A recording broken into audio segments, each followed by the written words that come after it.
Right then.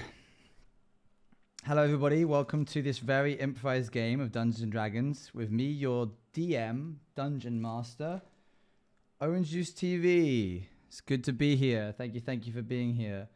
Let's pipe the sound of the audio from Spotify through into the system so that the VOD is better.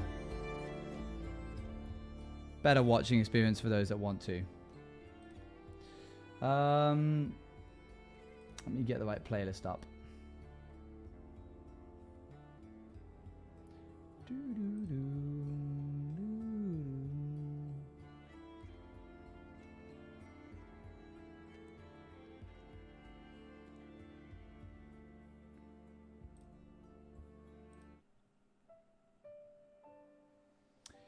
Your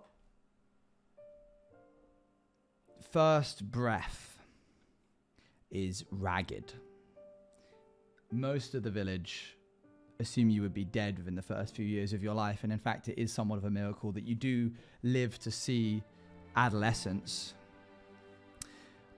Your mother would later joke about the fact that the reason you didn't cry upon your birth was because you didn't want to be an inconvenience, but you never quite knew whether this was a statement or request, but it's something that you learned and held true to yourself. You are the hero of this story, or you are the downfall and the cursed. It's entirely up to you to decide what role you play, and I will be doing minimal hand-holding throughout the process of this story. It's entirely up to you. But every main character of sorts needs a name. What would you like to be called?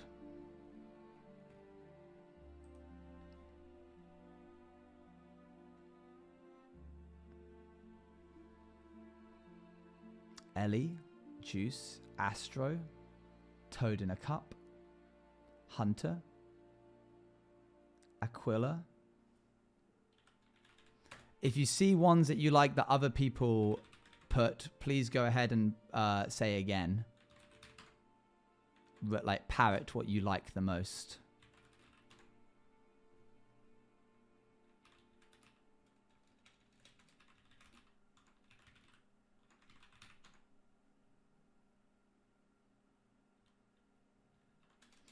Okay. Juice, Ellie, Toad, or Fate?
We're going to poll again because that was so close.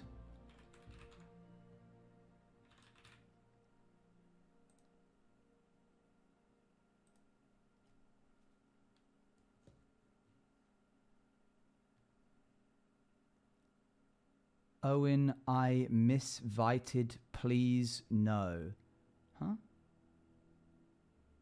I misvoted. Please no. Oh, I see. Well, one vote can't change too much, I'm sure. Very well. Your parents called you Fate, though you did pick up the nickname of Juice amongst your peers in school. You never really understood why.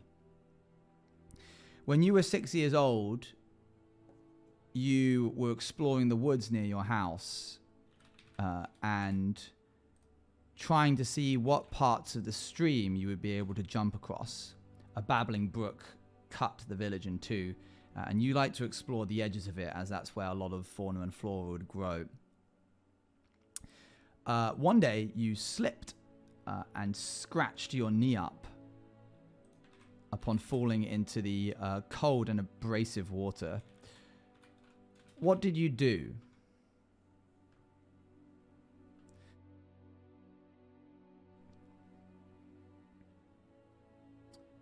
Panic? Cry? Wash it off?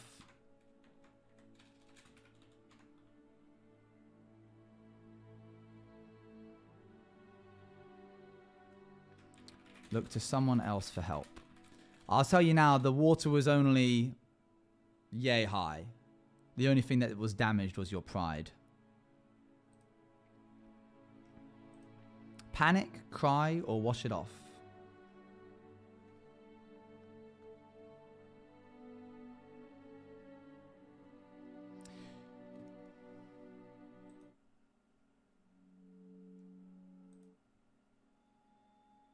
You picked yourself up and clambered up the side of the bank, assessed your dirty and bloodied knee before sliding back down the bank again and using the cooling water to wash your knee off of the grime and the blood. You are strong and have a fine constitution. You promise yourself to be better next time and to look out for any loose footfallings.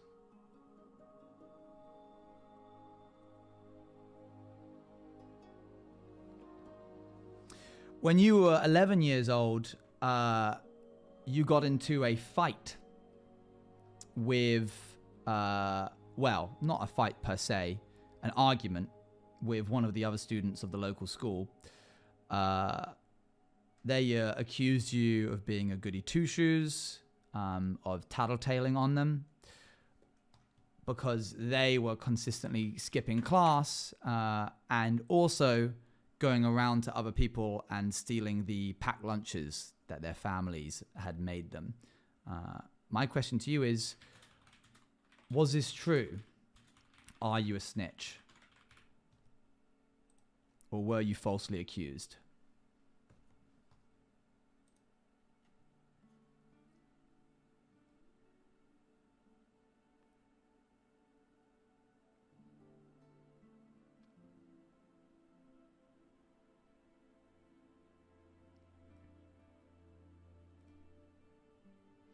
You fervently deny any partaking in tattletaling or snitching to the individual, but they aren't having it. Well, let's see if they have it or not. This is the first dice roll. 3. You stumble and bumble over your words. The bully that is standing opposite you scoffs on the fact that you are unable to hold your nerve when violence comes. You are not a particularly charismatic person. But they do challenge you to a fight. Do you accept?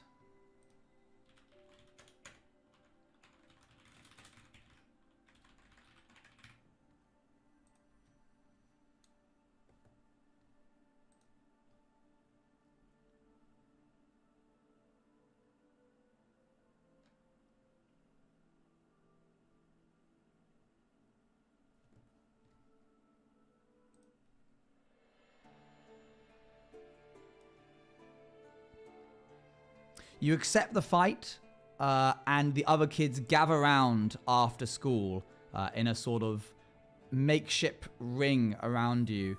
All hustle and bustle is focused on you and the bully. The bully has brought a thin metal stick to the fight, scoffs and says to you, "I never said anything about not using weapons."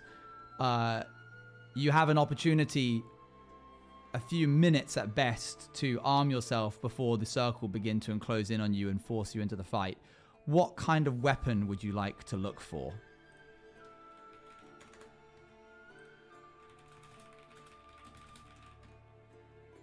Another stick. A rock. A brick/brick. A fork.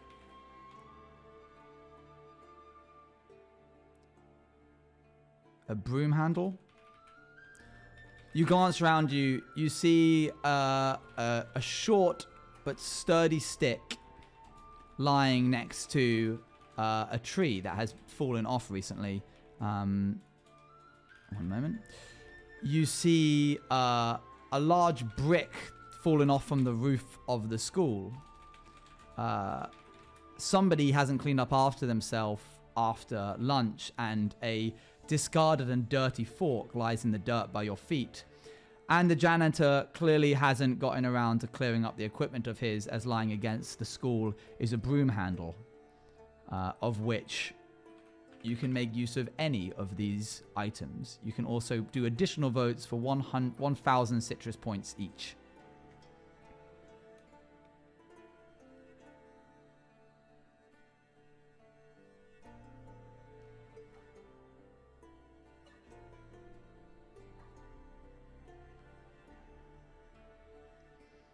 You walk over to the side of the building. Maybe. One moment.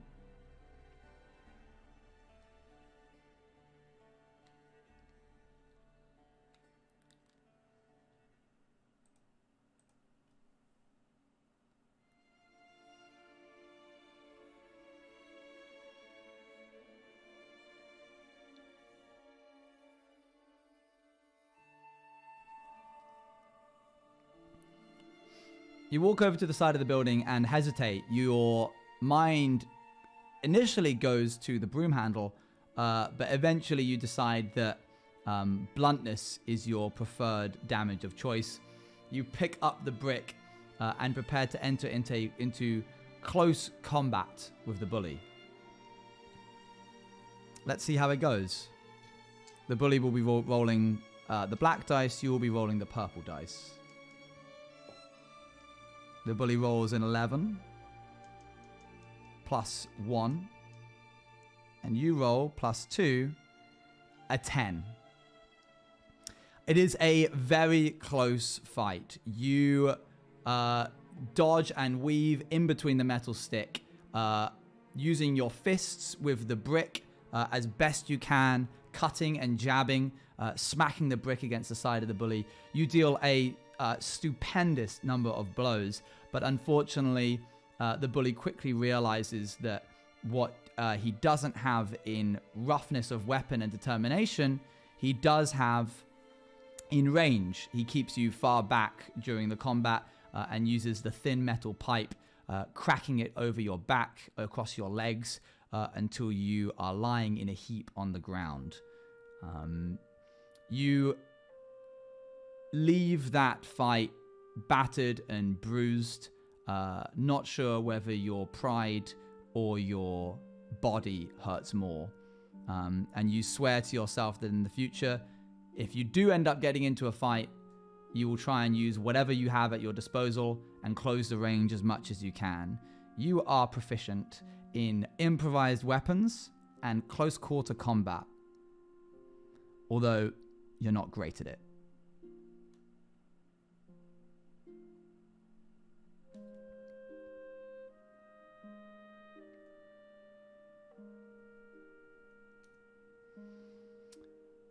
Do we have a race yet? I suppose you don't. I was just going to have you be a human.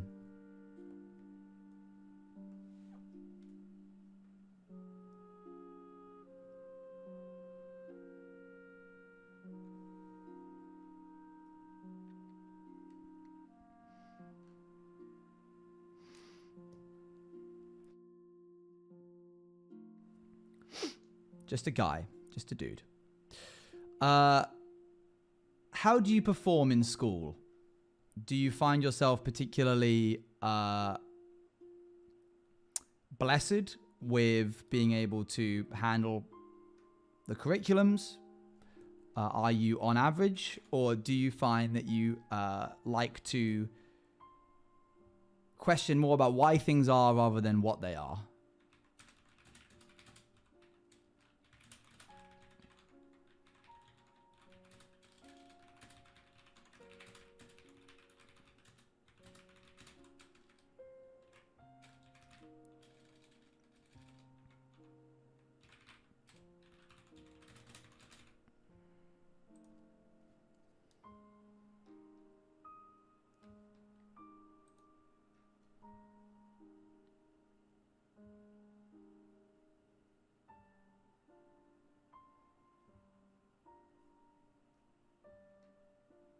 Can we be a gnome that looks exactly like a garden gnome? I'm afraid you are a human.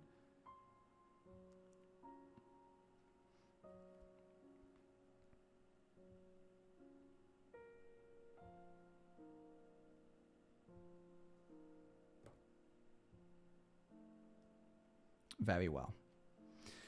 You decide that you are going to apply yourself to the curriculum, and you excel far above your peers in the school. You are a dab hand with various different sciences, various different subjects to do with numbers. There's maths, there's other things as well, geography. Overall, you do well. You struggle a little more on the wishy-washy subjects, is how you come to call it. Things like common history, common law, language. You do okay, but not incredibly. One moment.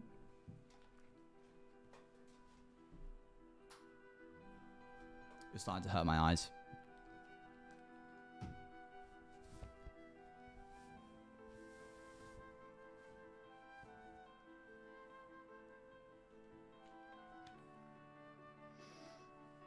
By the time that you're a young teenager, your parents have taken note of your flightings across the town to explore various different areas and have put you to work. The day you turn 13, you're given an opportunity, a choice by your father and mother, either to help with your father down at the farm or to help with your mother run errands and keep to the crops. Farm work in terms of keeping the surrounding area clear of any trees, debris, keeping the animals fed, keeping them rounded up, or taking care of vegetation with your mother. Who do you decide to go help?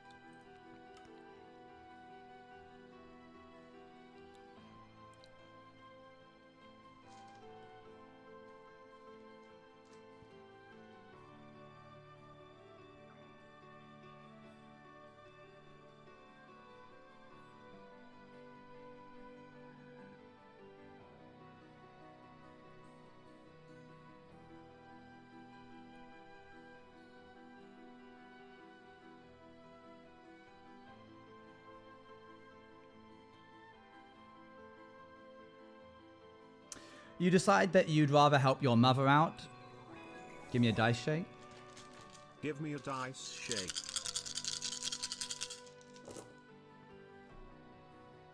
Good rolls. Well done. You decide that you'd rather help your mother out, and so you become an apt hand, a dab hand, at various different faunas, how to recognize them, floras. Did I say fauna? Sorry, flora, I mean. Various different mushrooms and how to prepare them. You end up taking over a large responsibility of the cooking that happens in the house. It's not so much that it's a chore for you at this point. You actually quite enjoy it.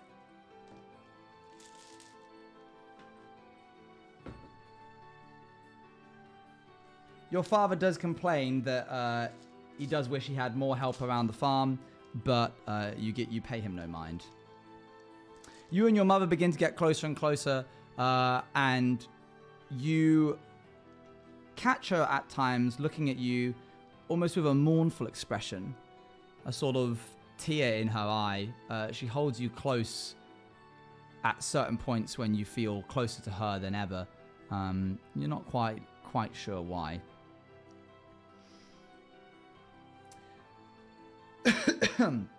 How are you for friends? Do you make many friends over your time in school, or do you keep to yourself?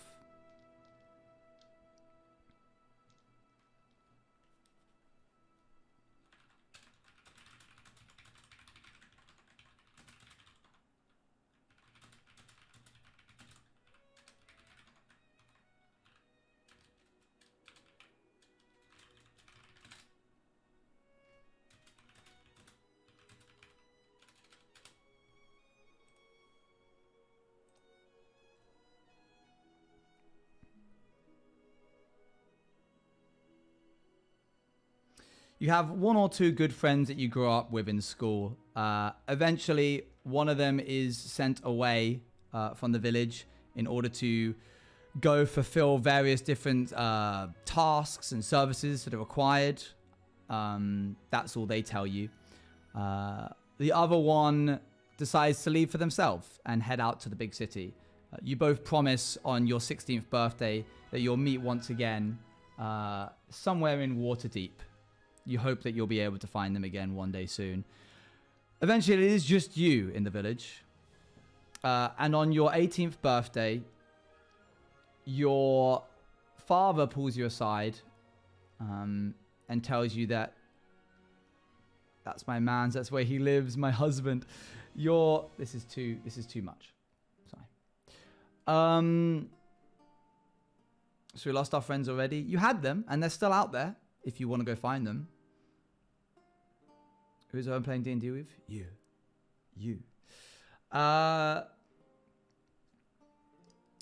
Eventually, your mother, pulls you aside. With tears in her hands, she thrusts a small package into your hands and tells you how proud she is of how well you've done in school, how much you've helped around the house. And the person, tears in her eyes, she thrusts a package into your hands, a gift.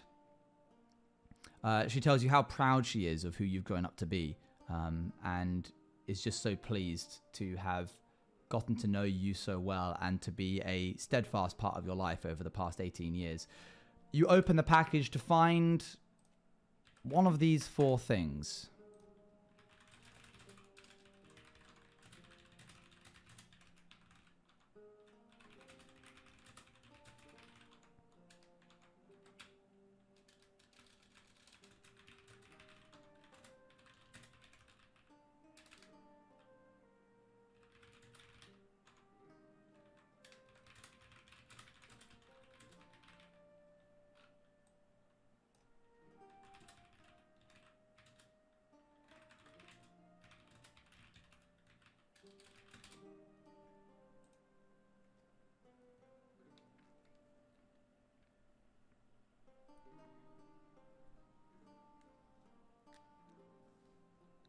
The 4 items are a very small vial of liquid, your favorite baked treat, a small glimmering stone, and her own necklace.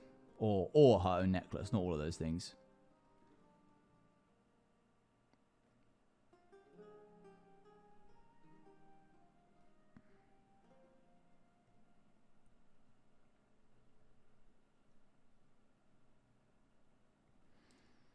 You open it up to find a small stone in your hands from the package.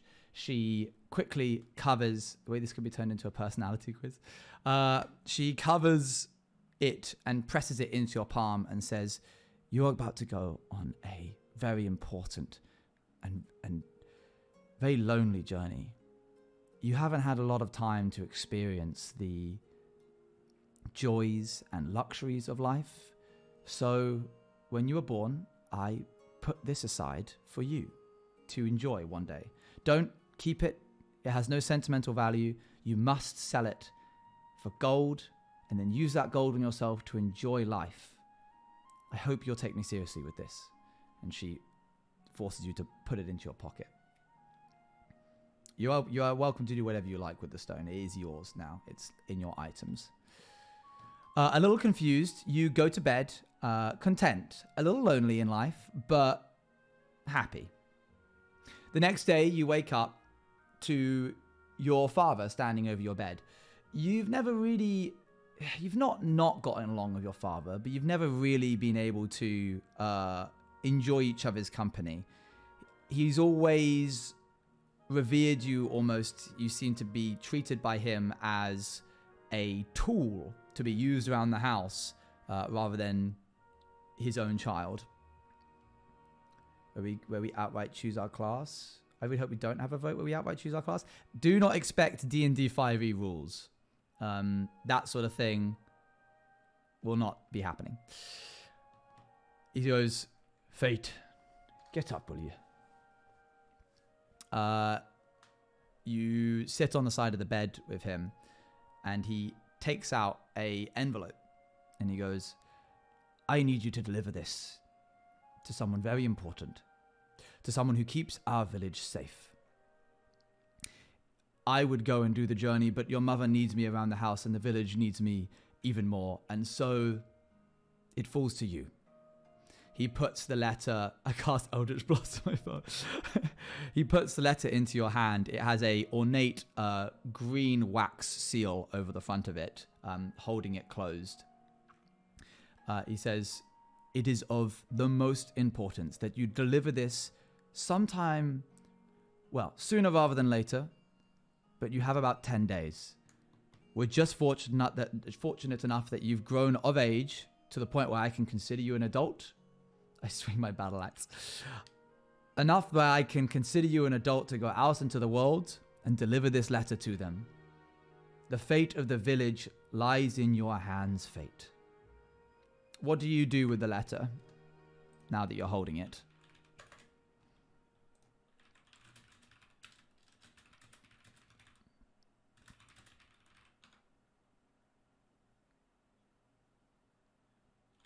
Burn it? Pocket it? Eat it?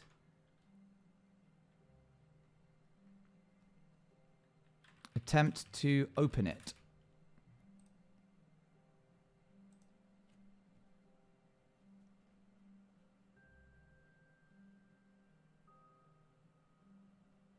Why do you want to eat it? I don't know. You're the one that you guys are the ones that suggested it.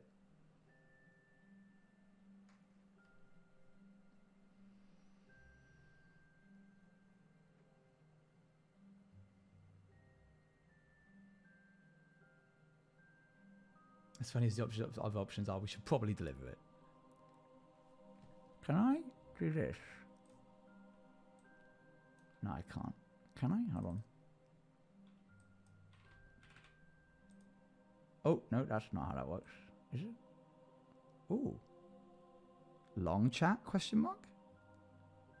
Long chat. All of chat. You nod to yourself and pocket the envelope with the letter inside. Can we get a description check on Fate so I can draw them? Yes. Fate has...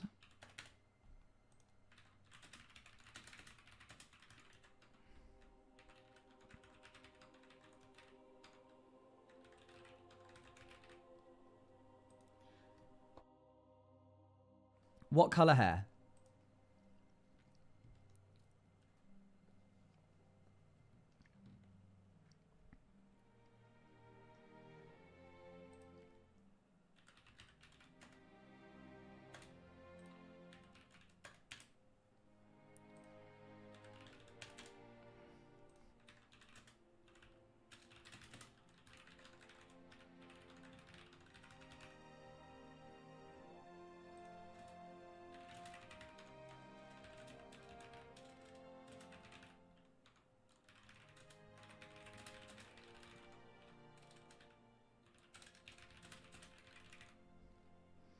What type of hair does Fate have?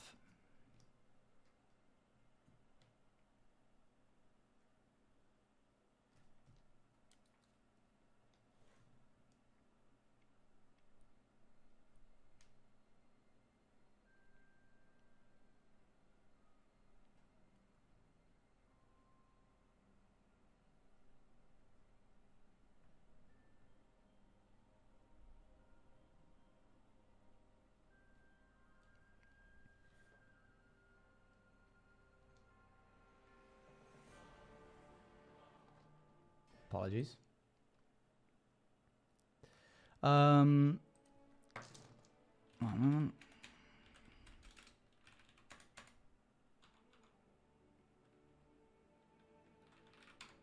What color are Fate's eyes?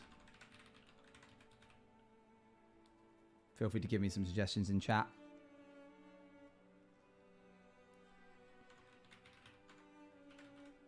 Okay.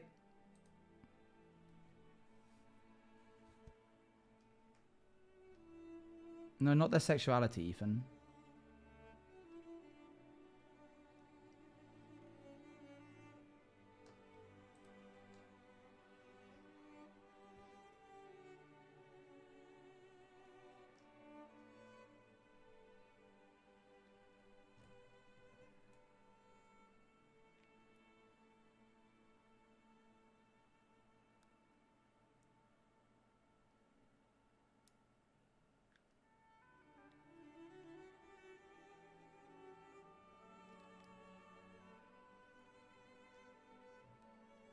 I'll let this one play out.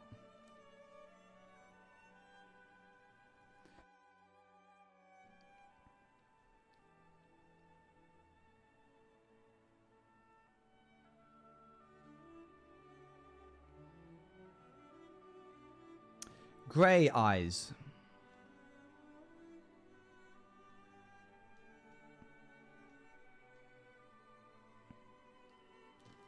Heterochromatic. You could have done that if you'd split the vote, but you didn't.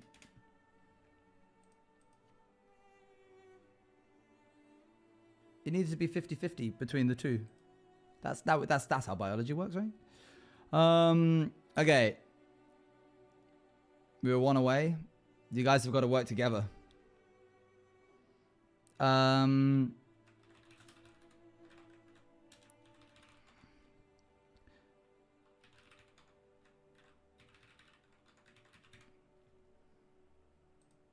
Is Fate short, average, or tall in length, in height?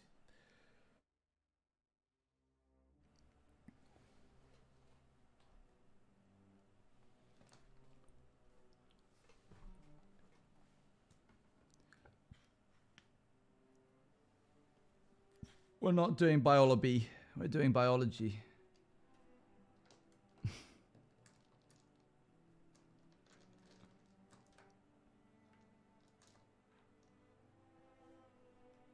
If we're doing biology, fair enough. Unfortunately, it wasn't 75-25. It was 51-49.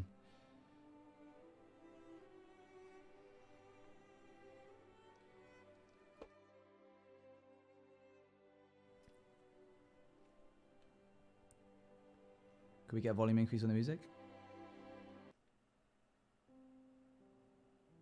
It cut out just as I did that. That was really weird.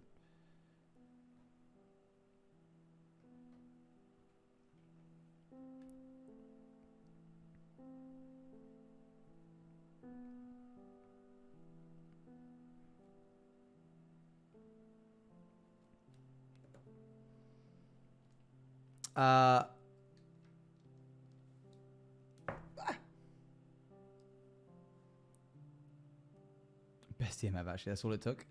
Okay. And finally... Yeah, I'm getting to it. Oh, I'm getting to it.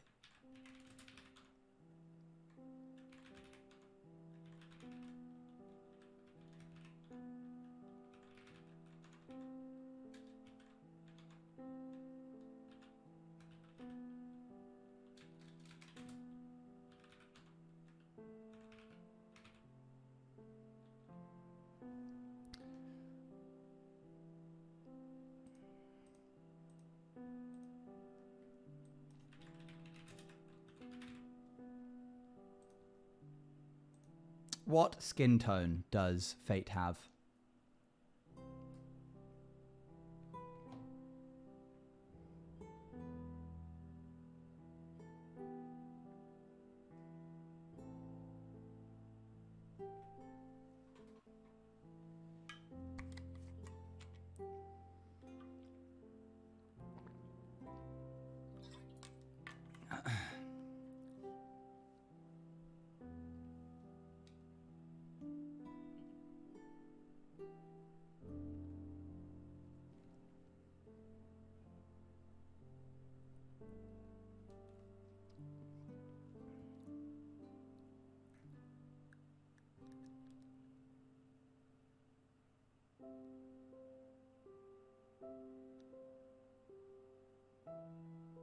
I'll run you through what she looks like in a sec. Fate has short, curly red hair with grey eyes. They don't have a specific. They're non-binary. They stand at around 6'2", and have tanned olive skin.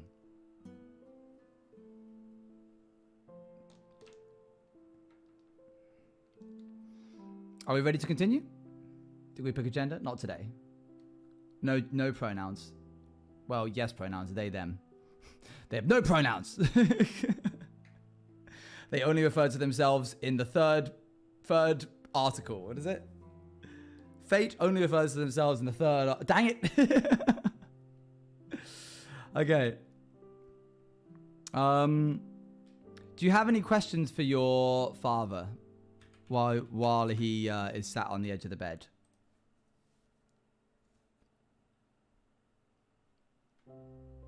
He's just given you a letter.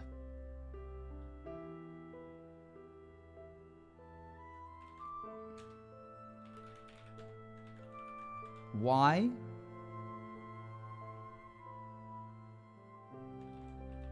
Favorite food? Proud of me? Where to deliver the letter?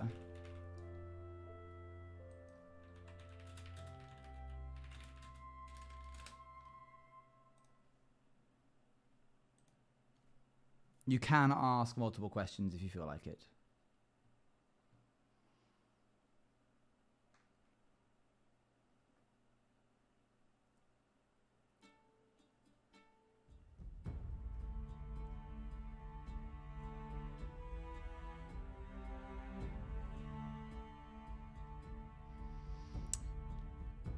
Fate ponders the letter in their hands before pocketing it and turning to their father and going, or you turn to your father and go, where actually am I meant to deliver the letter to?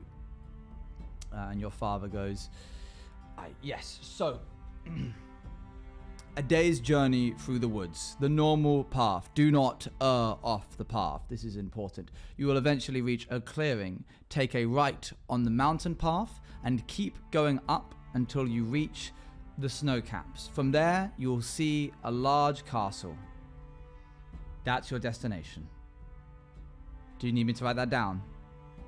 He asks.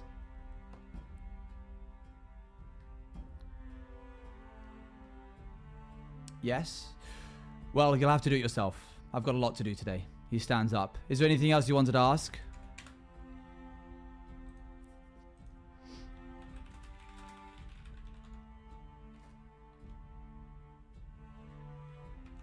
Is it dangerous?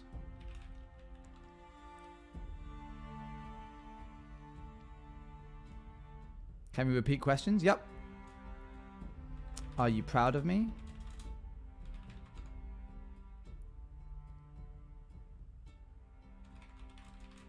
What are we having for dinner?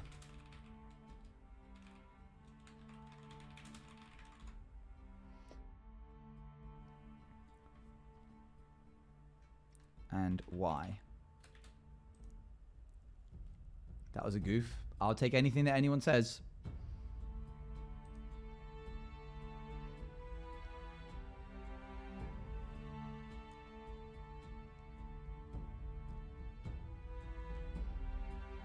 Are you proud of me? You ask. Slight hesitation in your voice. You are unsure whether you really want to know the answer. Your father walks over to the door and opens it before stepping into the doorway and turning to you and looking back. He seems to be taking in the room before his eyes rest on yours, and he goes, Fate, that entirely depends on how you succeed in this task. There is a packed bag for you downstairs. It has provisions. He closes the door.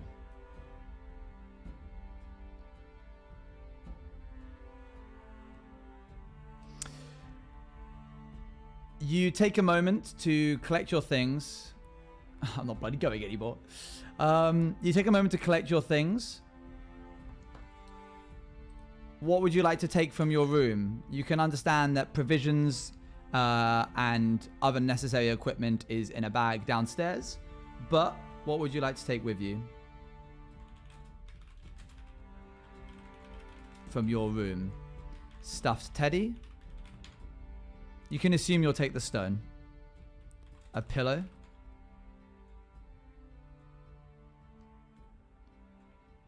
Some cake.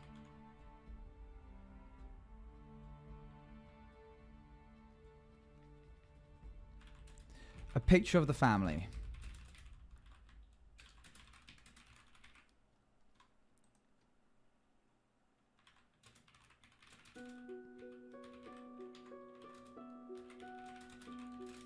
Your 5 choices are a stuffed teddy, a pillow, some cake, a picture of family, or a picture of friends.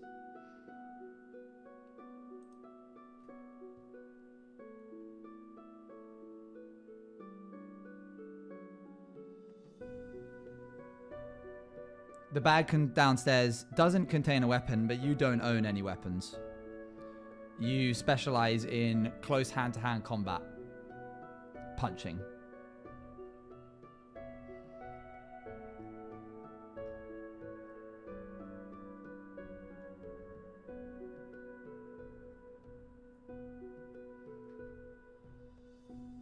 Are we a monk or something? There's no specific class.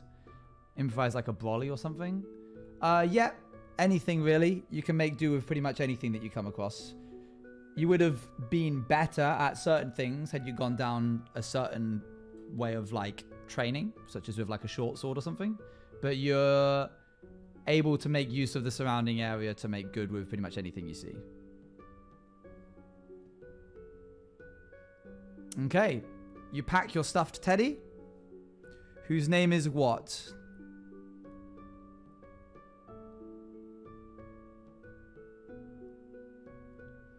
Bruno the stuffed teddy.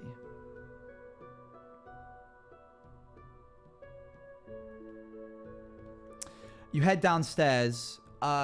Your mother must already be out of the house, despite it being so early. Your father stands in the corner of the room chopping up some vegetables. As you walk down the steps, he does a nod over to the far side of the room where a walking stick and a pack is waiting for you.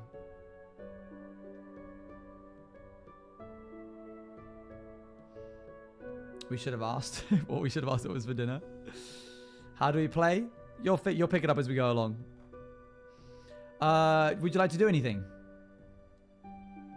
Or do you want to grab your pack and leave? The walking stick cannot be a weapon, I'm afraid. You're not skilled enough with the walking stick to be able to use that as a weapon. If you'd pick the broom handle, you would be, but you go up to him. Well, let's see.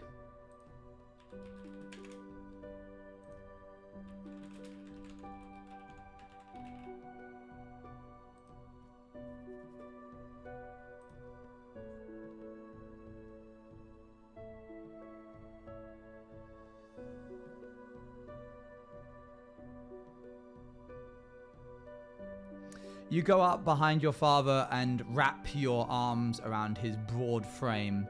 For a moment,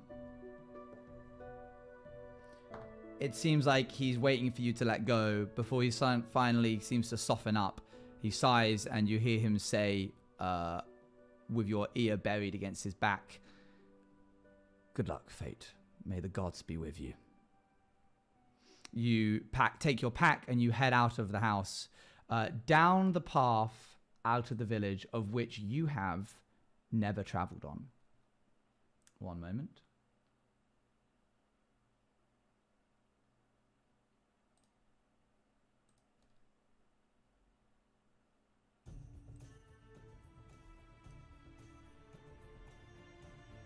The cheapest therapy ever. So we enter into Act 2. You make good pace at the beginning of the day. You've got a lot of energy, and you're almost just sort of excited to see what this little adventure has in store. You wonder who you'll meet. You look forward to telling stories about it, perhaps to some of the smaller younglings that are currently at the school back at home. An adventure does sound fun. How do you spend your first few hours of walking? Do you keep your head down and just power through? Do you take in the scenery? Do you stop at every opportunity?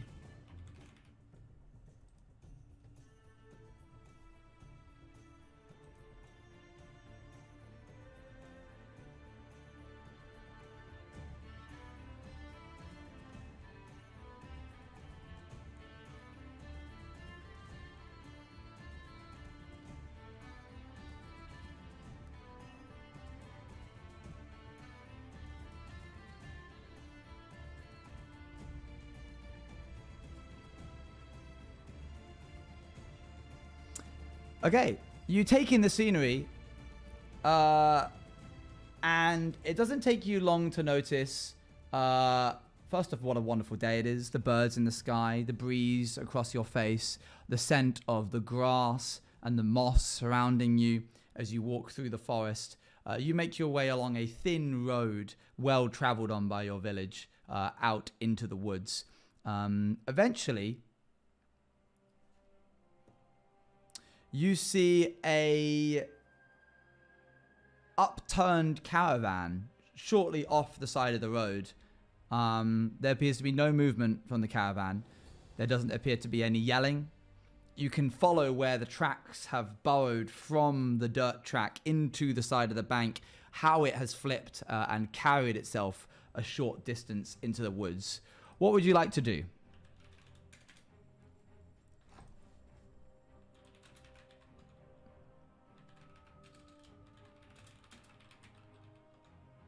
Thank you, Honey Bear Wright, for the 3 months. A tinsy bit more time. Thank you, thank you.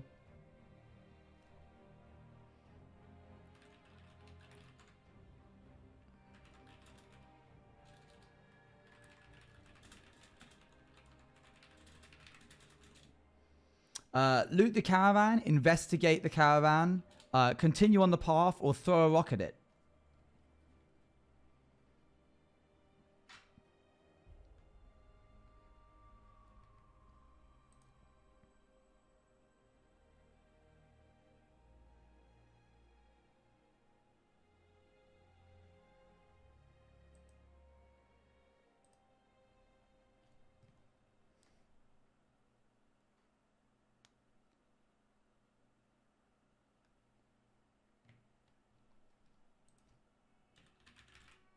In the interest of time, sometimes I might cut polls short.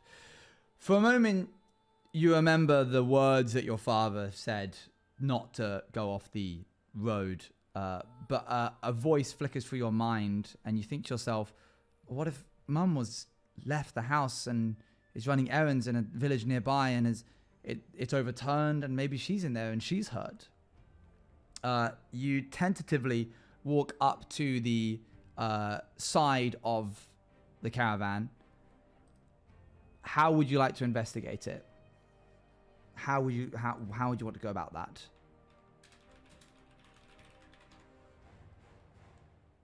Knock. Sorry that the music's so intense.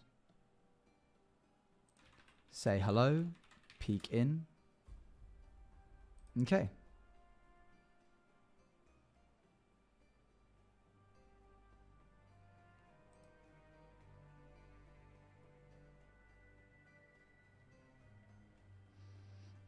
You lean around the edge of the caravan and peek inside. It is a old tapestry, like old... How would I describe this? It's not like a carriage. It's the sort of ones that you would get on the trails if you were traveling across the Americas. Just oval shape. Someone will have a better word for it than I will. Hopefully. Covered wagon. Thank you. Yeah, the Oregon Trail, that kind of vibe. You look inside, and inside are boxes and boxes of overturned goods. various different fruits and vegetables, a couple of bottles. It seems like it's deserted. What do you want to do? The food is still good.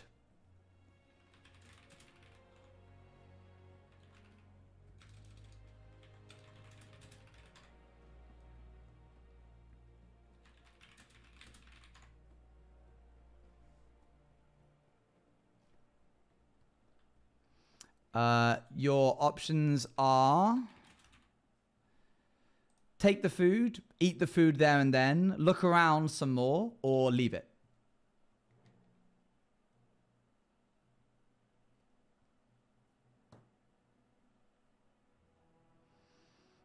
You look around some more and find some tracks. 2 furrows have been dug into the dirt by the back of somebody's heels, it seems, from boots, as well as various other footsteps lead further into the forest. It seems that whatever has happened here, there was a lot of commotion.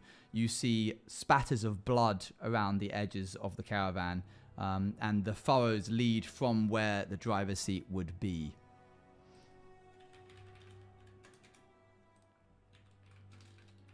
How would you like to continue?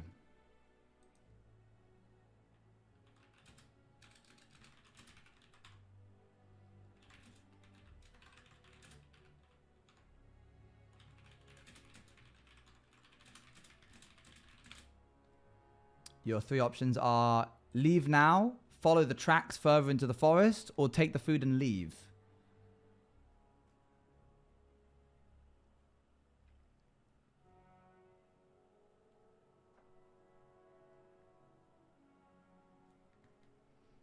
Okay. You gather up what food you can, putting it into the satchel that you're carrying that already has provisions from your parents, and head back onto the track. You walk, occasionally leaving a glance behind you, feeling a little uneasy over the entire situation. Perhaps this isn't going to be as joyful of an adventure as you once thought. You continue down the path until you reach a large open clearing.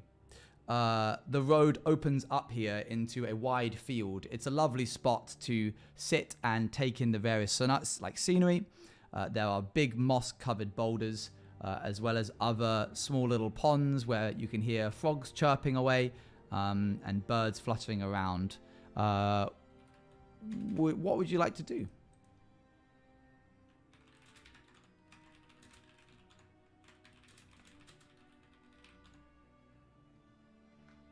Frogs chirping, you know, little. Frogs don't always ribbit. Sometimes they chirp.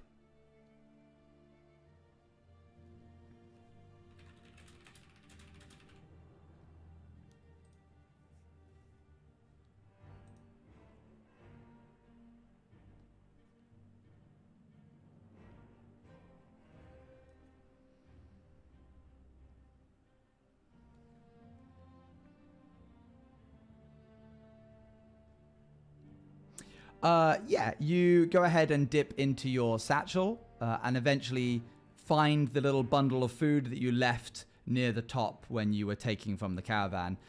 There are various different fruits and breads that you've taken, and they all seem, as far as you can tell, to be in good order. As you are standing and rummaging through, you feel a presence nearby watching you in the tall grass. What do?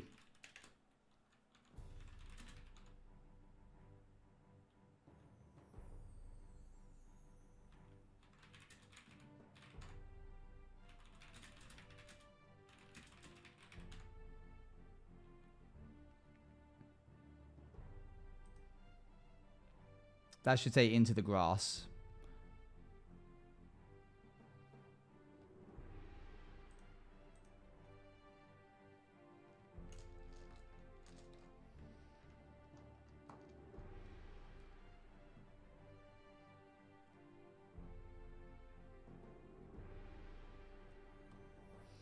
You quickly stuff the food back into your satchel and begin picking up the pace. It is difficult work because there's a lot of bogs around. You have to stop and occasionally divert your path because you don't want to keep stepping into like these little ponds where various little fish and insects and frogs and such are running around the edges. There are no bushes nearby. Would you want to just try and break out into a run? Do you want to walk slowly around the edges? Do you want to try and walk through the ponds? What would you like? Fishes are running. Oh, stop it.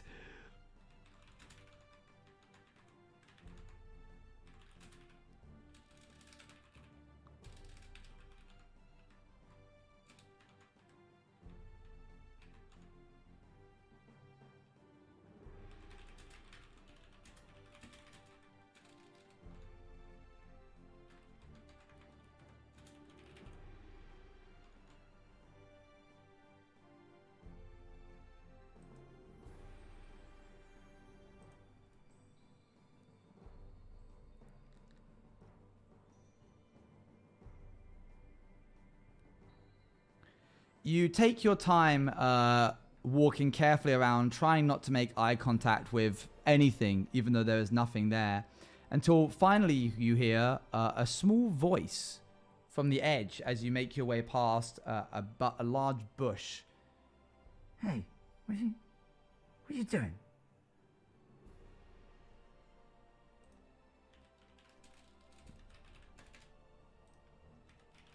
What do you do? Well, you still have the path. You're making your way around it. The dirt path right in and out between the ponds.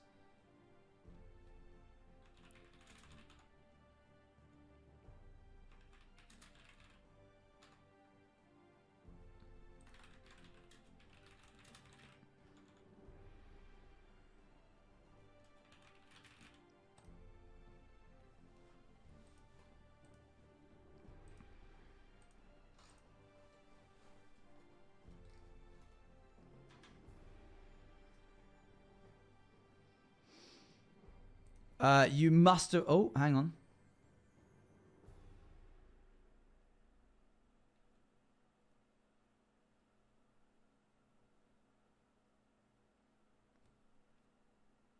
Okay. You decide to say something back to the voice. You muster up enough courage and finally open your mouth to say something. What do you say?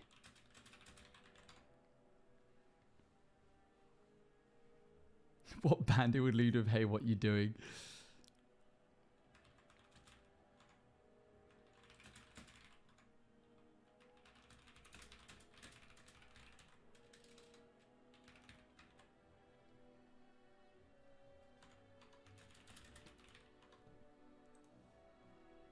Okay.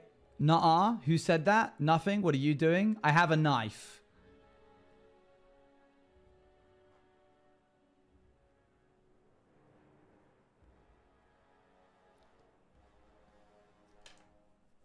This isn't very nice music.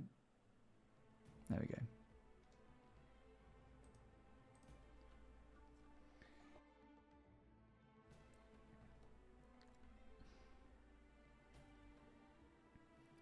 You bolster up some courage to try and yell or say as strongly as you can, Nothing, what are you doing? And you rolled a 19. -1 is 18. You hold steady your voice as you reply with as little scaredness as you can, or fear. Nothing. What are you doing? A little nose, green nose, pokes out of the bush to your right. Actually, not where you thought the voice came from. And two beady little eyes are looking up at you. And they go, well, I'm trying to keep my head down is what I'm doing, unlike what you're doing. What do you say to the little goblin that is at your feet?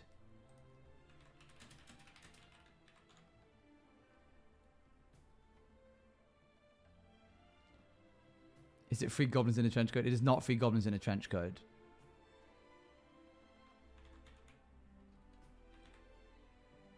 Okay, it seems to be unanimous why Oi, look, come here. He like walks out of the bush. He's wearing some various different cloths. He's got a little bag over his shoulder, and he jeers a thumb over towards the clearing on the far side where a large boulder is. One of the many boulders that are scattering this clearing. And he goes, "You see that right there? You know what that is? It's a stone giant. And if he sees you, if any of them see you, you're dead. And frankly, I could have just left you, but it seemed like you have some food, and I'm kind of hungry. So I'll tell you what, I'll show you how to get past him, if, and only if, you let me have some of that grub." How do you reply?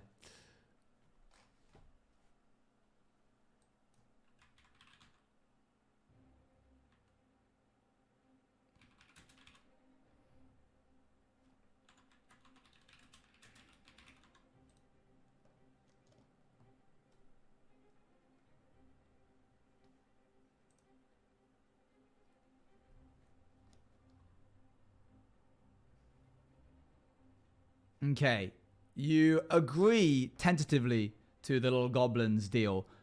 He raises a hand, gnarly, warted hand upwards, and doesn't wait for you to reach out to his before grabbing your hand and going, "It's a pleasure to meet you. My name's Bonco." And he begins like trudging through the clearing. Let me go ahead and draw you a really, really nice detailed map. Circle. Ooh, circle. You entered circle from here. Yes. Clearing top of circle. Very good. He's leading you this way towards the woods. As he's walking, he goes, "I know just the places to step where the stone giants won't hear us. Come on. Follow my steps." What do you do?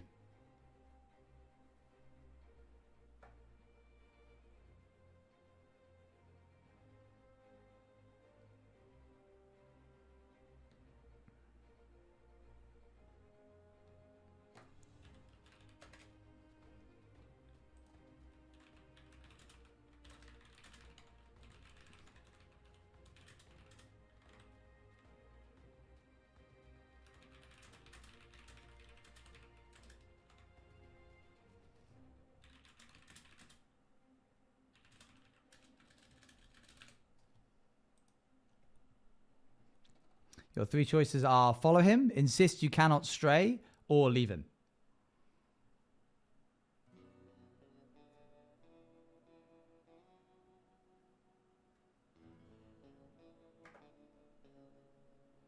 Okay, you whisper in a hoarse voice to him that you cannot stray far from the path and you have to stay on it.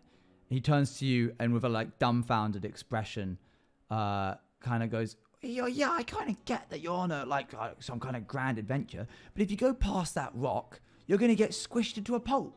I'm just leading you off the path. We'll be back on it in a second." What do you say?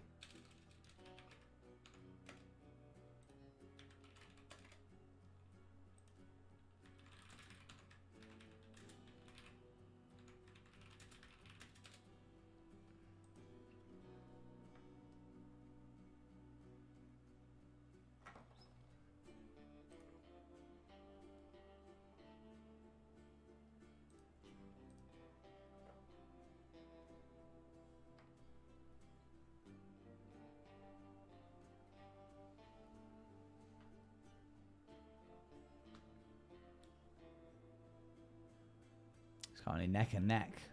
Chat are undecided.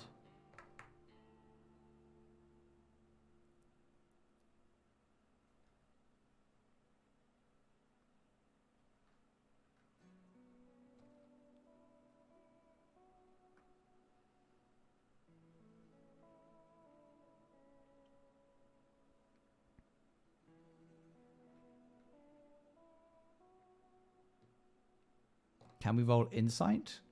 Yes. You can ask me to roll anything you like at any point, chat. Insights have to be done with... Well, actually, I can show this. This is actually quite fitting. You rolled a 17 on insight. You don't trust this guy. He's got a weird vibe about him. You've never met goblins, but you have read a lot about them in your books that you've studied. And you know that more often than not, they don't have good intentions, as charismatic as they are.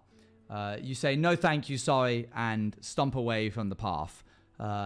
You hear him like hoarsely shouting after you, hey, I swear, you're gonna get crushed, and I don't want to have to peel your stupid little corpse off of the road. But you carry on, I assume.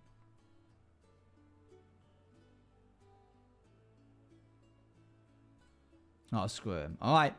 You continue stomping forwards until you get to the far side of the clearing where, indeed, a massive boulder, far bigger than the ones that you've passed already, stands off to the edge, laden with moss and lichen.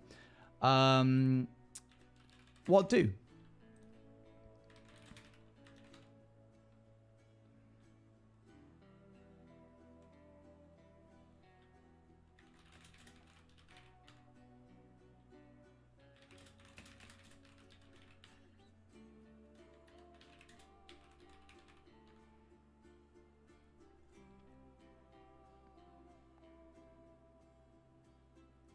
Not all goblins speak bad. Slovy was a goblin and he spoke very well. Some goblins speak very well.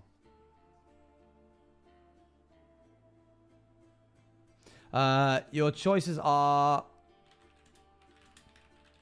hug the boulder, say hi to the boulder, walk quietly, walk past normally.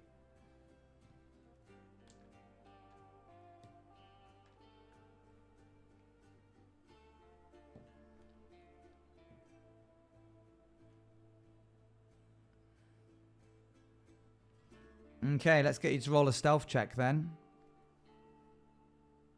If you want to walk past quietly. You rolled an 8. You try and sneak past best you can, but eventually your foot hits a rotten stick. It cracks, and as your foot enters against the grass, it gives way into the bog that goes underneath, and a large comes up. As your foot enters the water. Your blood runs cold as you gaze up at the large boulder that does nothing. You hear a stifled laugh as you gaze over to the other side of the clearing and see Bonco sitting on a stump, kicking his legs, going, "Oh my god! I tell you what, I may not have gotten any food, but it was worth it just to see the look on your face just then. Oh, put him here." And he hops off the stump and stomps over to you past the boulder. He goes, "Come on." And he grabs your hand and pulls you out of the little rut that you've put your foot in until you are able to get back to the dirt path again. And he goes, "Oh, come on. Give us some food. It was funny at least. Give us some food," he says. What do?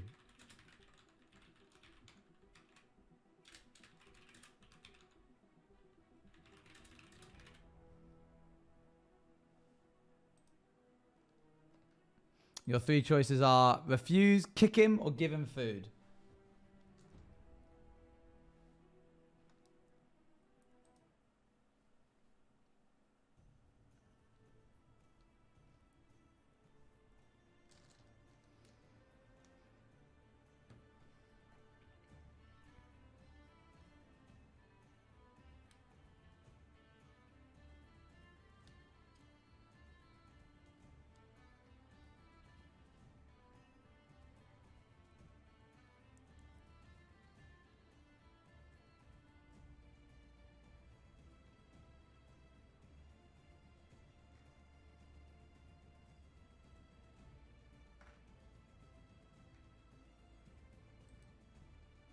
You, as best as you can. Oh, hang on. Wait. It really is last minute here. It's bang on even between refuse or kick him. So I'll run that again. This time, no one's allowed any additional votes. Either refuse or kick him. Well, I'm assuming that kick does refuse, but it's just a more advanced version.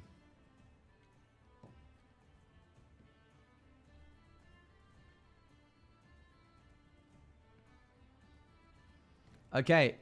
You politely, as best you can, refuse to give him any food. And he goes, goodness me, you don't have any smarts, do you? I run these streets, I do. This path's all mine. I could put in a good word for you and you won't get killed by any bandits. That's not what you want, is it? You don't want to get killed by bandits. Last person I spoke to, they didn't want to get killed by bandits and I made sure it didn't happen. So these days, maybe it seems like you do want to get killed by bandits. It's like, hey, and he seems to like walk back and forth, mumbling to himself.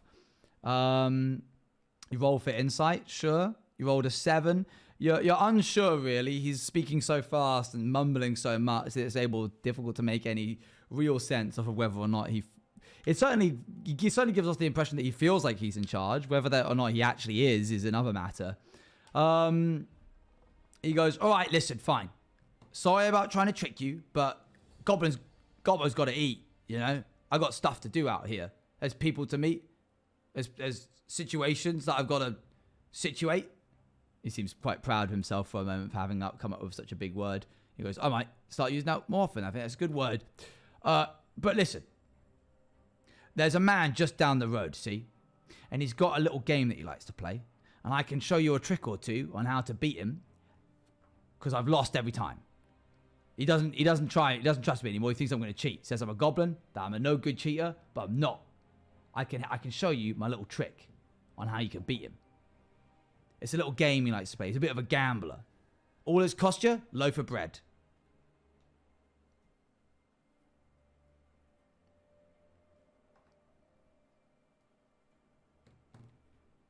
Okay, it looks like mostly looks like it's going to be a no. He goes, all right, fine. Never mind then. Forget it. Forget I ever asked. Good luck. Sod off. Good riddance. And he just goes tromping into the woods. You head back along the path. It is now midday. The sun is beating down on you. You don't know how long it's going to take you to get to this infamous castle, but you do know that you probably need to pick up the pace and not talk to every goblin that you find along the way. That being said, you do understand the humor of the situation and do think it will make for a good story how you manage to best Bonco the goblin for when you get back home. Eventually, true to the goblin's word, you see a small wooden box off to the side of the road and a man cloaked sitting on the side. As you approach, you become aware that he knows you're there. He occasionally looks over to you and looks back at the box. What would you like to do?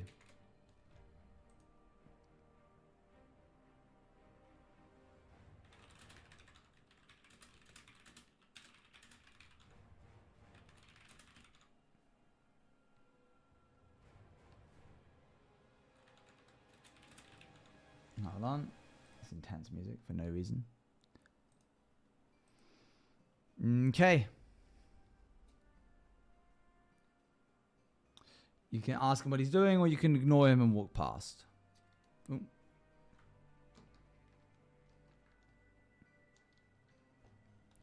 You try to keep your head down as you can roll an insight. One moment. Oopsie.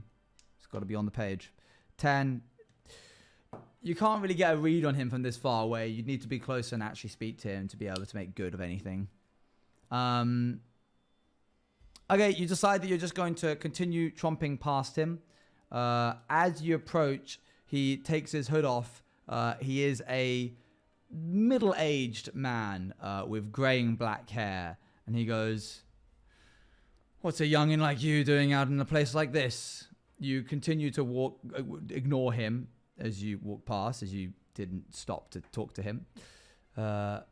As you begin to give off the impression that you aren't going to be speaking to him, he goes, where's the hospitality? Why are we being so rude today? I'm just asking you a question. Bit suspicious that you're out here walking around. What do you say in response to him? Or do you just carry on?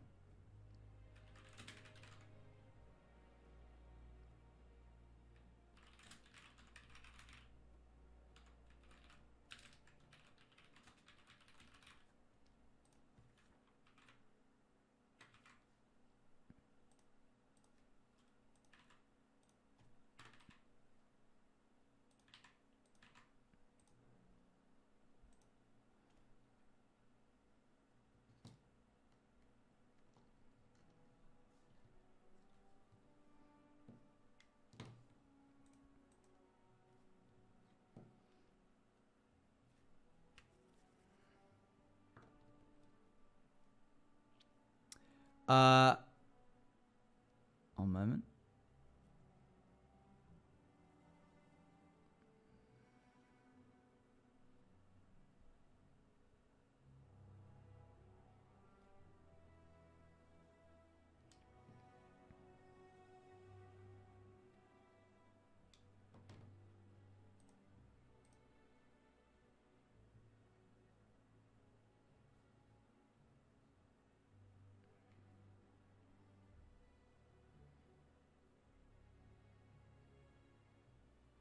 Okay. You say nothing to him as you continue traipsing forwards across the dirt path. Eventually, you hear footsteps, and he joins you, mirroring your footsteps. He has a larger and longer gait than you do, and is able to seem to catch up pretty quickly. And he goes, I don't think you know where you're going, you know. He points down the road and he goes, because that down there is just deeper into the woods. And I reckon if you're where I think you're from, you actually want to head off that way. And he points down a slightly smaller path that you have noticed. You're from the village. Back up there, aren't you? Tell me, why are you going on this little walk of yours? Why is everyone on this path so sketchy? The outside world is real weird. What do?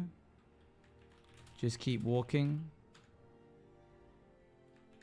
Leave me alone, please.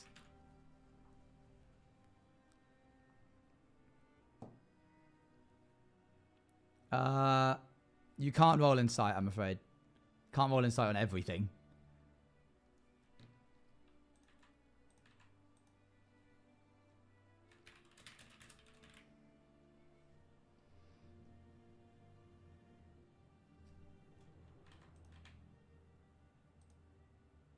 Okay. Just keep walking. Leave me alone, please. I'm off to get milk.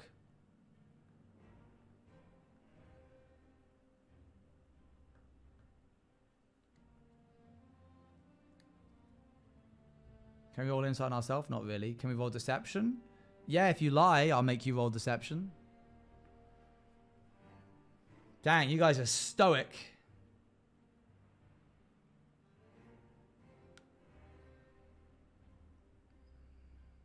Okay, you harden your resolve and continue stomping along the dirt path. Eventually, you hear the footsteps beside you stop. And you hear a voice call out as you get further and further away from him. Have you even opened the letter? You give a glance back to see him pulling up his hood and turning around and walking away from you. What would you like to do?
For the VOD watchers, it's currently between open the letter or ask him what he means.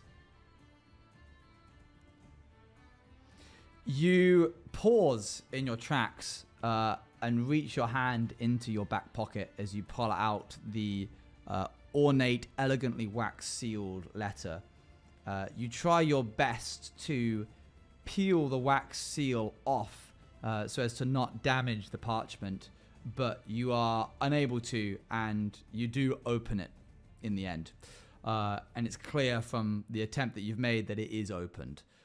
You reach in and take out a thin, wavy piece of fabric that has been folded up.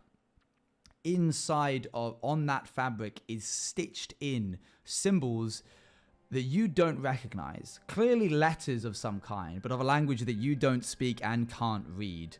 There are ornate embroidered threads of red vines along the edge of the fabric. It's almost like a kind of hanky in a sense. Is he saying just a long distance bless you to somebody? You are puzzled, not sure what to make of it. When you turn around to look at the guy, he is sat back in front of the box, smiling at you. What would you like to do?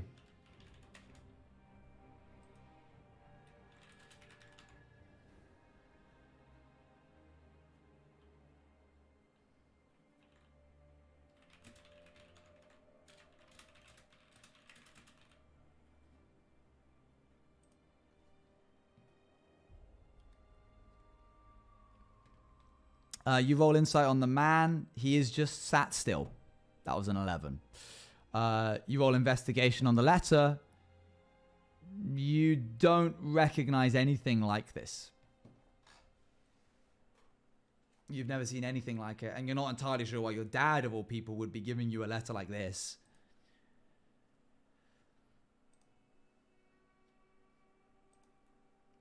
Okay. You turn around and reluctantly retrace your steps back to the side of the box. He looks up at you almost with a condescending smile as he nods and goes, "Yes, can I help you at all?" What do you ask him?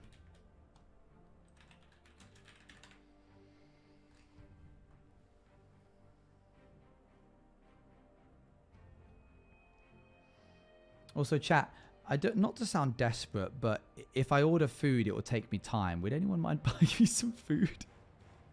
I kind of want to keep going with the story, but I've got like a bunch of people who could easily order me something. Only if you have the money, and it does add time. Right, what have you been asking? So I haven't been paying attention. Re-put anything that you've just been saying.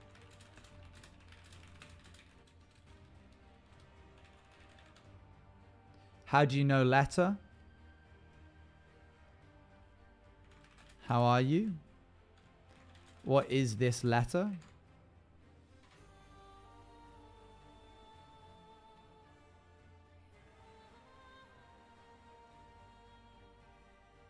Can we find out if the letter is illegible due to magic?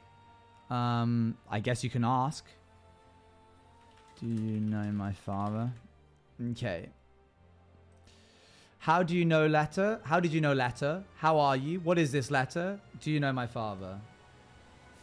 Whoa, intense.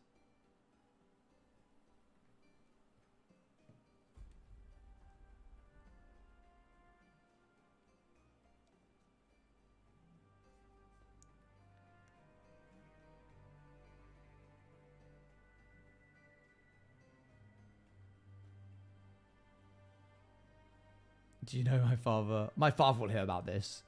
How did you know letter? You, let's see how, 11 plus minus 1 is 10.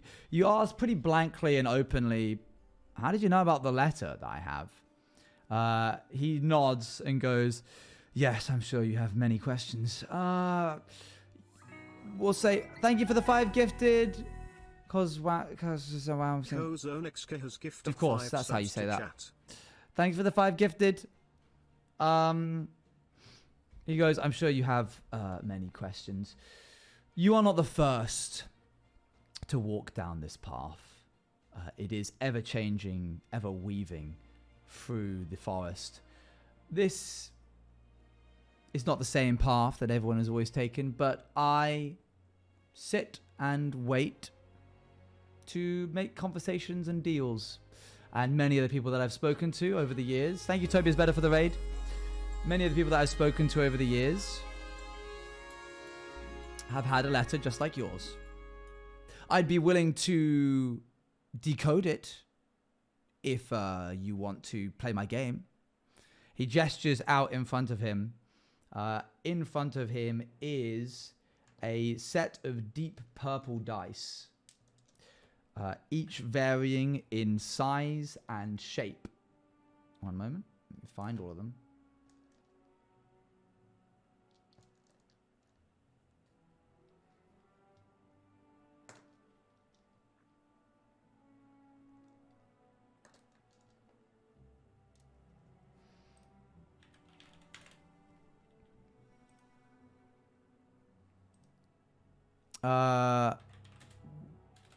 What do?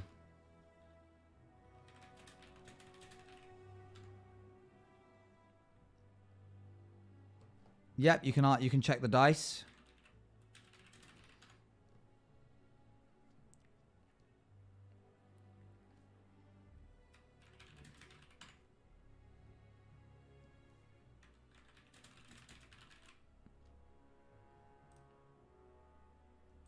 Okay.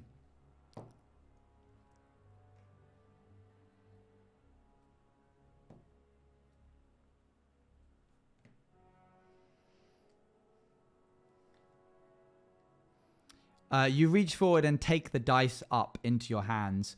He goes, no, please, take a look. Just don't walk off of them, as they are mine. Do you want to also ask him to explain the game, seeing as that's the second most one, and it seems like not a lot of people want to walk away? You roll the dice over in your hands and occasionally throw one onto the table. They seem like normal dice. He goes, well, first, we need a wager of sorts. I can grant you information. Hopefully, you wager against my information. Something of equal value or importance. And then we begin.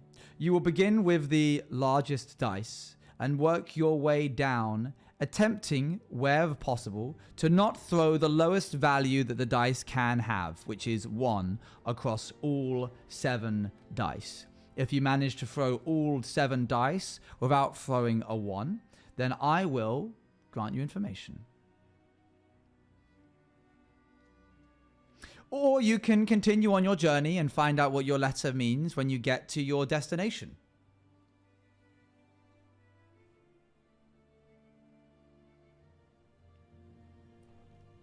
Let's see what you guys want to do. Whoa! Thank you! Enjoy the veggie burger. Thank you! Swaying Willow Tree, I appreciate you a lot. Thank you, thank you, thank you. Continue on path.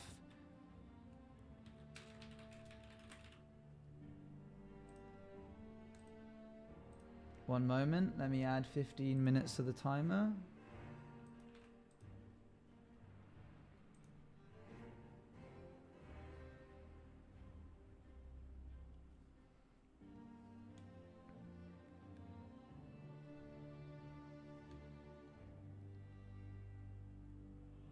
Don't overdo the fight. Let it end at midnight. It's crazy.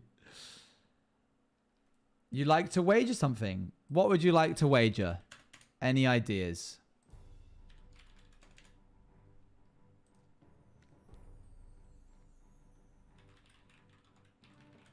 Food, Bruno, the stone.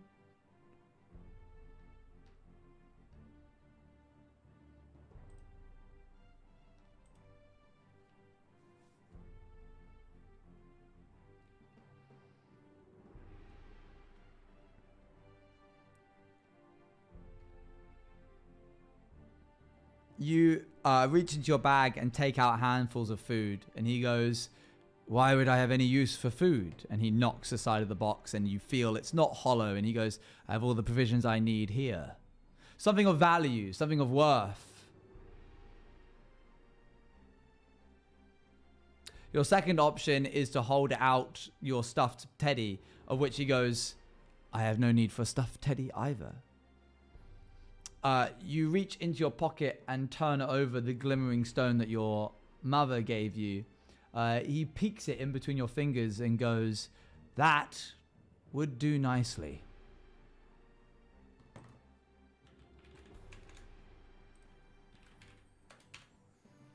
All of the information that you desire wagered against your stone right there. I can see it's high in value, but I doubt that you'll find anybody to sell it to along this path. There's no city between us and your destination, is there not? You're not going to Watersdeep or Oakhurst. You're going to walk down that path, get lost, hopefully wind up on some kind of forgotten mountain of some kind until you find the castle you're looking for. Or you wager your rock, beat my game, and I'll give you the information you need to make this adventure, and he does parenthesis over the, or quotation marks over it, to make this adventure actually end favorably for you.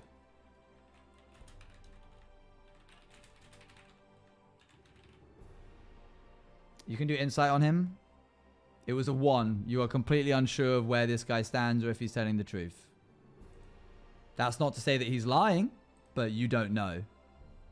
If we beat the game, can we keep the stone? If you beat the game, you keep the stone.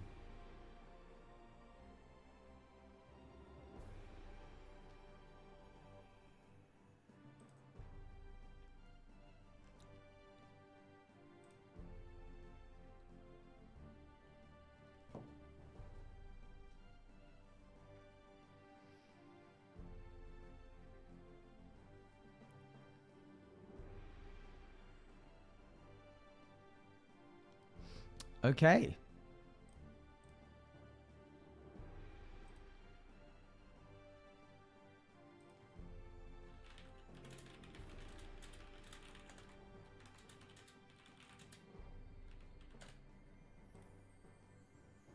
I believe you are wagering the rock. You place the small, clear, glimmering rock down beside the hanky, the embroidered hanky. He claps his hands together and goes, good. I do love a good game.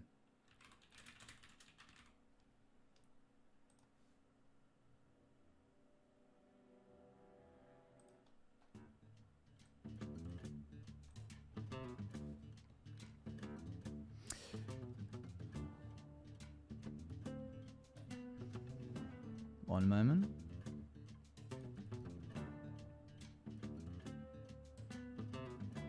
Oh, and yes, Luan. Is this the music I think this is? I could not confirm or deny. You take the D20 in your hands and roll it between your fingers. You need only not roll a 1, which on a D20 is pretty easy.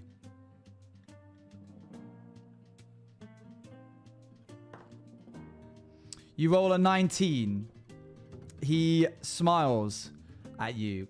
Congratulations. The first step you take in your journey, and a successful one of that. Not only not a 1, but a 19. As you reach forward to the next dice, he stops you by placing his hand over yours and goes, I'll make this even sweeter for you. I'll give you a piece of information for each successful dice roll you make. The 20 is a broad and wide-ranging dice. It gives vague and fleeting responses. I can see that the hanky that you have here is embroidered in a language that is not common, in fact, not of this earth. He invites you to take the next dice. You roll the d12 into your fingers and gesture over each of the numbers, double checking, really checking that there is only one 1. How does he know? You don't know. A 2. He smiles. A close call indeed. The 12 is more rigid and strengthened than the D20. Despite not being able to reach the lofty heights of it, it seems your second step into your journey was met with trepidation, confusion, perhaps theft. He gives you a wry, knowing smile, gazing at your pack.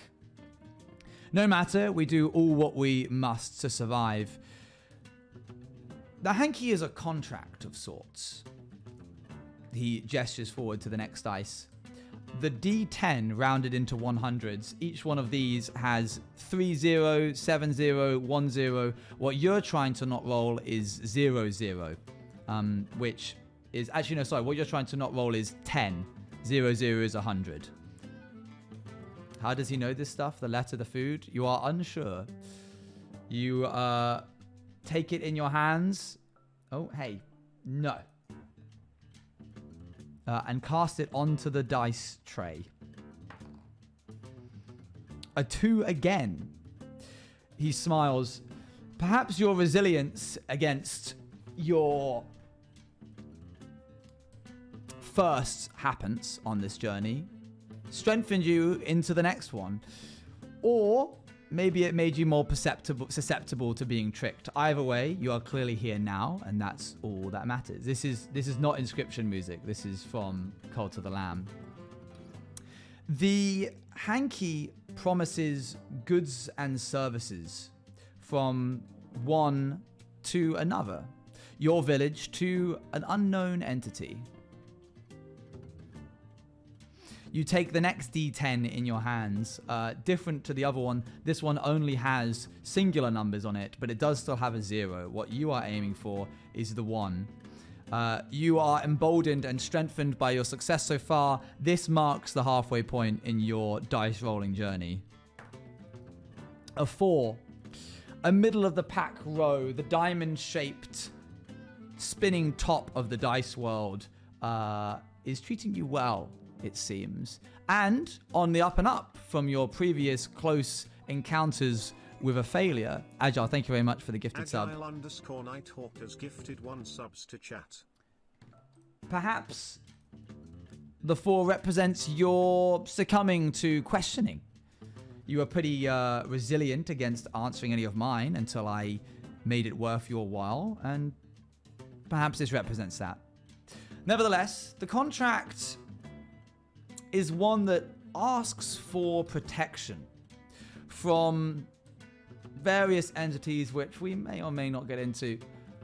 It promises a prize in turn for protection. You take the diamond, pure diamond shaped D8 in your hands. The chances of rolling a 1 now getting higher and higher.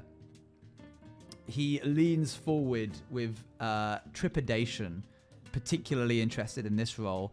This one marks past the halfway point and the future of your journey. A 4. He snatches it from the table before you even really get a moment to properly diagnose the fact that you haven't yet failed. And he looks at the 4 with interest. Peculiar. Very middle of the pack. Continuation on from here, it seems. Very well. It is a contract of a long-standing bygone era. It seems the village that you've come from has dark secrets. Darker than perhaps you were first let on. Only 2 now, don't choke. You take the cube, the D6, in your hands and hold your breath as you cast it to the table.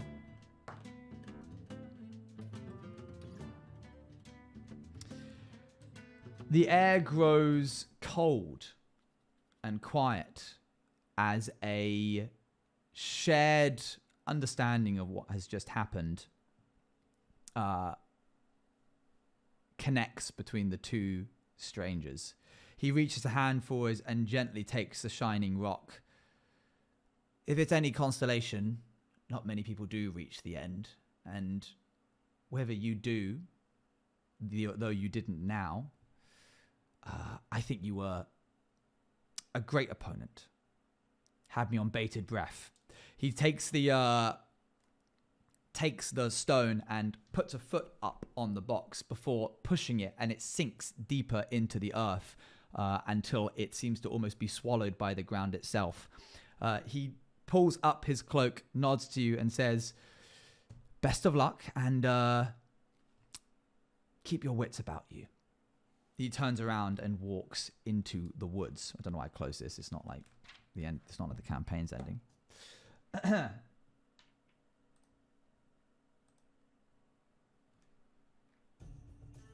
What do you do?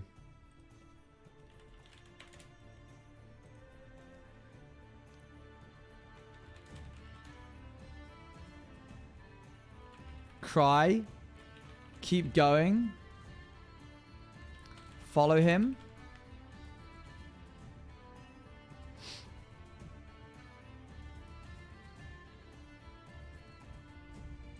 Alright, those are the three. Steal the rock. It's long gone. He's left. He's walking into the woods.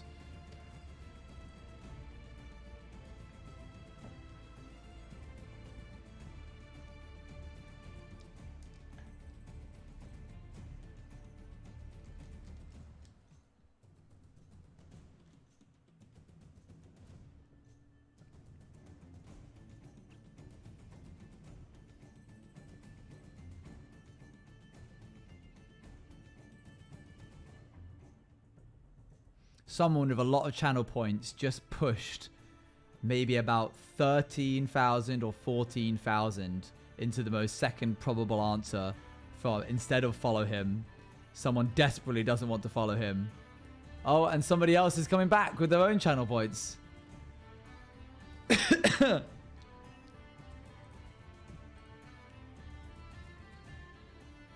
Who was it? Let's see. Laura with 23,000. You are frustrated and riled up. You don't like getting beaten at games, specifically not ones that are all about statistics. Even though there was nothing you could do as it was just dice rolling, you trudge after him into the forest. At times, as you follow his cloaked figure, it almost seems like he's walking backwards, facing you. Then the light shifts and you don't get to see his face again as it plunges into shadows. I want to cry. You begin to lose sight of him through the trees.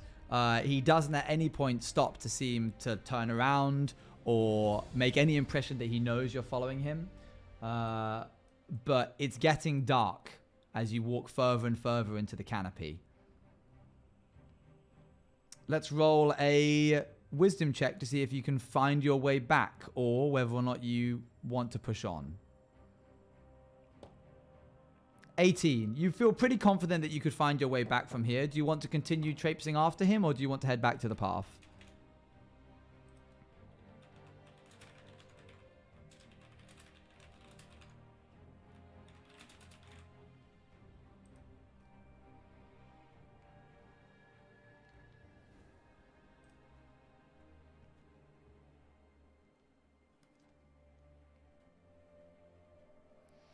As you turn to go back to the path, your foot collides with a small object hidden amongst the moss.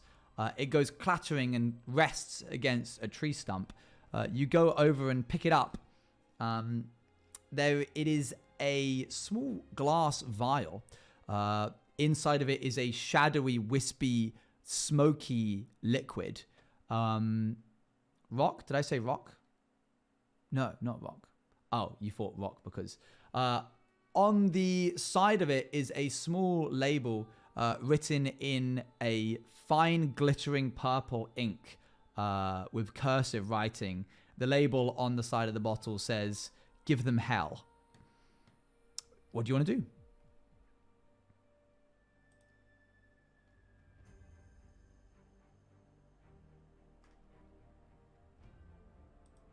Okay. Let me hold on. There's half and half.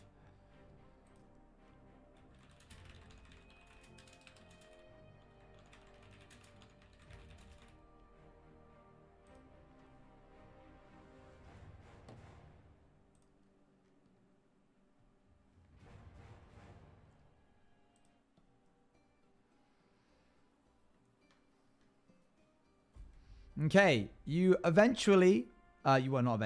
pocket it and head off into back onto the path. Eventually, you reach the fork in the road that you were just at before you went back and had all of that hullabaloo. There is the main path that you can go down, and there is the small path that leads not into the woods, but almost like its own separate thing. It leads more towards the base of the mountain that you can see beginning to emerge above you. What would you like to do? Which path? Main or small or smaller path?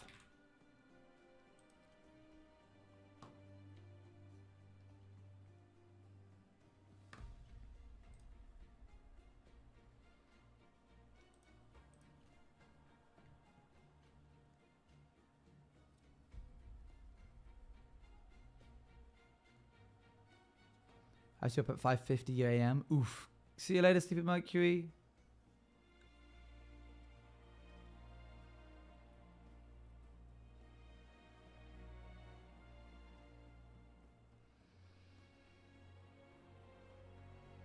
It's half and half right now.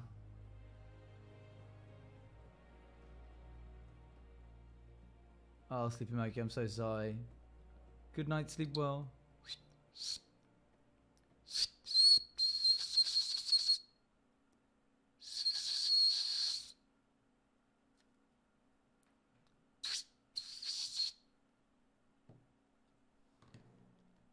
Goodness me, 27,000 channel points. You decide not to listen to the tall man's words and head down the main path.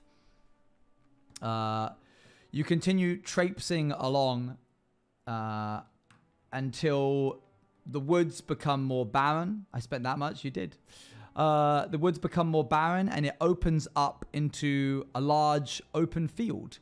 You see ahead of you the mountains that you are aiming for, and the woods off to the side that you were just from almost come up, washing against the side of the mountain like waves against the shore. Way off in the distance, you see a path splits away from the main one that you're currently on and begins to wind its way up the side of the mountain.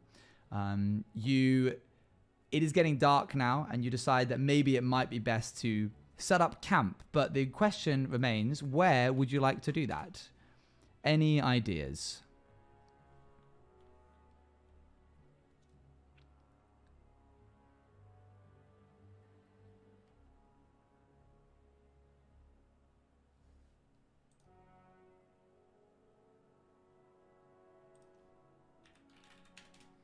In a tree?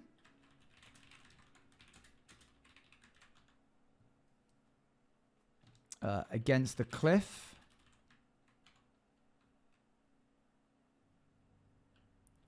Try and find a cave.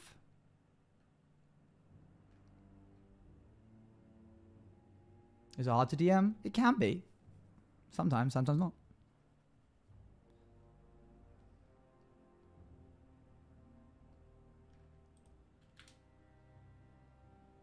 Okay, your three decisions that you came up with were in a tree, against the cliff, or try and find a cave. Oh, I should get rid of the glimmering stone.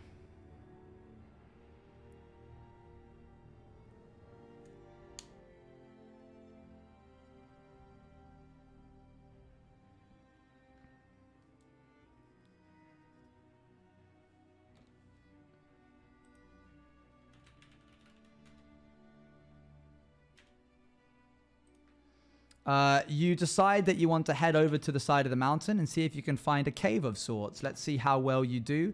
I'll get you to roll a survival check, which is wisdom. 6. You don't find anything that you think would do well, and what you do find is ridden with the littering of small bones at the bottom of it. It's almost like a small crevice into the side of the mountain. It would do in a pinch. It's getting dark now, and you would probably need to head back across the fields towards the trees if you wanted to try and sleep in a tree. So it's either one of two options. Make camp here, or go back into the fields in the dark.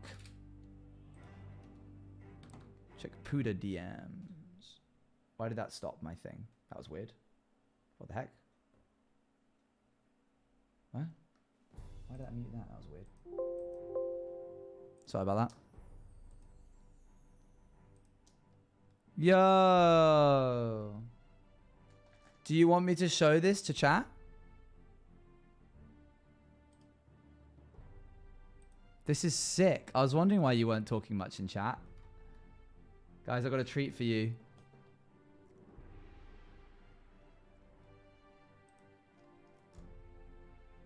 And by I mean my fiance does.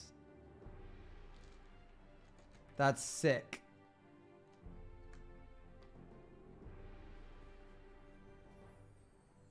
Can you make it not fuzzy? I don't think so, no. I've just opened up the link straight from it. How is it fuzzy?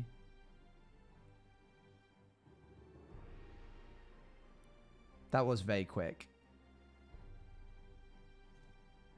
It might be, do you have it, do you have the stream at like 1080? My version is a lot sharper. I've just opened it from the thing, hold on. Oh, why did that mute again? That's so odd. Oh, because it's hitting this. There we go. Yo, just Moonline, thank you very much. I guess I'll download the image and try and open it like that. Hold on. Dun, dun, dun, dun, dun. Dun, dun, dun, dun, dun, dun, dun, dun. Gotta wait for my downloads to catch up. You guys want to go back into the fields. Okay. I'm sorry, just want the details be appreciated? Yeah, of course. I just don't know if I can? Question mark. But I want to try. Oh, that does look sharper. Hold on. Let me try this.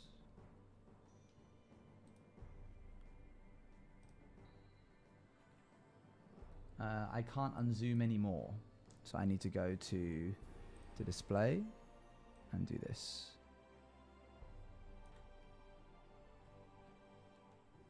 Pretty. Are you going to post it online somewhere? If you do, then you can spam the link in chat and people can go look at it. Yes? Cool. I like the outfit.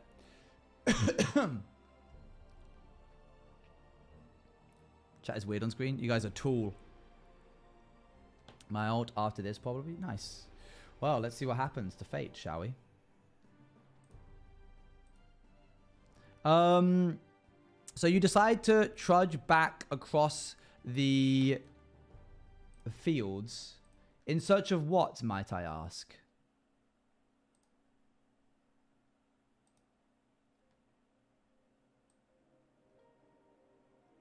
Tree?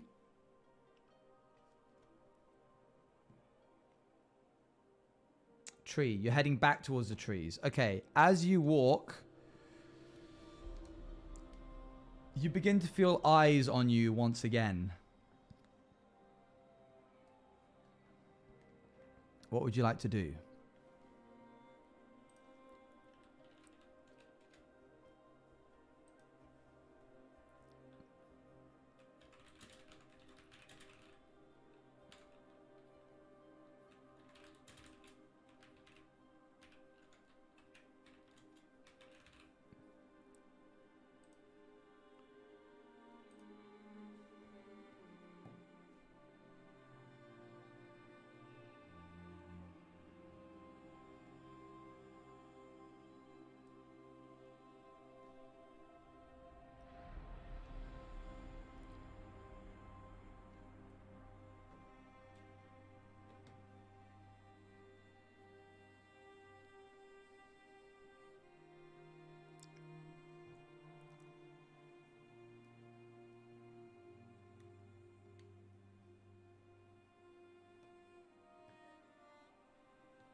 I want to roll perception. That's what looking around is if you vote for it.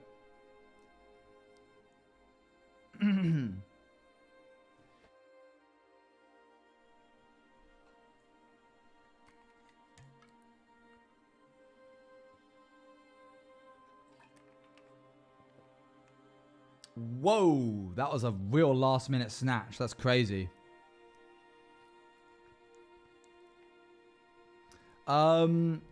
Let's see, let's make you roll perception then. That's a 6. You don't see anything, but you do hear a sort of low rumbling throat noise coming from the tall grass just off to your right. This doesn't feel like Bonco.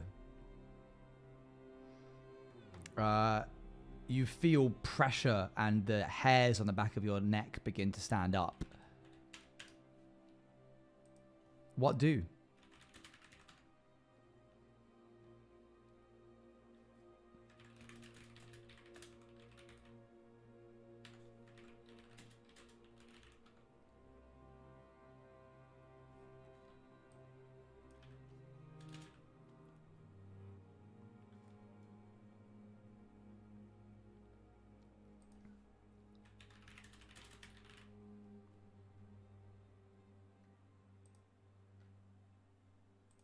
Your 3 choices are run to the trees, ready a punch, or look for a weapon.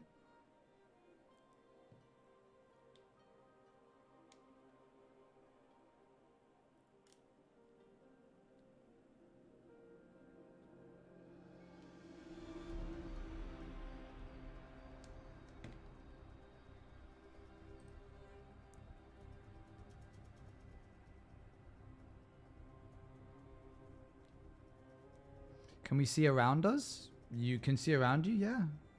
Is it a full moon? The sun's still going down. It is dark. It's like twilight hour kind of vibe. You can't see the moon per se, but you don't think that there's a full moon due.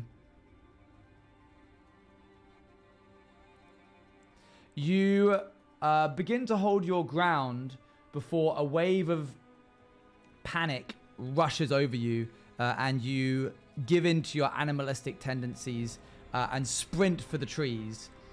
You hear the sound of cracking branches and grass being shredded as a large creature bursts from the undergrowth behind you. You don't have time to turn around and look. All you know is run. Let's see how fast you run. I'm going to roll your strength for this. Wagered against the enemy. 10, which is 12. 10, which is 12 again. You are quick on your feet and unburdened by feeling like you need to fight. Your entire being is just get to the trees. You don't know what you'll do when you get there, but you are certainly sprinting. Whatever is behind you is hot on your tail, but has yet to catch you. I'm going to roll again. Write the +2 down. I did. It's here. That's a 10 and a 16. Eventually, you feel 2 massive paws push against your back and stagger you. You try to maintain your balance. Ooh, that's a 1. But fall flat onto your face against the rough ground. You turn onto your back quickly to see a large but decrepit-looking bobcat pouring its way towards you, drool hanging from its mouth. It looks like it hasn't eaten in weeks. You can see its rib cage pushing through the thin layer of fur that it sports. What would you like to do?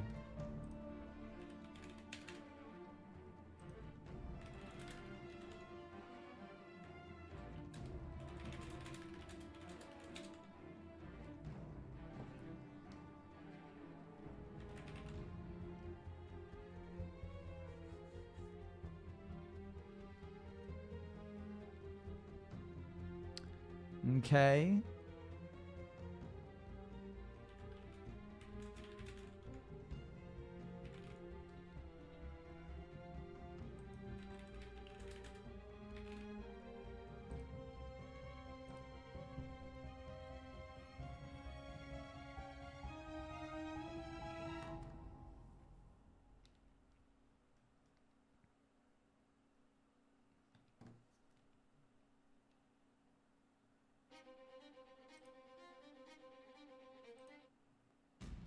That's better.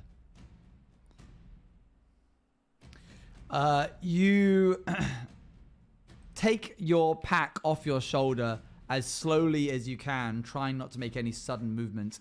As the bobcat leaps forward, you throw your entire satchel and sack against it, batting it across the face, and the food and its contents spilling out onto the floor. It seems to take notice and is caught off guard for just a moment, sniffing at the food that has spilled out onto the ground, buying you one moment of opportunity to do what you wish.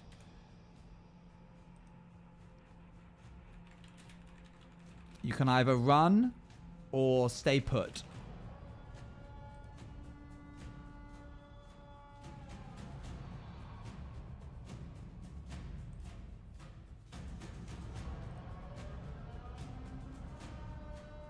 Can we roll for animal handling? If you stay put, you can.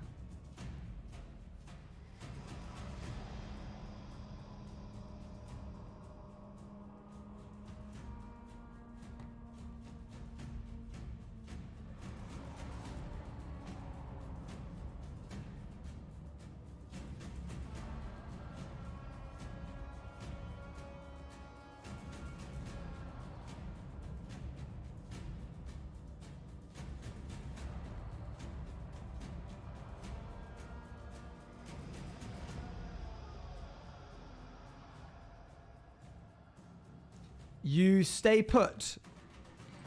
Why? What do you do after you stay put?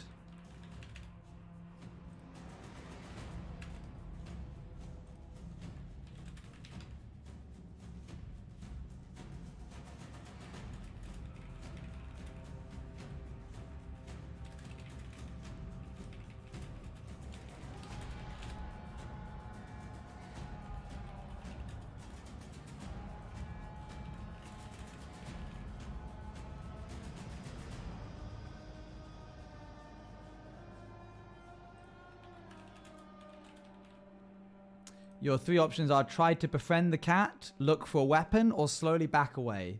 It is still preoccupied with the bag's contents.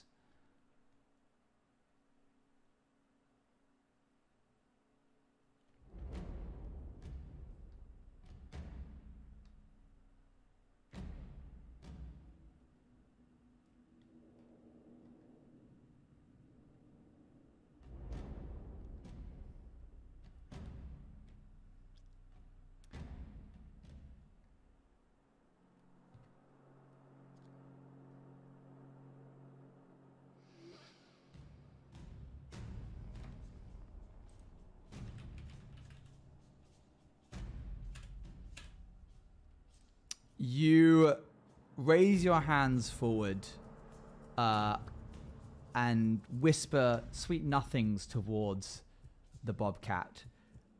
Its eyes dart from the food up to you as you approach and gently try to coerce it into being your friend.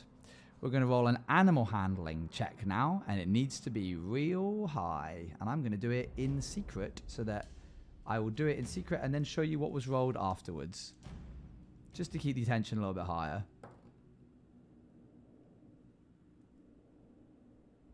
Leave that there. You have your hands forward and you reach around the side of the bobcat's head and gently touch its fur as it stares eyes into yours, assessing. You are able to attune to its behavior just long enough to understand that it wants to devour you. You whip your hand backwards. You rolled a 13, by the way. You whip your hand backwards, but not in time, as two massive fangs bear into your skin, your flesh separating and screaming in agony. It goes for another chomp as you try to move your hand out of the way, and are unable to as it clamps its jaws around. You hear the crack of bone as your wrist breaks. What do you do?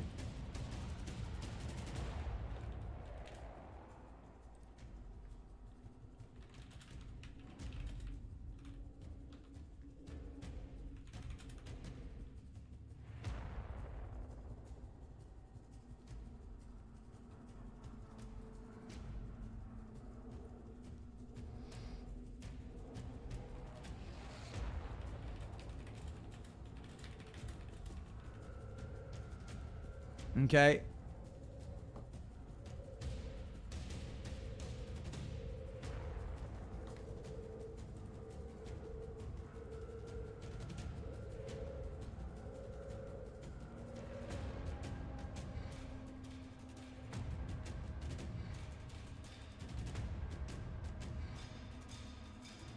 You squint through the tears as you reach your other hand down into the dirt and spray up a fine mist of it into the bobcat's face. It lets out a hiss and a growl as it lets your hands go and backs away, buying you a moment of reprieve. Gonna need something else from you now. Sorry to keep asking of decisions from you, but yeah, it's kind of the whole game.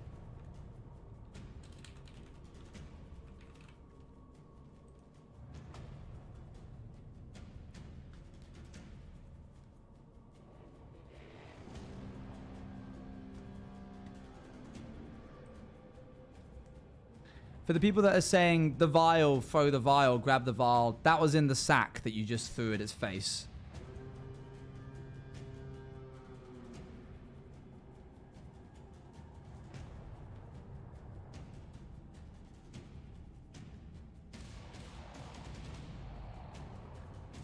You break off into a sprint towards the...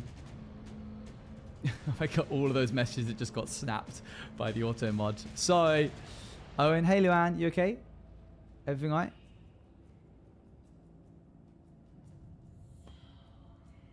right? You break off into a sprint. I'll give you advantage. Love you too. You get to the... Doesn't like sacks, apparently. Yeah, I can understand. You get to the base of the tree as the bobcat bears down on you once more. One more time. I'm going to give you 3 options.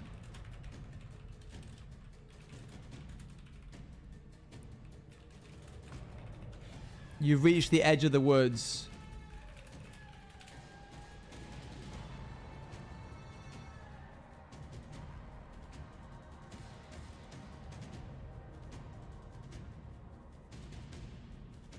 A bobcat.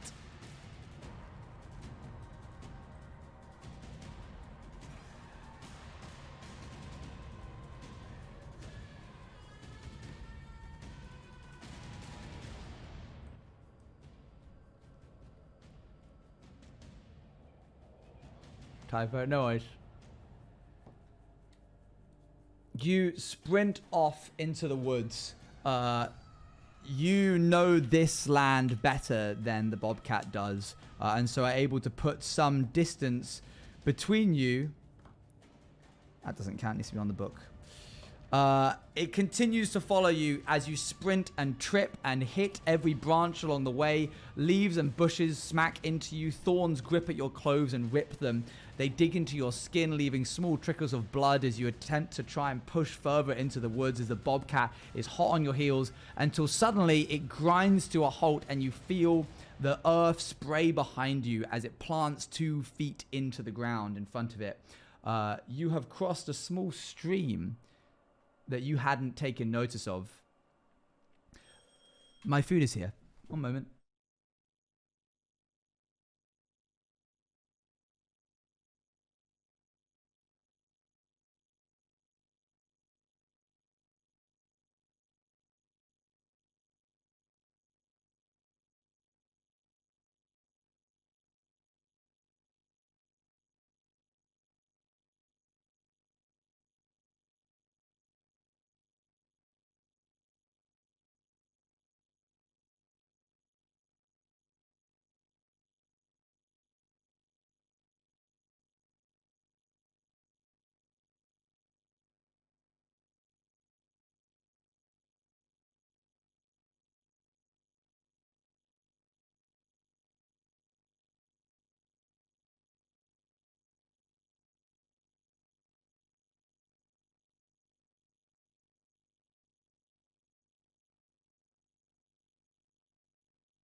that was my like worst.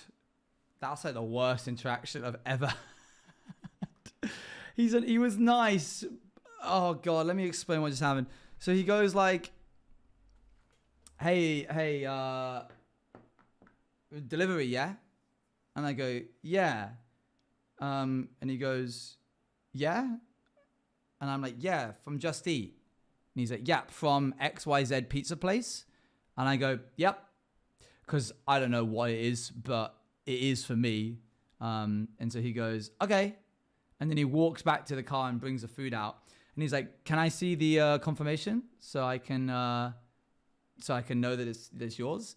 And I'm like, oh, here we go. So I go and grab my phone and I have to like show. It's a young guy. He's like my age. I have to show the figure. Thank you very much, Lady Phantasmagoria, for the raid. I have to show the email that says somebody bought you a treat. And I have to go, this is, I stream, people buy me food sometimes. And he goes, oh, okay. And he's like already handing me the stuff. And I'm like, okay, I guess he didn't really care that much. So he's already handing me the stuff. And then he goes, so you're a streamer, huh? And I'm like, yeah. And he goes, what do you stream? And I'm like, Minecraft usually. And he goes, is it good?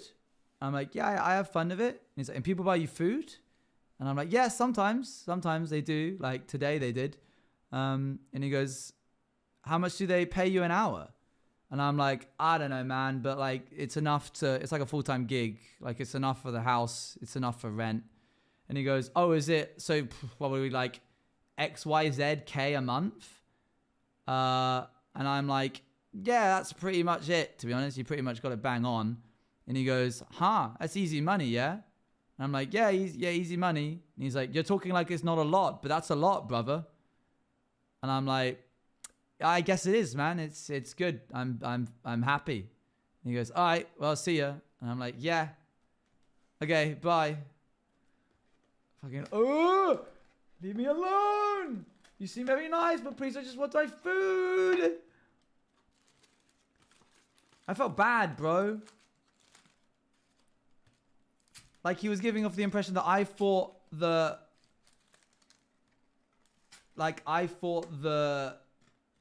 was better than him or something, which I don't think I am. I'm very thankful that he has the job that he has.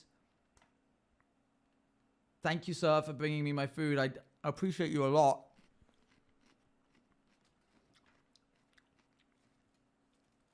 Dang, man. That was crazy.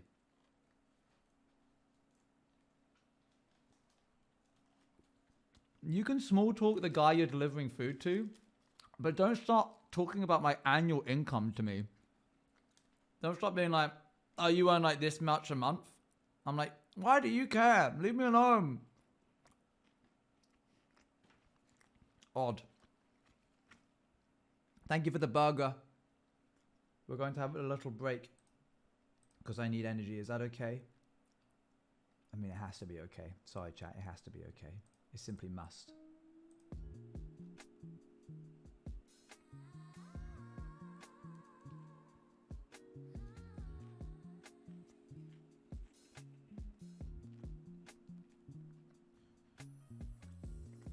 We can talk.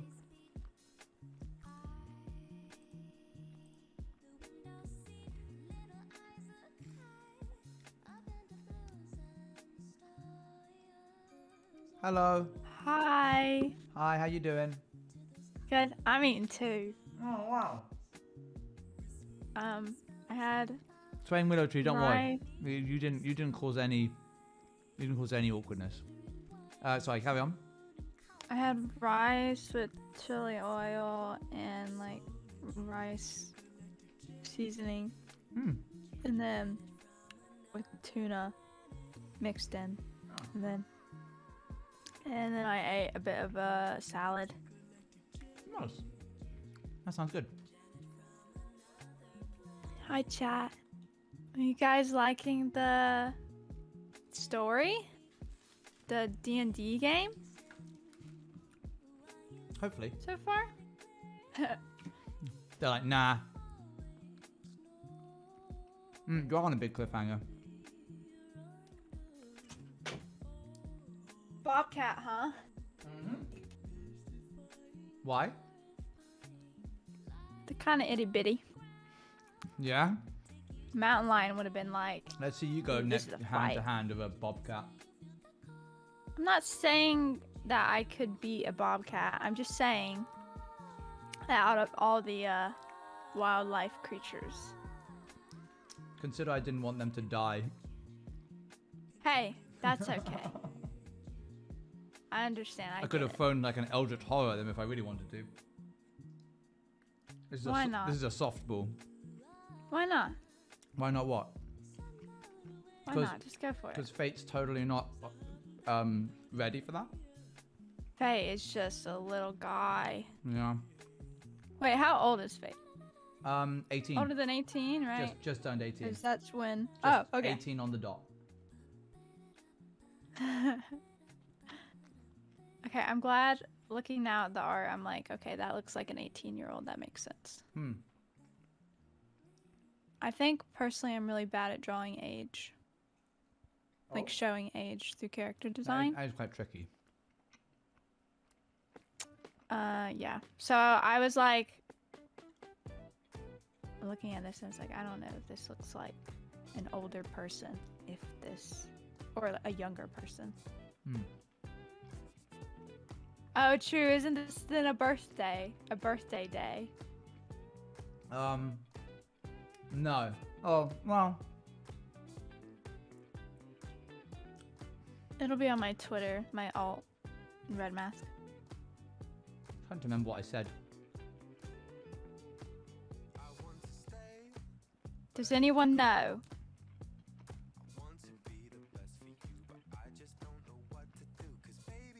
This isn't chat playlist, Olive.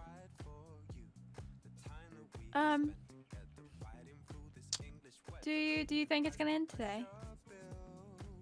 Tonight? I'm not sure. I really don't know, I'll be honest. I can assume someone will probably come in when it gets around like down to like 30 minutes if it does and like give stuff or like. Yeah. But I don't know if it'll keep going through if that happens, this will be the first subathon in which I'm not here for the end. That would be sad. I might not even be here for the end. Yeah. That's crazy to think about. Yeah. I guess we'll see. Oh, Olive, I had shown Owen Intergalactic Janet when it first came out on the Lemon Shaped Oranges playlist. So that's why playing right it's that's why I do have taste in music. Oh, this is true. Isn't Fate short? Fate's tall. Short distance. Short distance. Oh, I did like the guy? the combos we had for the character design. Oh, yeah. Abolish. I'll feel sad if also you will miss it as well, because you're like the time zone difference is so drastic. Yeah. Okay. I powered through that because I want to make sure that we get the You're D&D done before excited. the end. Finish it. Yeah. Good luck, guys. Love you lots, baby. Love you too. Talk to you later. Bye. Bye.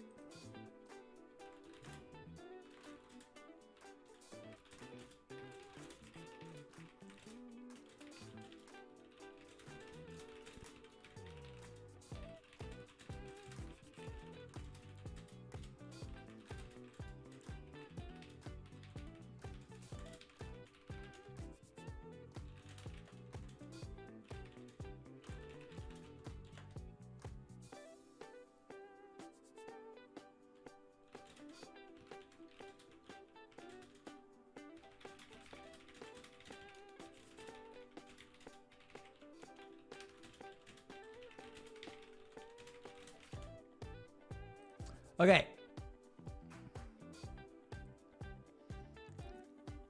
Thank you again, Swam Willow Tree, for the food. Don't worry about the driver being a bit silly goofy. It just makes for a good story, I think. We like a good story here.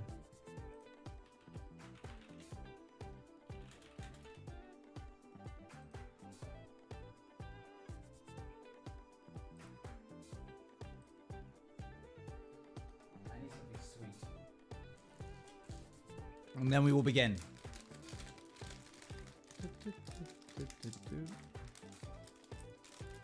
If he stumbles into stream, I hope not, seeing as he now has my address.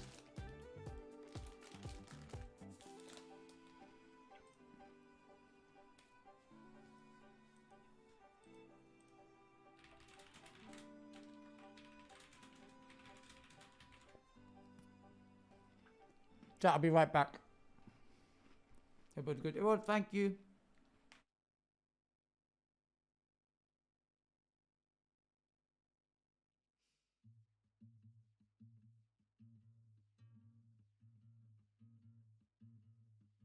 De todas las flores que sembramos, solo quedan unas encendidas. Cada mañana se preguntan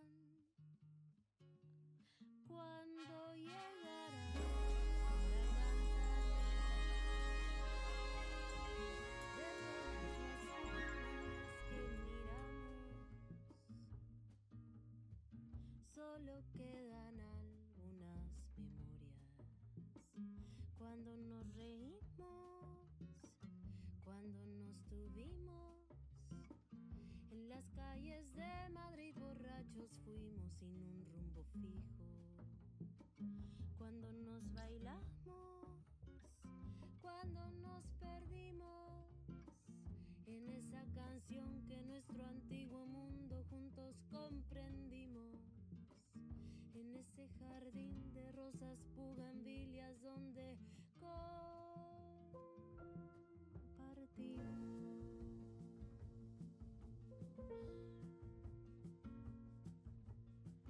De todas las flores que sembramos,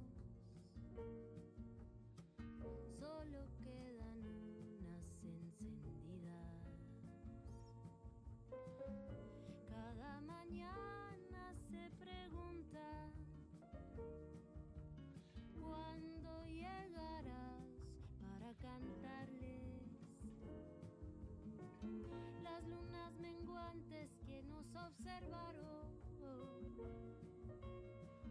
sobre mares lloran lágrimas sagradas, como tu caricia, dulce como amarga, deliciosas las mañanas, laberintos en las madrugadas, como tus caricias, suave como espina, se me va clavando sobre el pecho toda esta melancolía.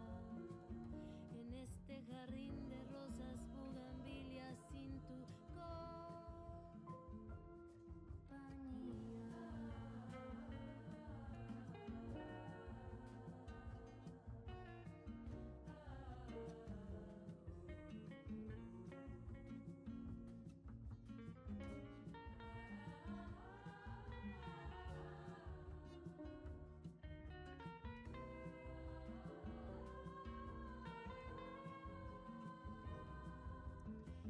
De todas las lunas que What are we saying now? solo quedan algunas memorias. You better hope he doesn't see that when he comes back. What did you call that? Away from when he's back from his desk? Haha. Everyone say bye, Olive. Desde Madrid borrachos fuimos sin un rumbo fijo. Cuando Everyone go. Everyone go. Everyone do the wave. OJTV wave emote. OJTV wave Olive emote. en esa canción No, take me instead. What about you as well? Hold on one moment. en ese jardín There you go. de rosas bugambilias. I don't even know what you did, but you clearly did something if you were OJTV Olive. Ese jardín de rosas bugambilias donde nos perdimos.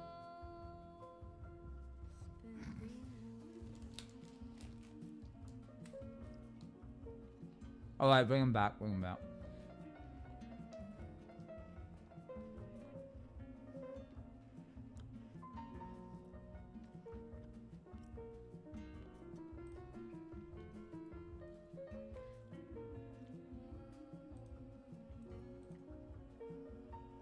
I'm gonna miss them. Sometimes it's like I can still see their chat messages.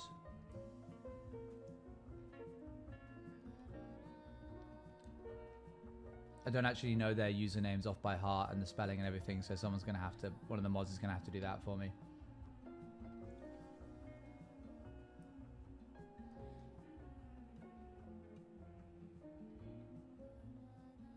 Thank you.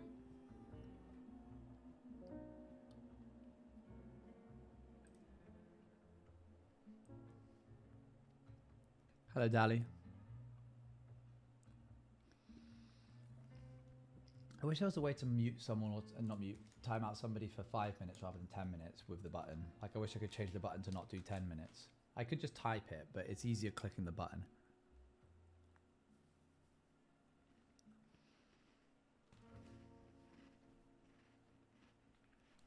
Never be funny again. You think it was funny, do you? I can do that on Chatterino, that's nice. The bobcat paces back and forth in front of the stream. The babbling brook bustles gently at your feet, the water tempting your edges of your toes to dip into them. It would be a serene moment if it wasn't for the hungry predator that lies in wait in front of you. It seems displeased about the barrier that seems to be in front of it. I refuse to babble. Thank you for the prime, Keely Cat. 13 months. I've been dealing with some real burnout when it comes to Minecraft, and unfortunately that affected my enjoyment in anything to do with it, but it's coming back now. Oh good, I'm glad. The bobcat tries to extend a paw over the brook, but pulls it back quickly, like the air itself is oppressive to it. Eventually it slinks away into the distance, and you seem to have survived as you watch it disappear into the bush.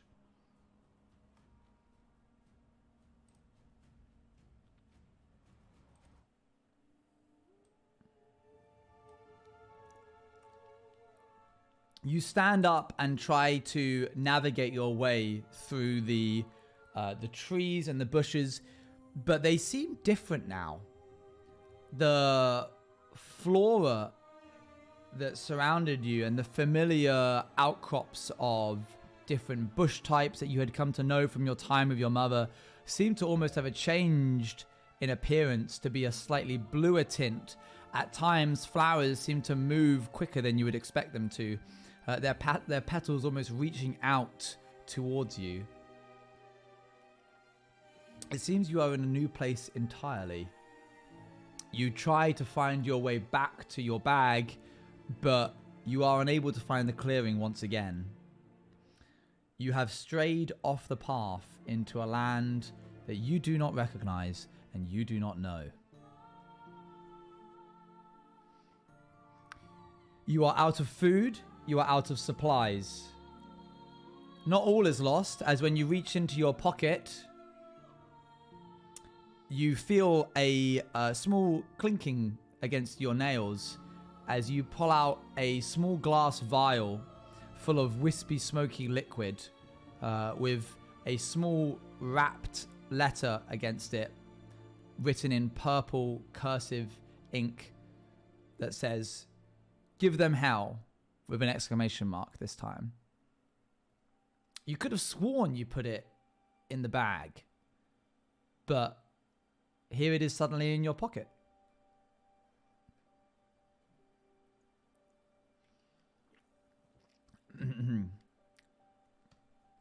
What would you like to do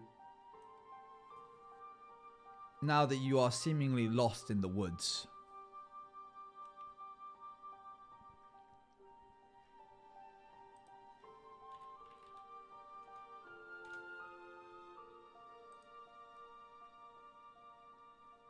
Percy Jackson.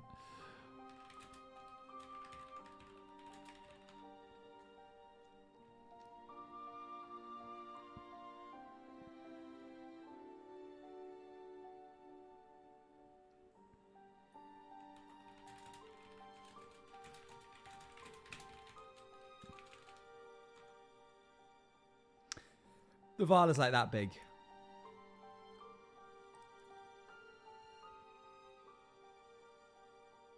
Is our hand still absolutely destroyed? It is now that you've had a moment to breathe and the adrenaline has worn off, you're in excruciating pain.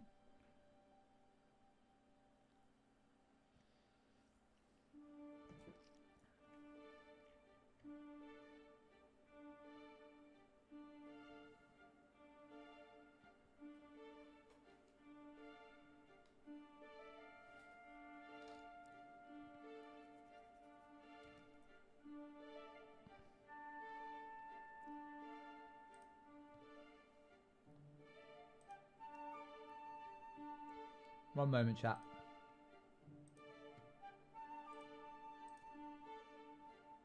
Can we poison check the bottle, then drink it? You can if you wish to. Do people want to drink the bottle?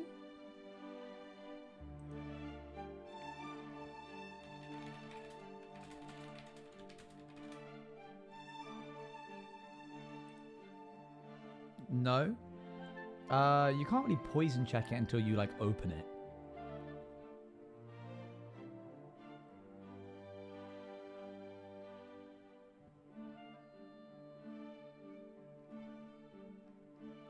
Oh, like put a drop on a plant or something? I see what you're trying to say. Okay, looks like you want to try and find a place to rest. Let's roll survival for you. That is a 16. You find a almost carved open toadstool, quite large one, that can fit your entire body if you curl up into a ball. You curl up in it and cry yourself to sleep, wondering how everything has gone so wrong. The next morning, you wake up to the sound of animals, you think, different things that you've not heard before, calls and responses from birds fluttering above, ones that are whizzing past through the trees at blinding speeds. This place seems more and more foreign the more and more you see of it. You do not know which way you ran now in order to get here, but you hope that you can make your way out soon. See you later, Cash. Thank you so much. Thank you for all the support.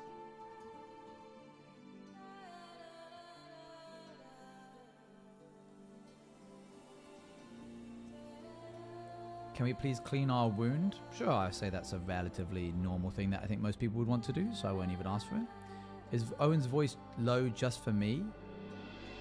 How do you mean low?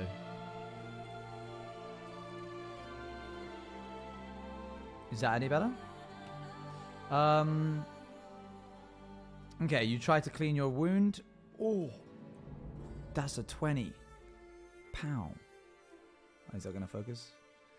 You, like with a dab hand, expert, you find a thin needle-like thorn off a sprout off one of the trees that are nearby.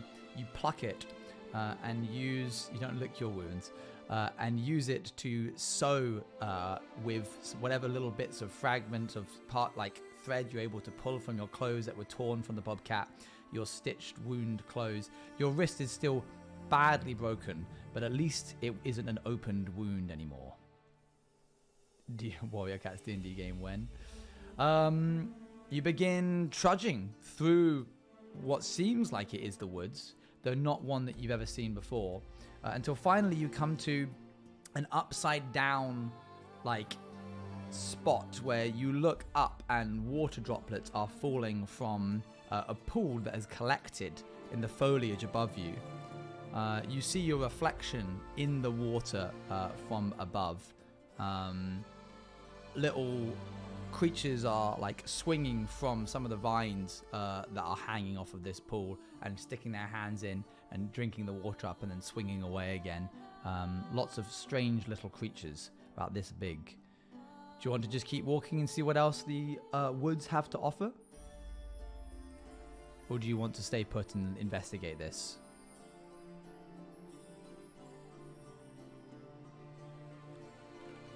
I'll let you vote.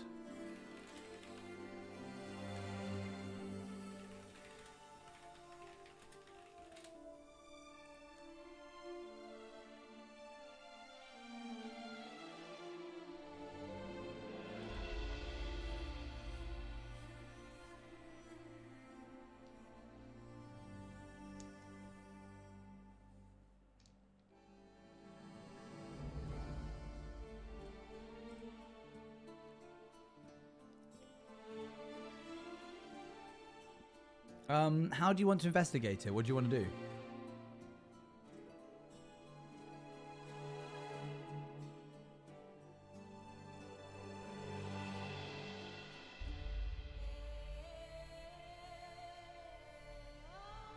Look around. What are you investigating? An upside down pool in the trees above you. It's sort of like collected underneath a bunch of branches that have like grown around it to make almost like an upside down bowl. I didn't think this far. Can we read anything on it? There's nothing on it. Poke the water. You'll have to like try and jump to reach it if you like. Okay, let's poll.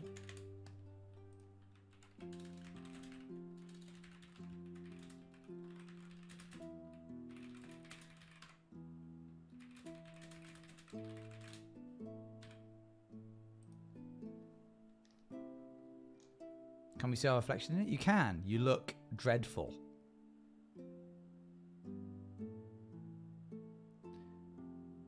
Does it look like the tree grabbed it? It looks like it formed here. It looks like the tree grew around the water almost. You raise your voice up to the creatures and say, what?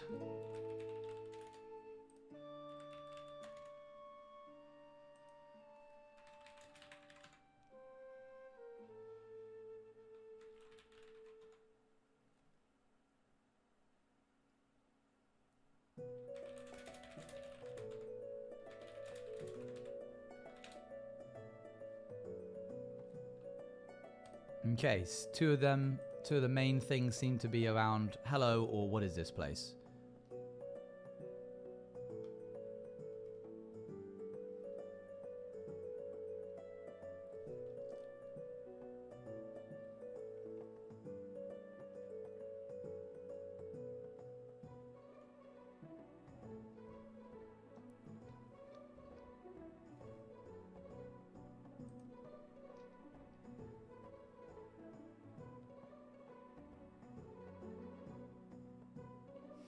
I love it. You're like, oh yeah, if we just say that we're, if we say where is this place, like what is this place? Even if they don't talk, we won't be embarrassed because we'll just like we're talking to ourselves, and that's totally fine.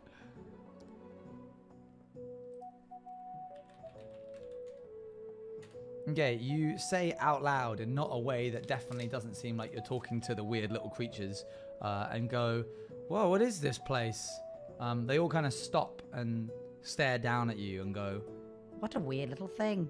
And then they begin continuing to collect the water and drinking it again.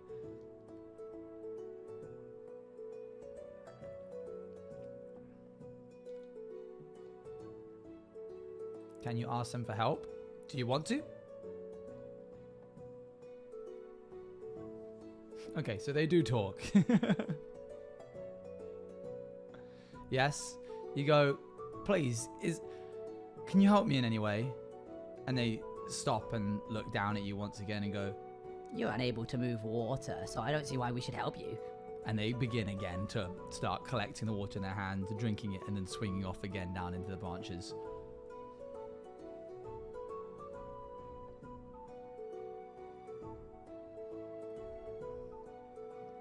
You see now that their hands are almost like webbed. Is that a voice changer? What do you mean?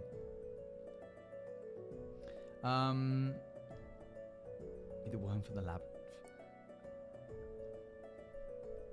Yeah, their hands are like webbed together, and they're collecting the water and like holding it like this as they like go off into the branches.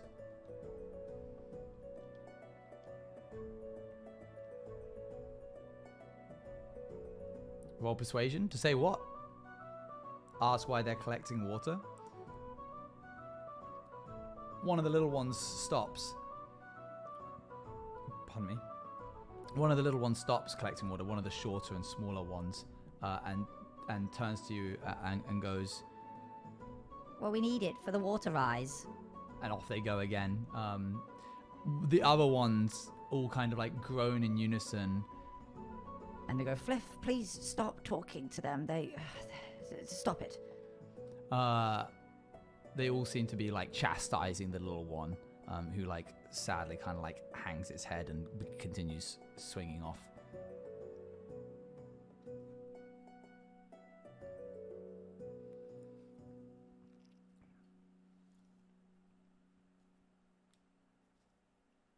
Can you please help me? I'm lost.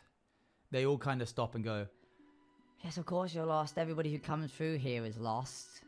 You clearly don't belong here, and you clearly don't have much time left.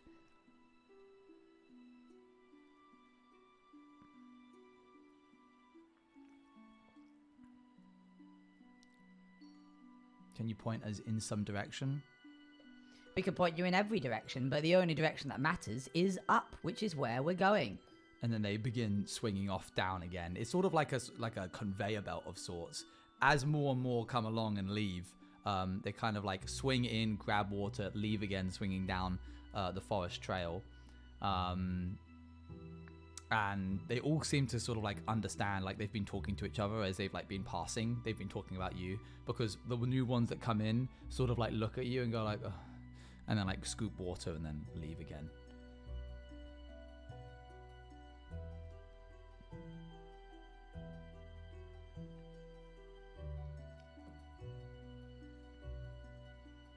One of them stops and goes, If you can collect water, then you can follow us, I suppose, but just don't drop any.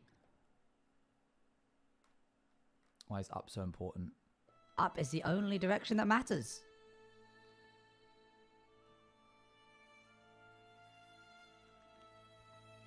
Do we have anything we can use? You can use your hands. What about down? They all stop and gasp. And then like carry on.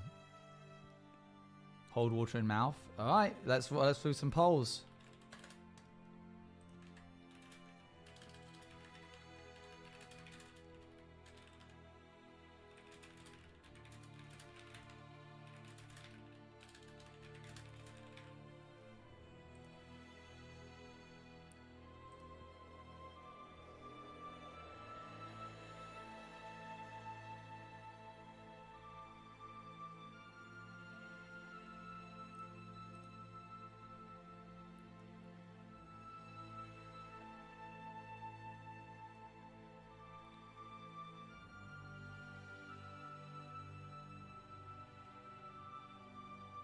Okay, you look around for a leaf and you find one, a large leaf that you rip from the tree.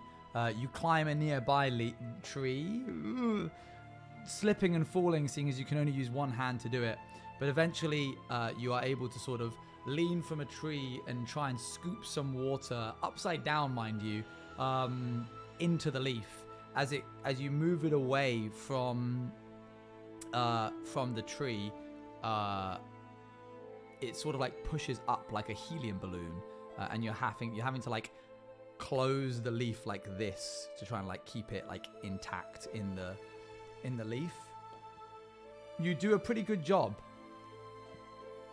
keeping it in. Some of it does spill, and as it does, they all go, Well, we'll never get that back now. as it like goes up into the sky. But they seem to be fine of you helping them, and they swing down the branches. They are collecting the water and like pulling it into their mouth and holding it in their mouth so that they can use both hands to swing. And they swing down again, down through the trees. Do you follow them?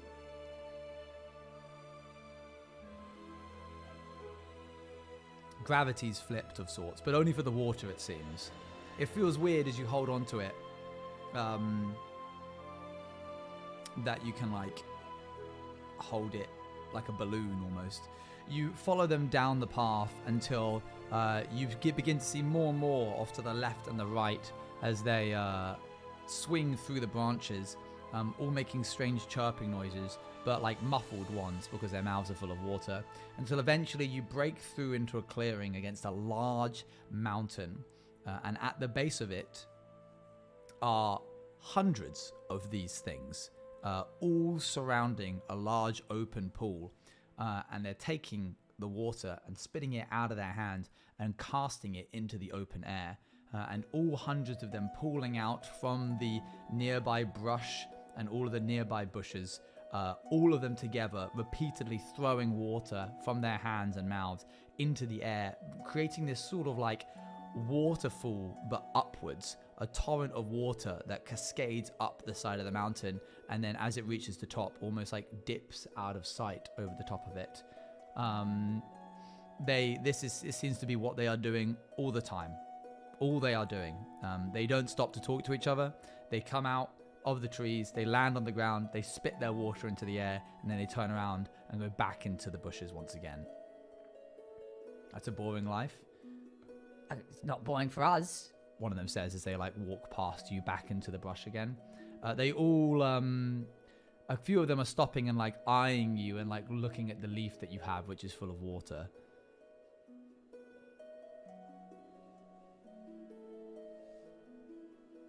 What do you do?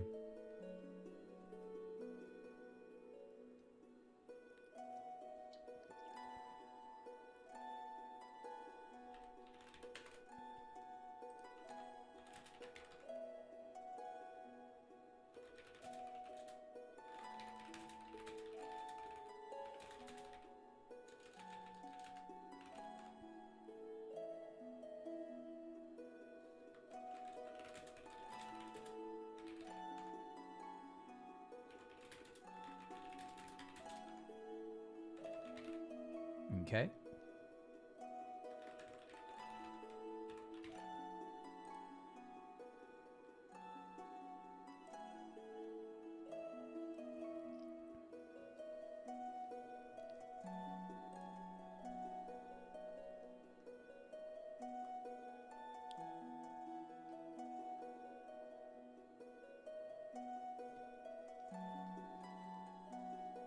All right, you take a step forward over to the edge of the large basin of water, which is consistently throwing water up into the sky with them, and cast your leaf out, throwing it as well, and the water picks it up and carries it into the air, as the leaf tries to fall back down, trying to be carried with the wind, but is met with an entourage of water cascading upwards, and all of the little creatures stop and go,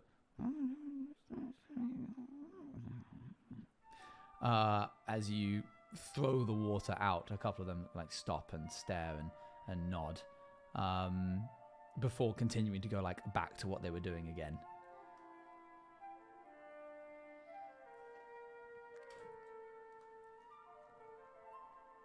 Why didn't we just hold on to the leaf? It kind of got away from you a little bit. There's more leaves around. You can get more if you want to continue doing this. What would you like to do? Gossiping about us. How dare they? Get more water. All right, let's poll for that.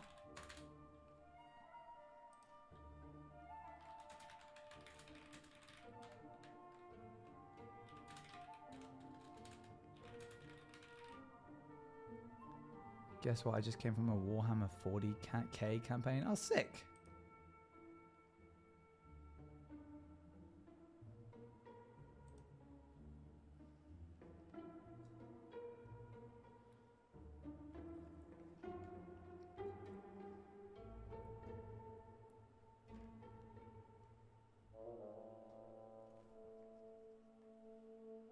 Can anyone give me a rundown? It's a pretty weird rundown, I'll be real with you. But the quickest rundown is, your name is Fate, you look like this.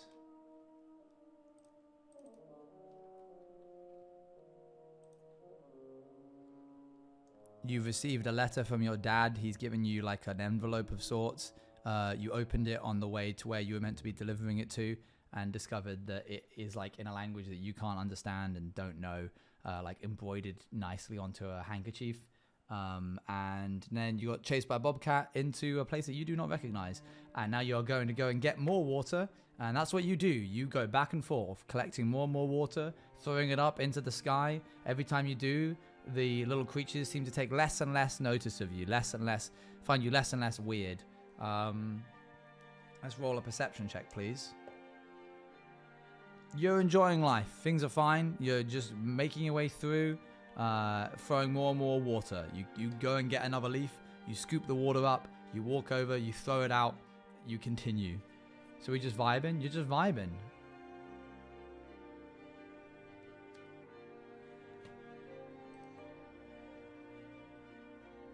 What would you like to do? Any goals and incentives? You want to try and deliver this letter.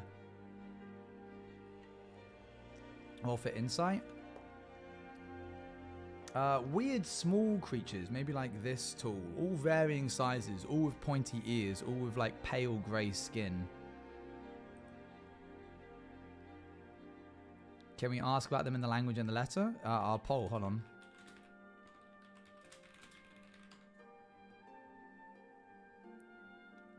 Ask about letter.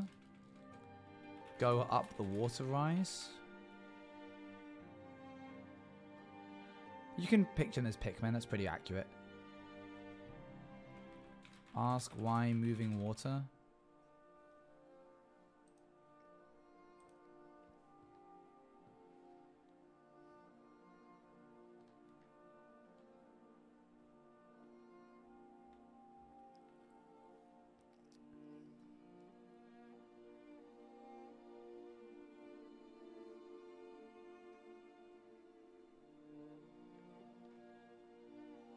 So why are you doing this exactly? Something confusing. What's going on? I'm aware that some of the creatures, there are some kind of creatures, but I don't know what's happening. Someone will bring you up to speed.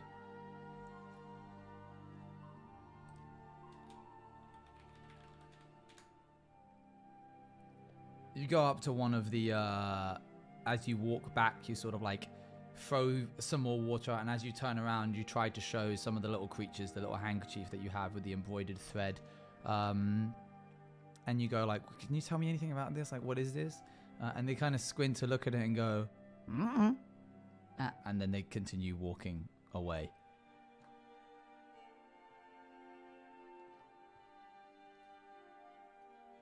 They don't seem to know. Worth a try, for sure. And I don't blame you for trying. Mood. Could we ask about the water as well? Sure, yeah, you guys seemed interested in that. You kind of go up to them and go, Why are we moving water? and they stop and turn to you and go, Well, you're moving water as well. you notice, well, do you? No, yeah, you don't really notice much. Something feels odd, but... Do you have any direction we know to go in? Not particularly. You got lost in these woods. Why did we get the voice? You notice that your voice does sound different. Does seem strange.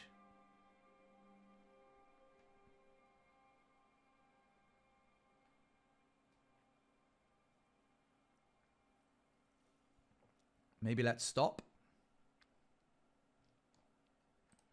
You go to a reflection and you look in. You do notice that your ears are pointier. And now that you think about it, you don't know how long you've been here throwing water into the sky. Your hands feel calloused from the holding of the leaf that you've been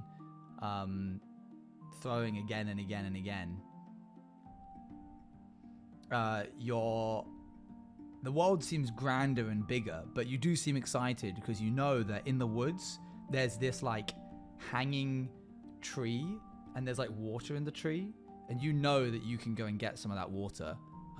And you also know that you can come back and throw it into the sky, and you realize that's what you wanted to do. So then you go into the woods again, and you scoop some of the water up, and then you kind of come back and you throw the water up into the air, and you look at it as it raises up into the sky, and you go, oh, that's great.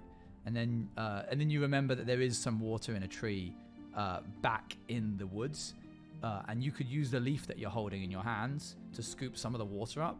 And then if you carried it back through the woods, which you're currently doing, you could throw it up into the air, and then it would cascade up into the air. And you do that, and you see it go up into the air, and that's when you remember that there is some. Let's hold on one moment.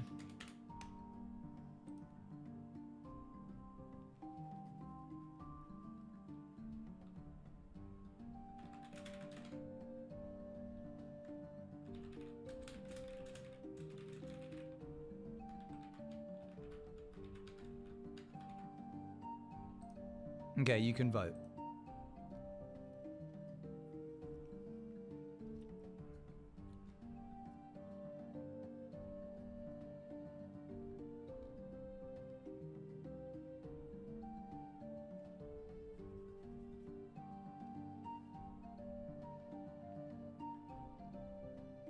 For those that are watching in the VOD, the poll is what do, and the answers are go back and get water.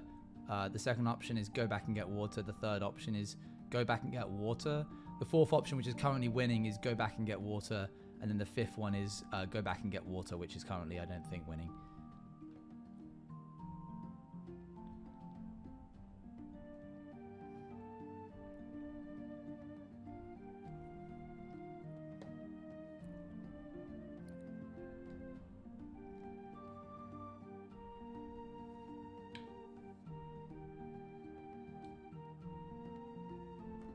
As you, okay, so you guys go back and get water, and you take it back to the clearing, and you throw the water up into the sky, and you watch it cascade up into the air, and you smile and nod to yourself, and that's when you realize what's happening.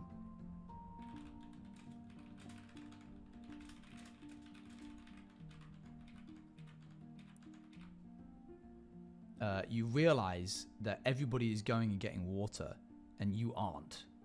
And you realize I should probably go and get water. Sorry.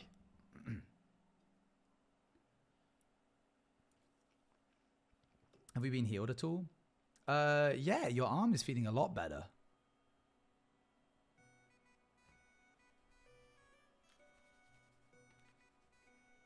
This is quickly going from freaky to annoying. I'm sorry. But you guys are voting for go back and get water. So I'm just doing what you guys are asking me to do.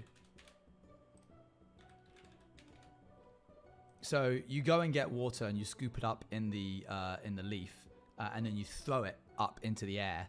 And that's when you realize, what should you do?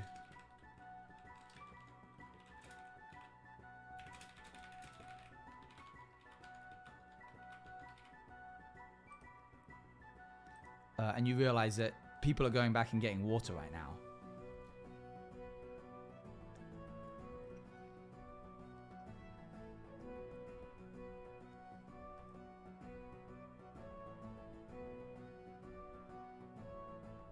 And you're like, I should probably go get back and get water.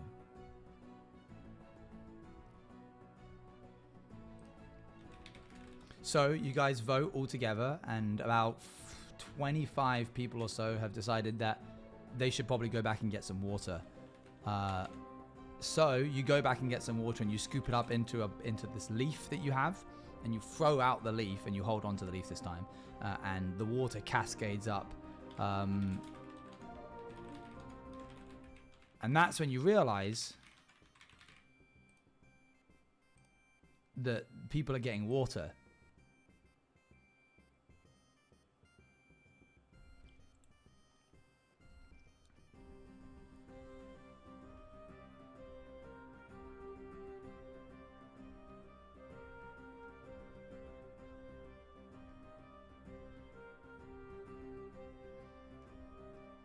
You've got some ops amongst you.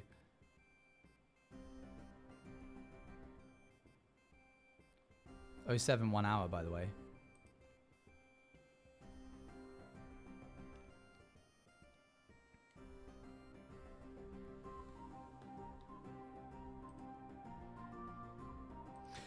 So you go back and you get some of the water that's hanging in this tree, and you go and you swing through the branches and you're holding the water in your mouth, and you land on the ground and you walk up. You look up at this great cliff as you spit the water out into the air as the water cascades up the side of the mountain.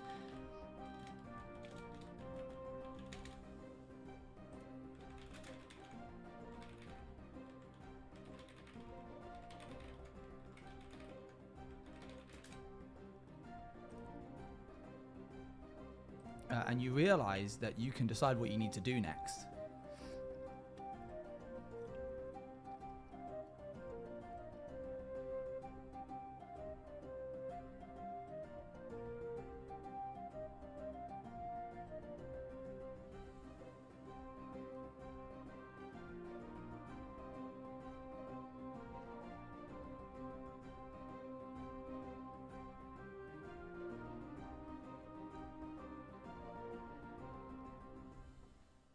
So you go back into the woods and you collect some of the water in your mouth. Can you bring back that 10-minute timeout on Olive? And you go to the edge of the water. You've swung back through the trees. And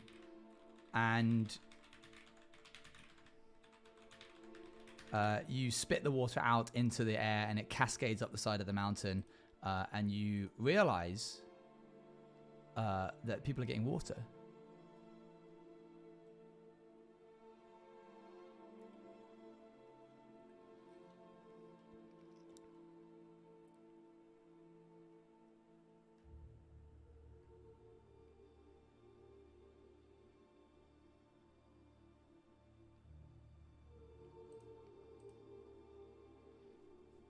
And that's when you stop and you think, why are we getting water? And you look out into the trees and you see a hooded figure standing in the trees, staring back at you. The light glancing off of the water droplets that are being thrown into the air illuminate his face slightly, a furrowed brow and a stern expression, but also one of solemnness and pity.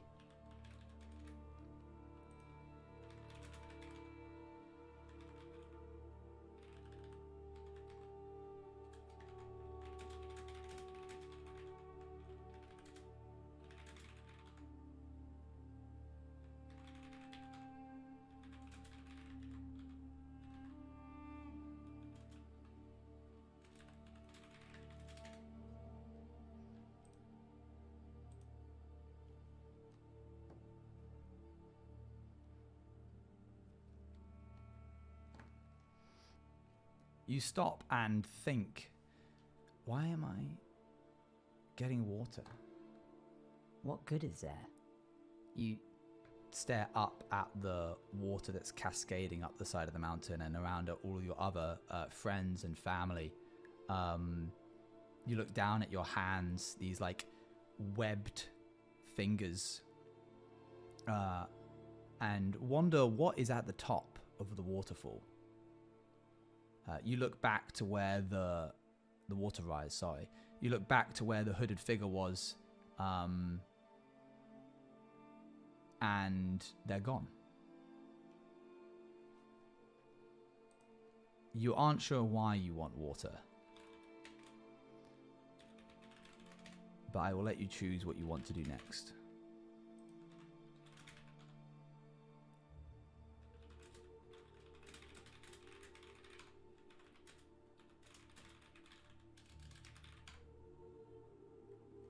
Okay.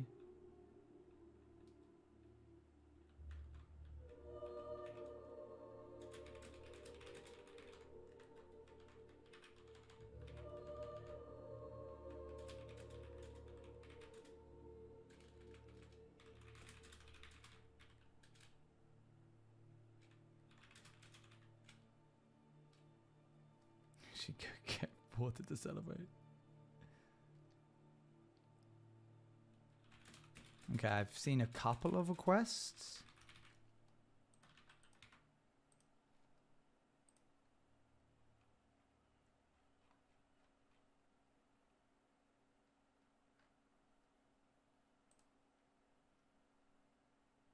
That's pretty much all there is to do. You take a step towards the clearing to go and get some more water from the tree that you know is inside of the forest. It's got this like hanging canopy and there's a bunch of water in it. And you've got hands that are perfect for scooping up that water. And you think to yourself, I should probably go get some. But as you go and step, you also think, why? And you look back at the water rise, at all of these people throwing water into the air. And you think, where does it lead? Eventually you step into the water. You're only small, like this big, so it comes up to your waist. And you kind of raise your hands up at all of the droplets that are raising from the water around you. And as you cup your hands, the water kind of grabs onto it and you find yourself being like lifted up slowly. And all of the creatures below you, your friends and family, are staring up at you as you go up and going... before they turn around and go back into the woods to go and get some more water. And as you watch them go, you remember that there is water in the woods that you could go get, but you can't get there because you're being carried up by all the water that's being thrown. You go up and up and up and up the side of this mountain, and you see over this grand landscape of bluish tinted trees as far as the eye can see, further than you've ever seen before. This strange foreign landscape of vines growing into the air and large trees off in the distance that are as big as mountains. And you go all the way up to the top before the water begins to push backwards against you.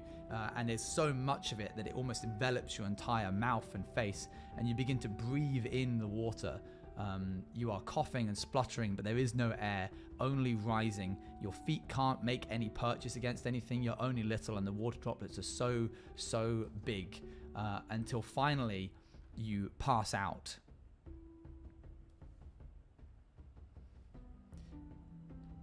When you awake, it is a bitter and horrible cold that braces against your skin. You are almost frozen solid at the top of this snowy peak.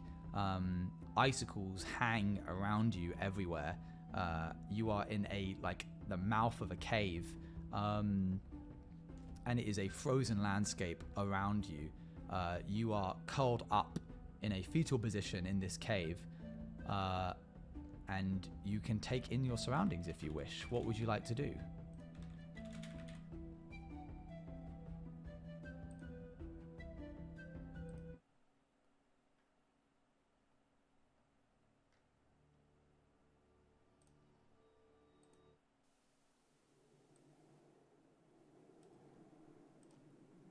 Seems like look around is one of the things that you want to do. You put your hands down and the rough rock kind of splinters in between your fingers as you push up and stand to your full height. Get more water. You look around you. You're in an open cave and a small lit fire is off into the cave a short distance. Another human sits huddled over it in a large pelt.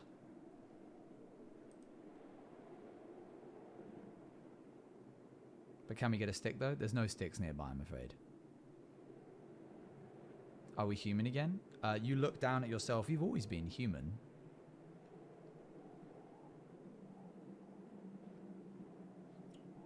You ask where you are. The water got us instead of us getting the water. I think that's a sign we need to get more. True. You ask, where am I? And an old woman looks up from the pelt and squints at you and gestures close to the fire. How tall are we? About 6'2". There is an exit. There's an opening to the cave.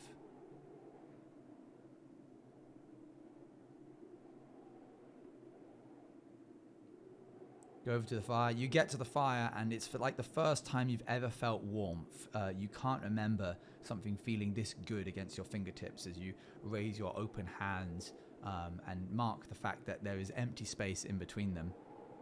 The cave is not a maze. You sit down beside the fire. A few words, no words are exchanged between you and the old woman, but she nods solemnly to you.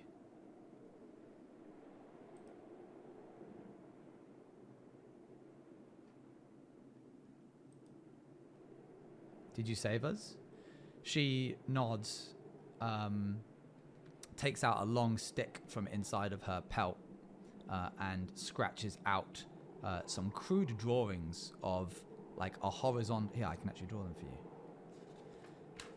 The fact that I can draw for once, or not draw for once, is actually a boon. She draws like a person. Hold on, I should make this bigger. She draws a person and then scratches it out and then draws the same person either side. And then she draws like what looks like an evil creature with ears standing atop the other creature. She then rubs that creature out, points to her, points to the rubbed out creature, points to her, points to this horizontal person, and then points to you.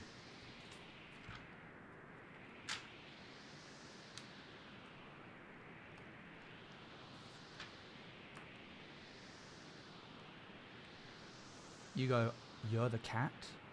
And she sneers and shakes her head and like gestures like, "What the hell is wrong with you? What? No." She lifts the pelt up again, and you realize it's the same texture and color of the bobcat that you saw.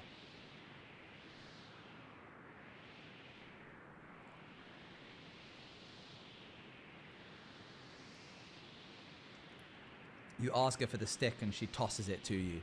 It rolls against the icy floor.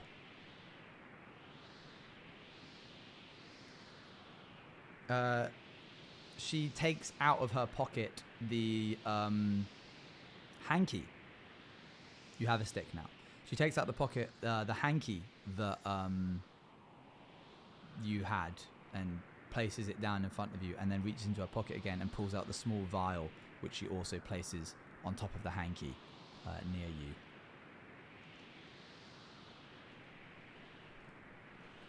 What would you like to do? Has the letter on the vial changed? No. Does she understand the hanky? You open the hanky and ask her, "Do you understand the hanky?" And she looks at it and solemnly nods.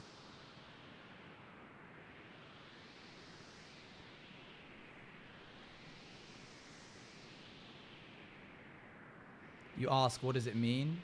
And she points to the entrance of the cave.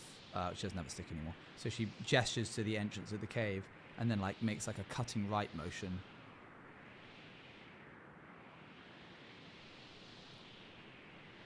You say, "Thank you for saving us," and she shakes her head solemnly again. "Is it a good idea to deliver it?" you ask, and she sort of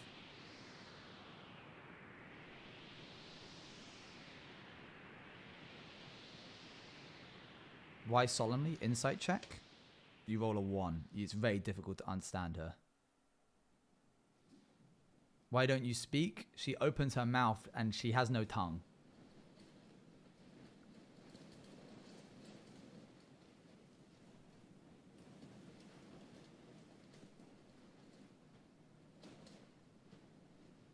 She does not look like the figure that you saw that looked at you pitifully. Ask her to take you where you need to go. She once again points to the entrance and makes a cut in action. You ask where your teddy is and she shrugs. She doesn't remember seeing one. You ask, "Do you recognize the liquid in the vial?" And she ponders over it and shakes her head again. "Is it night or day?" "It's daytime currently."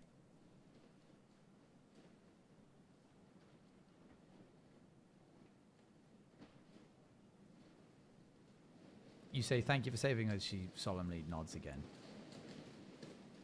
Are we hungry? You are ravenous, yeah. Is she pretty? As pretty as an old woman can be? I don't want to say that old women aren't pretty. That feels a bit mean to them. But, like, you know, she's old.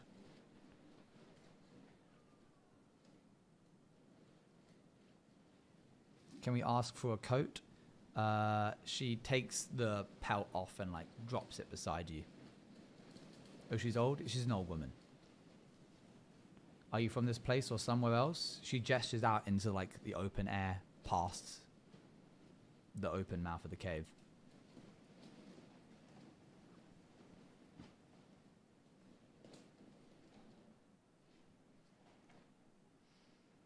Do you guys continue staying here? Do you leave? You are very hungry, but she has no food, it seems. You ask if there's anything that you should be wary of, and she takes the stick and taps the hanky once again. And then she picks up her stuff. She gathers herself up. She pushes over the pelt and the other possessions that she gave you. She kicks the fire out. The snow quickly dampening the flames. And then she walks out of the cave into the blizzard, leaving you with nothing but your thoughts and the light of the sun blaring through the snowstorm outside. And you leave, I assume.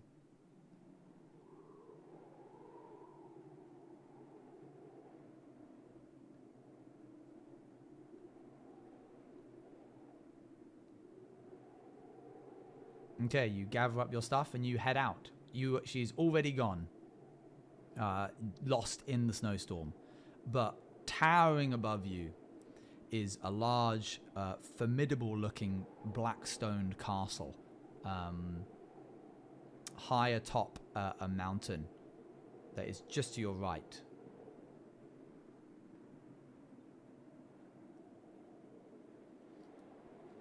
You are confused how you managed to get here against all odds. It doesn't make any sense. Our new home.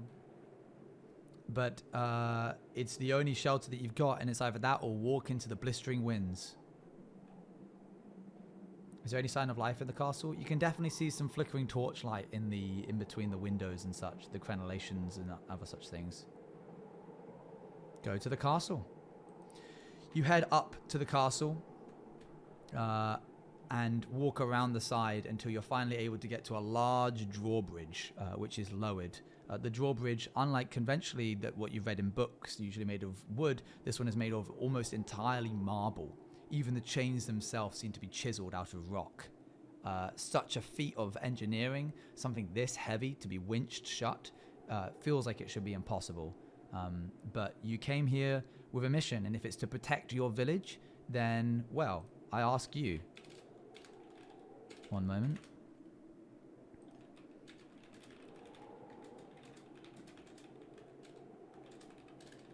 I ask you this. How committed are you to this mission? Your arm is no longer broken, it seems.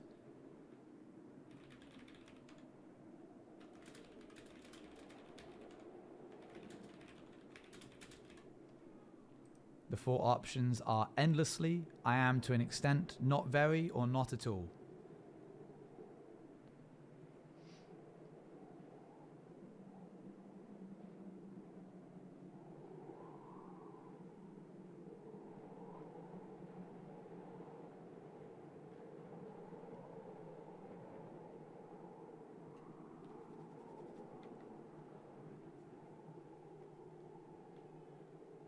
One moment while I go quiet down my dog. Could somebody boost that? That's scaring me a little.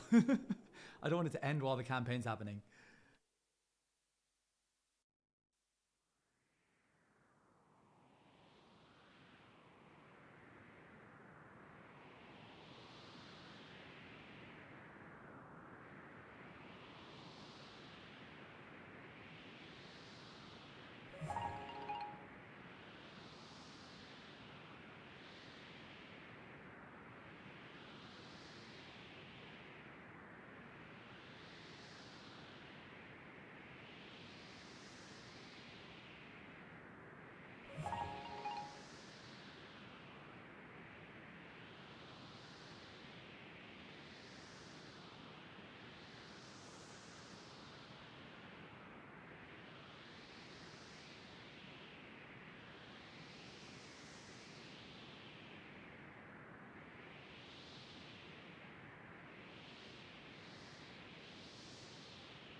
Okay, you are to an extent.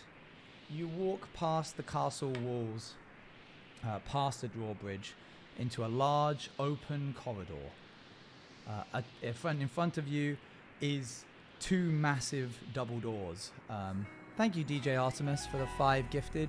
Oh, and Hound for the 400 bits, and Astrid for the 300 DJ bits. Artemis 1 has gifted 5 subs to Okay, chat. that's enough. We're good. Thank you, Fruity Logo, for the 1,000 bits. I just wanted it to be boosted a little so I could actually get to talk to you guys before the end. Shh, nothing to see. I mean, unless via you want chat. to go all the way. This is currently ending at 11 right now. But it's up to you. Thank you for the gifted sub, Icy Hot Wolf. No thanks. It's not up to you. It's up to them. Let them do it if they want to. IC Hot_Wolf has gifted 1 subs to chat.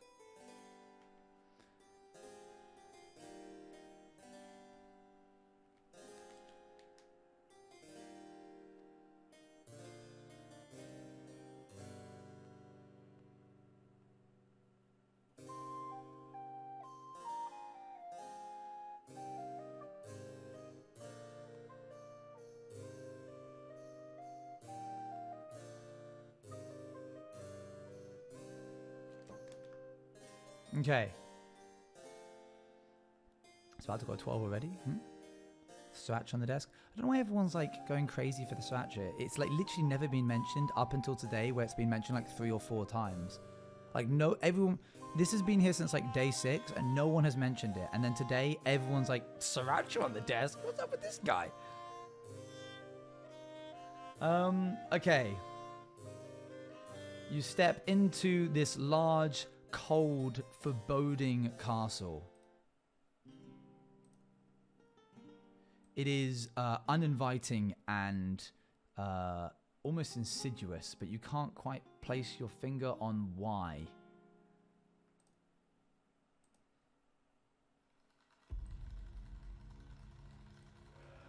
Then give it to the first person we find and go. Speaking of which, you see a tall gentleman off to the side, leaning against the wall. Oh my gosh, Fruity Logo, thanks for the 10 gifted. A thin, tall gentleman. Thank you again, Fruity Logo, for the 10 gifted. Fruity Logo has gifted 10 subs to chat. Leaning against the wall in a thin black coat, a pencil shape almost. Seeming to... You can't roll insight on the castle. No, that's not how insight works, I'm afraid. He seems to pay you no mind.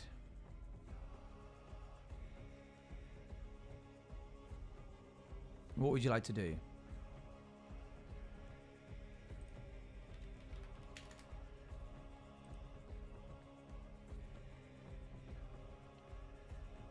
Hello, love.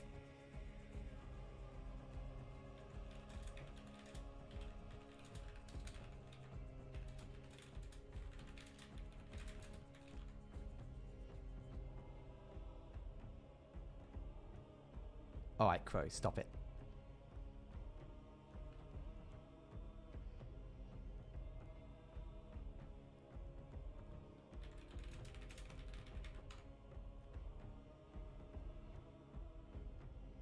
Do you remember what season it was? Yeah, it was like springtime.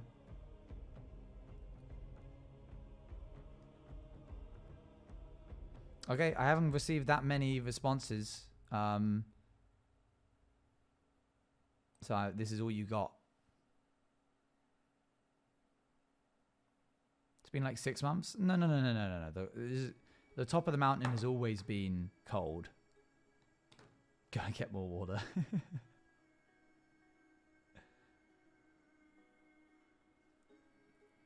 You boldly step forwards and, with a 12, somewhat manage to keep control of your voice and say that you're here to deliver a letter.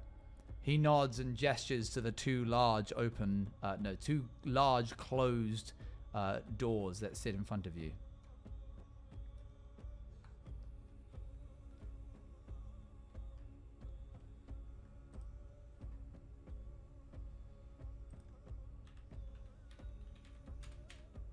All right, you go in. I'm pretty certain that that's all really you can do. You push through the doors, and it enters into a large room with almost like choir-like pews made of black marble lining the edges.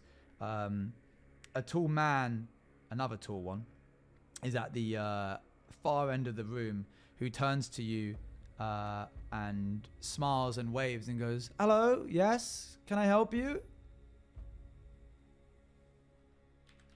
What would you like to say in return?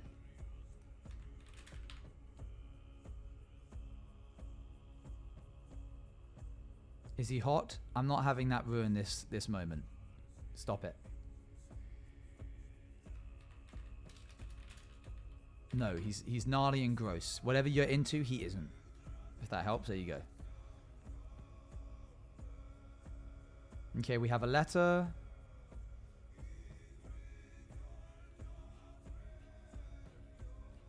I was sent here to deliver letter.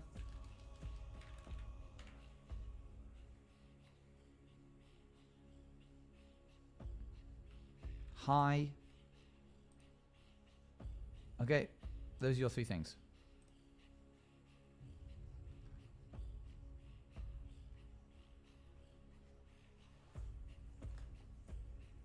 You're already in the room, Joker. Don't worry. You don't need to open the doors anymore. You call out that you were sent to deliver this letter.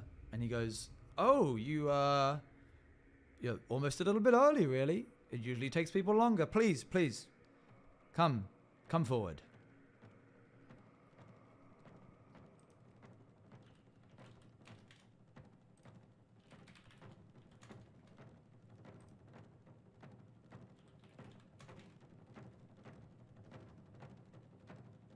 Early? He goes, "Yes, by my accounts, 2 or 3 days early. But no matter, no matter. We can still make do."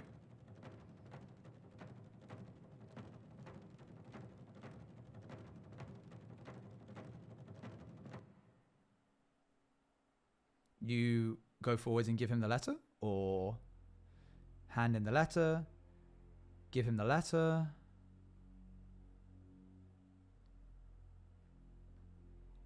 Give him the letter, run away. Okay, you step forwards. It takes you a good minute or 2 to cross the threshold, or sorry, to cross the room, until eventually you get to the bottom of these stairs that lead up to where he is. He's standing across from you. In between you is a large black marble table. He goes, please, the letter. And he hands it, he like lays his hand out.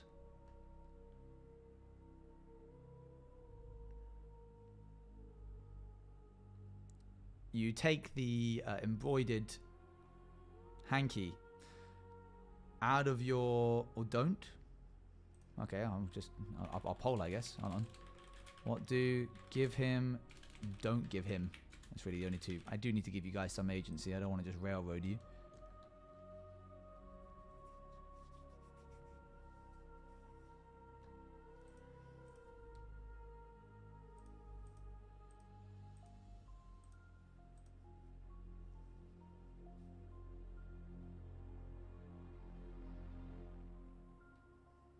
I'll let you guys vote on that one.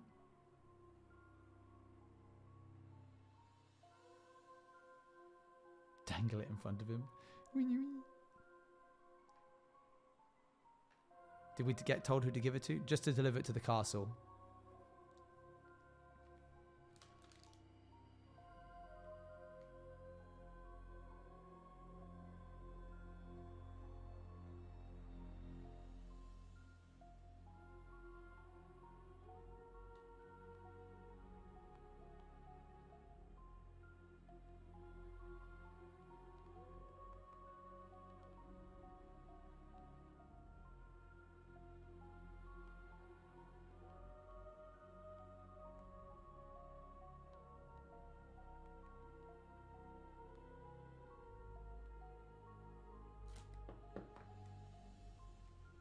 Oh my gosh.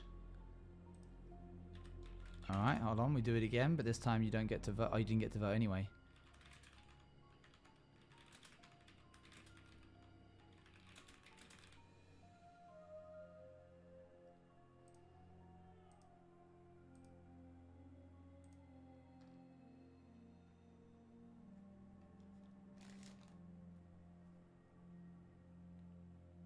If you pick don't give him, I assume you want to show him.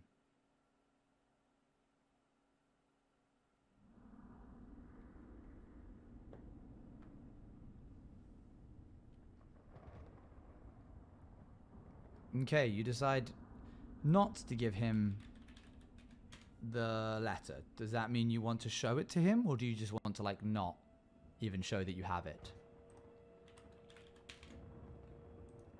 Insight, you just met the guy. I don't think you can't do insight. You want to just show. Okay, you hold the hanky up, the embroidered letters scattering across the front of it, and he raises an eyebrow. You opened the letter? Is it standard where you're from to snoop in the deliveries that you make?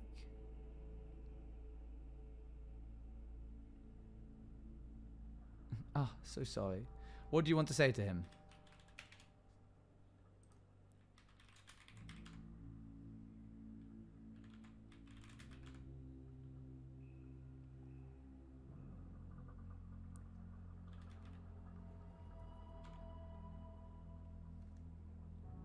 Okay, lie.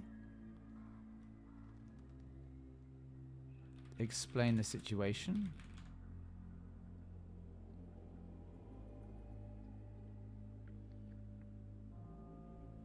Those are the only two things you can do, really. Lie or explain the situation. I'll let you come up with the lie if you do choose lie, and I'll let you say what you want to say if you explain the situation. So this is one of two choices. Can we run a persuasion check? Oh, depending on how good the lie is, yeah. Big Ear is yelling again.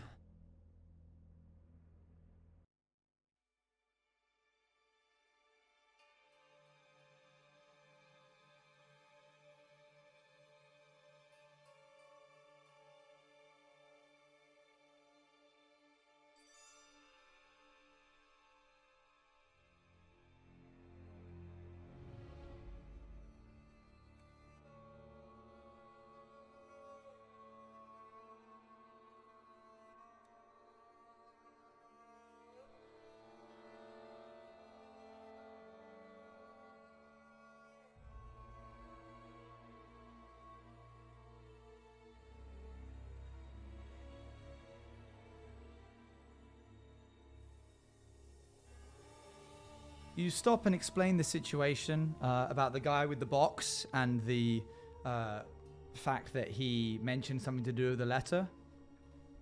I assume.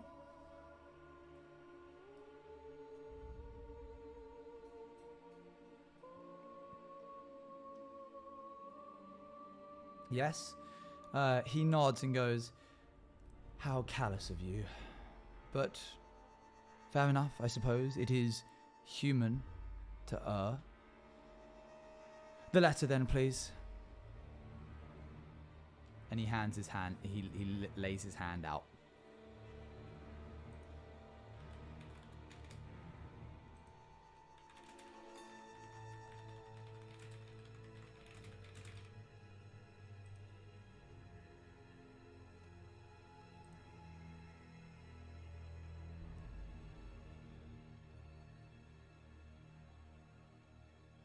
He senses your hesitation and clarifies, "I am the recipient. I am the owner of this castle."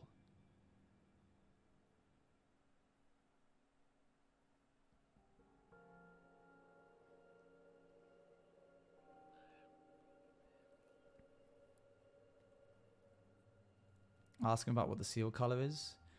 The green one that you tore, it's just a formality, I suppose.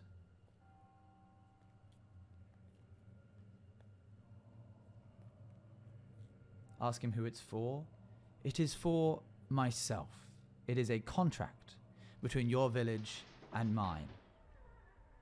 It is a necessary formality for what we have arranged. I'd be willing to explain more if you can hand me the letter and I will decipher it for you.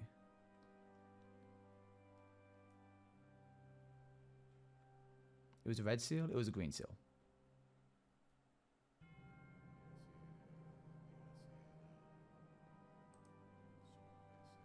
What language is it in? This is why you should not open letters that are not addressed to you. They just complicate things further. You had to deliver it because it was a necessary part of the arrangement between my family and yours.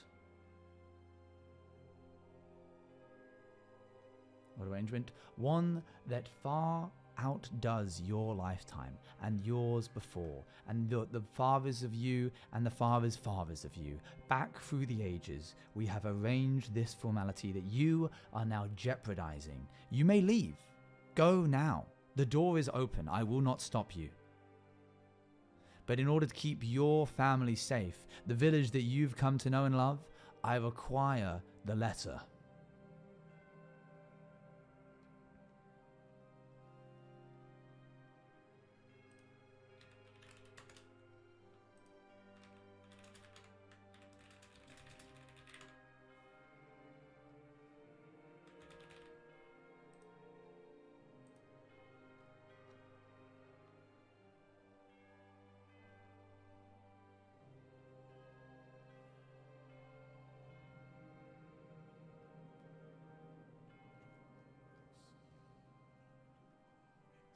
More questions? Oh, sorry, okay. You want to stall more? Alright, sure. Sorry on.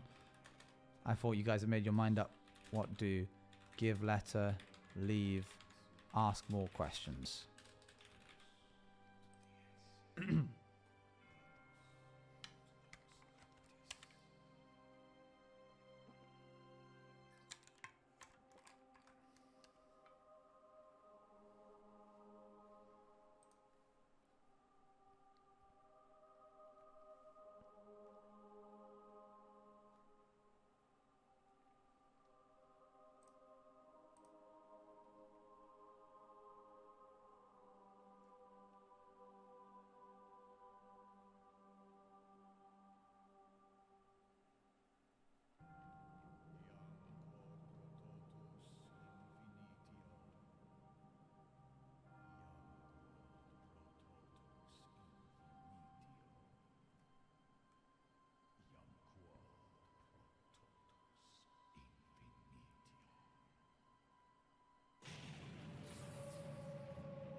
You hand the letter over the black table, and he takes it, whipping it away from your fingers. He lays it out flat on the tabletop, looks up and gives a solemn nod to you. I suppose they still aren't telling who they send what they are in for. Can we snatch the letter back? You can try. Oh, dang, just as bad. I mean, I don't know if you want to do that. I can poll it if you like.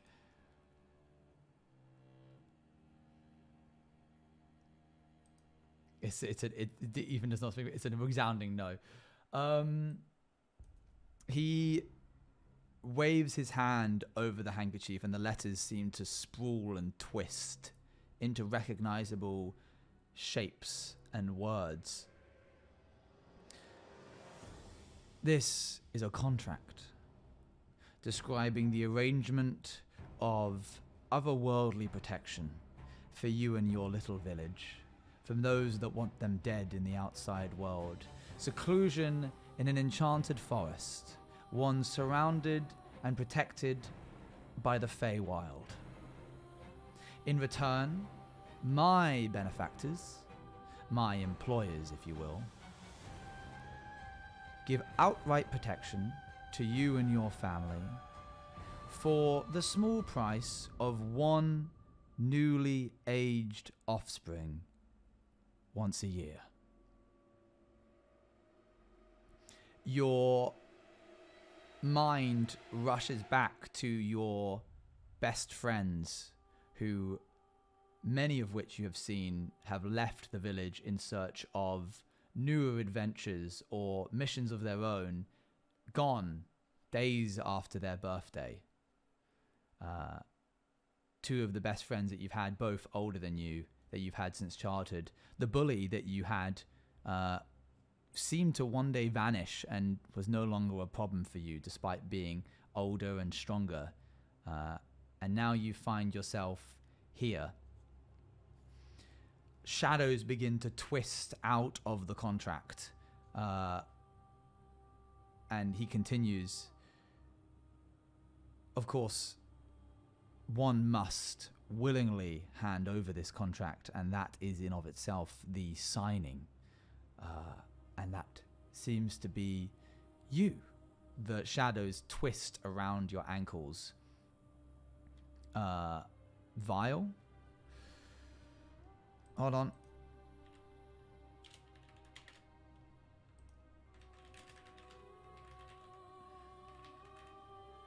Can we rip the contract up? You reach a hand out to it, but your fingers become singed by the shadows that are swirling around it.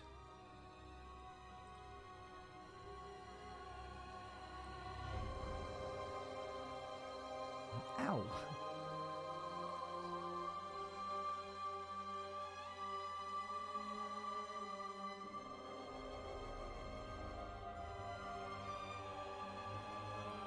You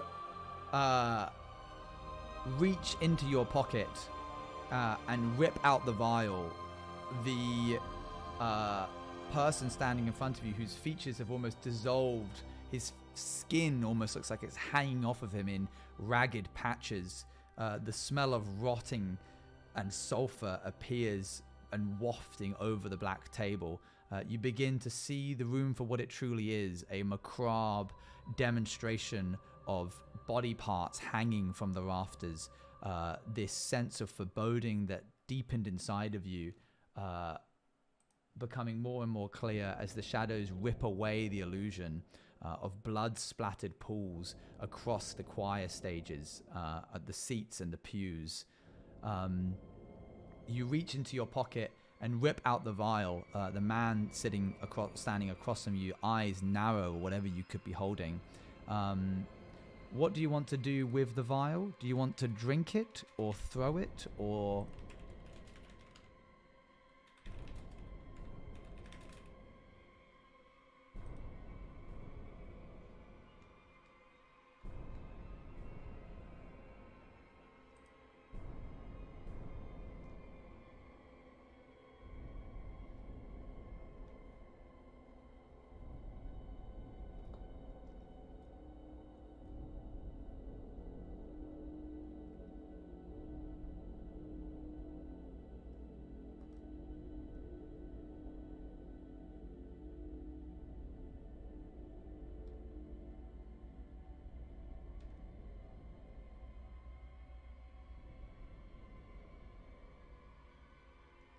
Insight? Question mark? It's a 7. Yeah, I don't think he likes you. I think he might be your enemy. But don't quote me on that, because it was only a 7.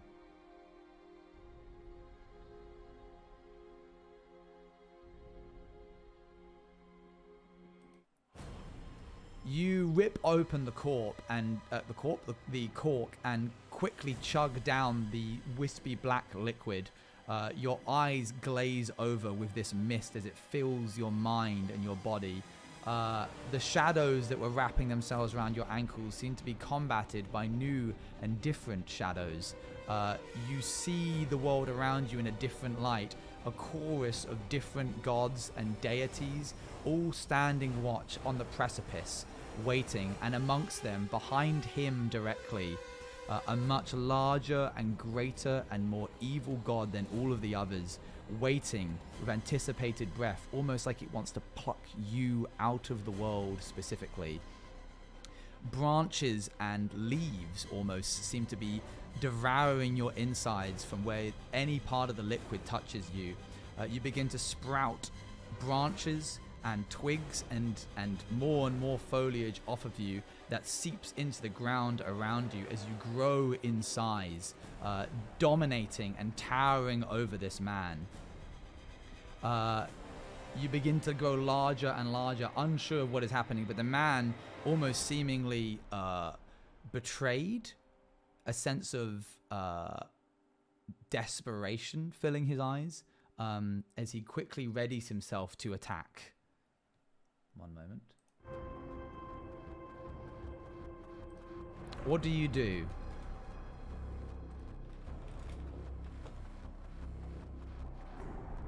Is this a fight scene? You're in a fight.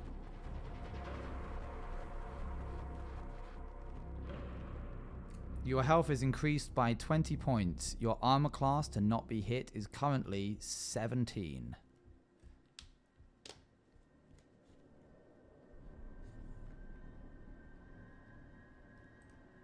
Hit him. Break the ceiling. Stab him. Like, I assume hit and stab are basically the same.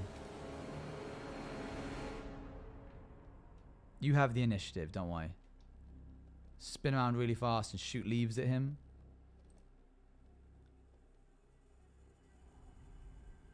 Give him a nasty splinter. Alright, I'll let you choose one of those two things.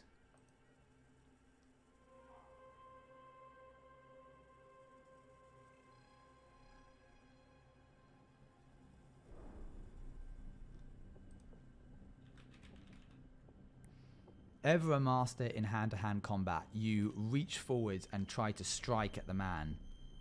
Is the contract made of paper? It's made of like a thin, hanky-like fabric, like silk. Let's see how you do. You get a +5 to this. You rolled a 23. You strike him with the force of a massive tree trunk, and he goes sprawling backwards and hits the backstage, the black marble concrete wall. All of the gods and deities that are around almost seem to like pull back out of shock. The particular god behind him seems to sneer, its large tentacle-like structured face almost grimacing in a in a show of pearly black teeth. He turns around and steadies himself before readying and attacking you. Can I get some music that is actually a bit more like constant? Something a bit more. Something a bit more. Something a bit. That'll do. He lays his hands out in front of him and shoots a massive wave of fire that goes cascading over your body, which I assume you try to dodge. You do manage to dodge it, but you will still take damage from it. You take 5 damage from the searing flames as they lap over you. What do you want to do next? Man, there's like no good music for this. Let me try this. No.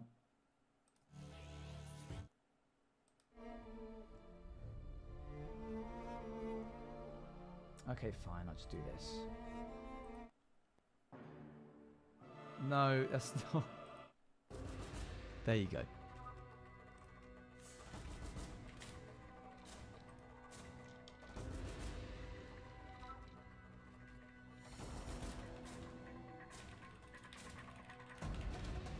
True, the no dice makes good work.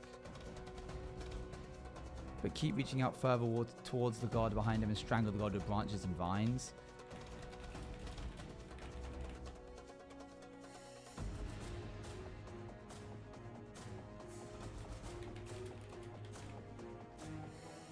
Okay.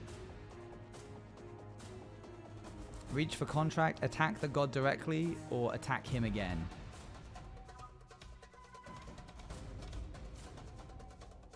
We can take on a 1v2, surely?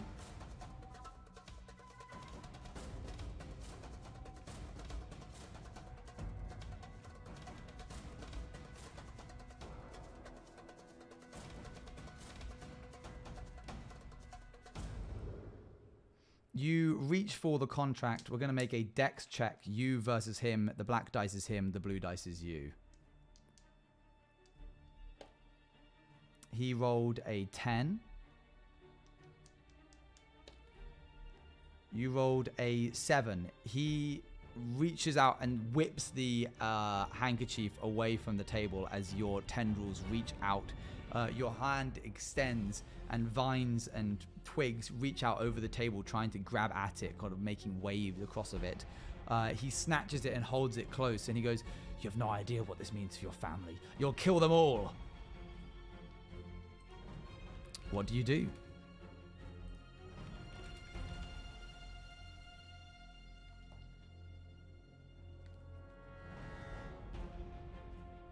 You can try to attack him.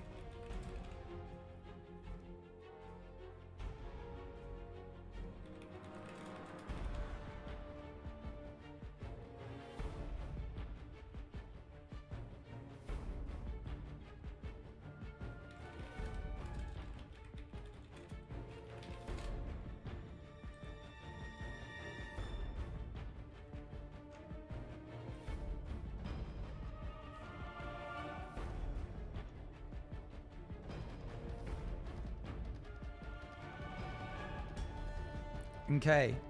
Wow. That's crazy.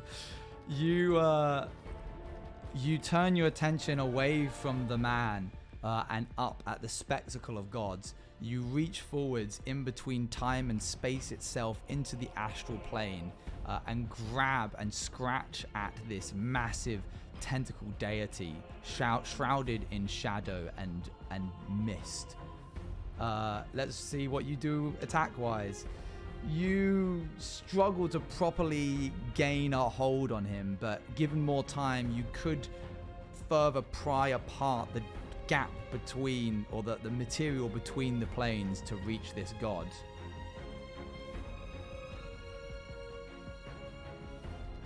Give us more time. All right, he's going to attack you in the meantime. He rolls a 14. You have disadvantage on your dodge because you are currently preoccupied. He does hit you again with more fire. He does 6 damage. You're on 29 health. You can attack the god again if you want to.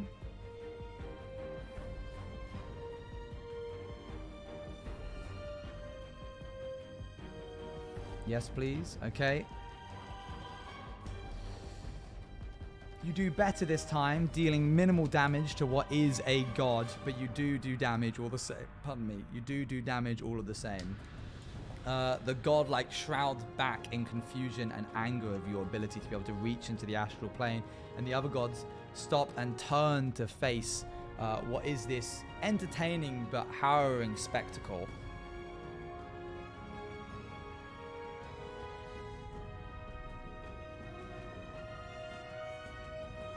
You want to just keep trying against him? Drag the god into our plane.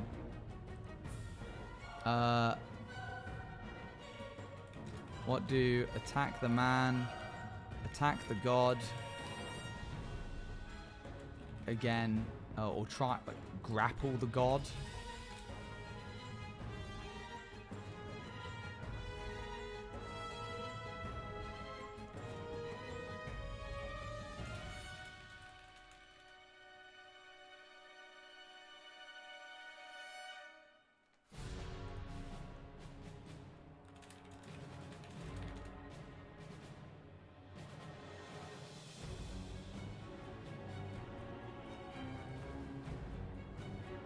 Alright, we're going to have a strength check between you and a god. You are growing in size more and more, by the way, as a tree-like creature. You're the blue one. You have +5.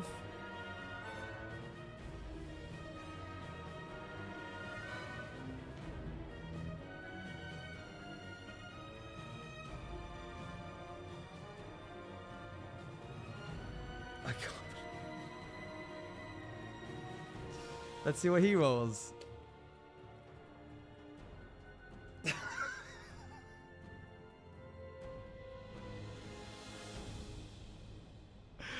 That is crazy. 2 mighty beings grip into each other with deity-like strength as they each rip chunks out of each other. The great old one clawing away at your bark as your tendrils rip and wrap around him, dragging him more and more into the distance, the gap between you and the astral plane. Thank you, Watermunch, for the raid. You're currently a tree-like god deity thing, and you're grappling with the great old one. Oopsie.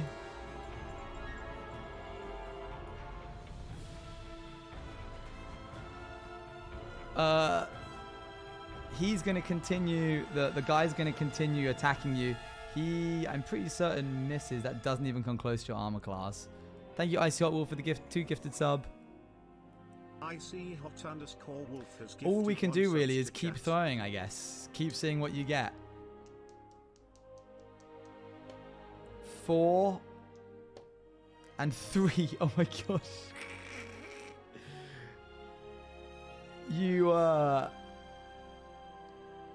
You continue grappling. You find yourself being pulled backwards again into the astral plane, and you almost get a glimpse of it at times, this sprawling, misty wasteland of energy and light that you can't understand. The other guy's going to get a wail at you. He doesn't hit still. The acolyte of the old one is desperately trying to make do, but instead of attacking you now, he takes the scroll out, the fabric, lays it across the table, and begins making a chant of sorts. You feel your being becoming unwound and undone. The bark and the vines around you begin to almost loosening around your form. What would you like to do?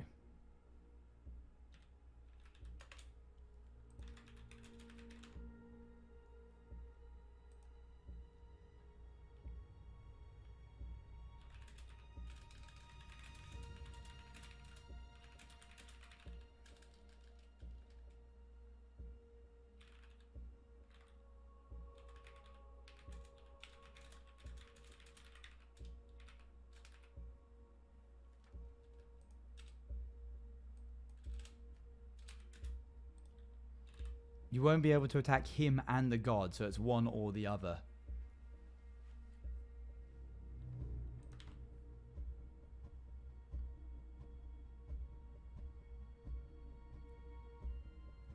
Dual wielding our feet and arms.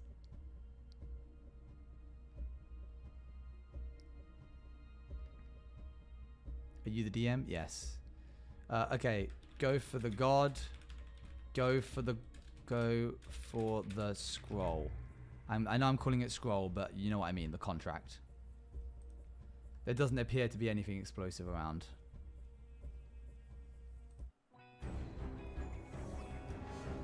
I see all. Thanks for the gifted sub. _wolf has gifted 1 subs to chat. Okay, you make a scramble. Your vines release the god, who pulls back into the astral plane as you make a scramble for the contract. Ooh-wee, that's a 3 and a 15. The man whips it away from you again and begins sprinting away from you. Can we also call the guy with the contract pathetic immediately and tell him we're busy? Okay, never mind. What do? You need a good roll here.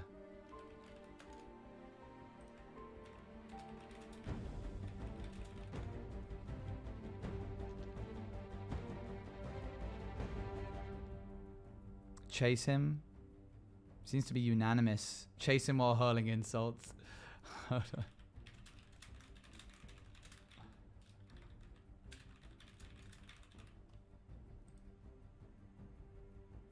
Oh, to weaken his morale.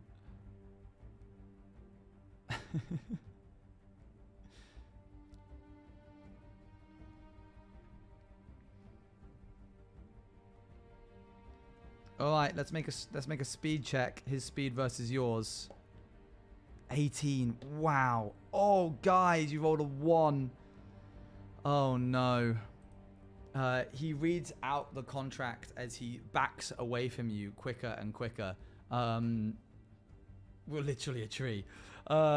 You begin to feel your body being unwound, your chromosomes almost unentwining from each other, your DNA splitting as you take more and more steps forwards. The shadows are coming in once again and wrapping around you. You think of your family and your friends, the ones that you never got to see again after they left. Your mother, who regarded you with almost a sense of solemnness over your entire life. A sense of mourning despite the fact that you were still there. Your father, who never quite could bring himself to be attached to you. You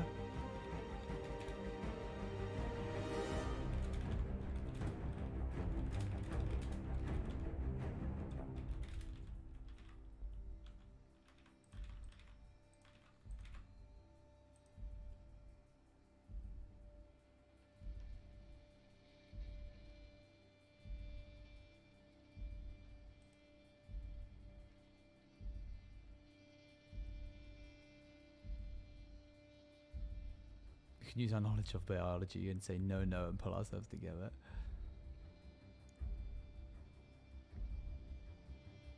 You attempt to make an attack against him one more time. You dig deep and try, willing yourself to continue existing through pure spite alone. I ask you now, what drives you here?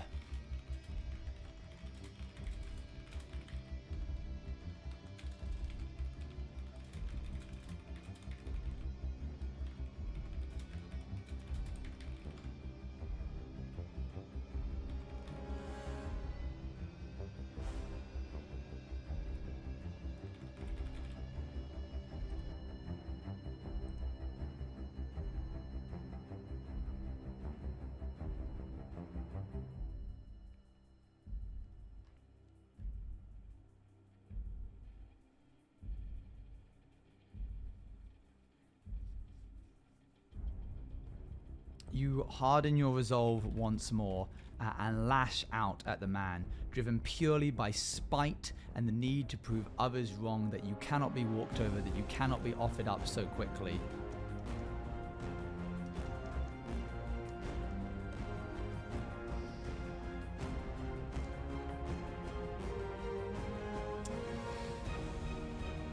You reach forwards and wrap a vine around his ankle. You're able to pull him to the ground, but he continues reading off of the scroll once more, and you begin to become unwound even more so.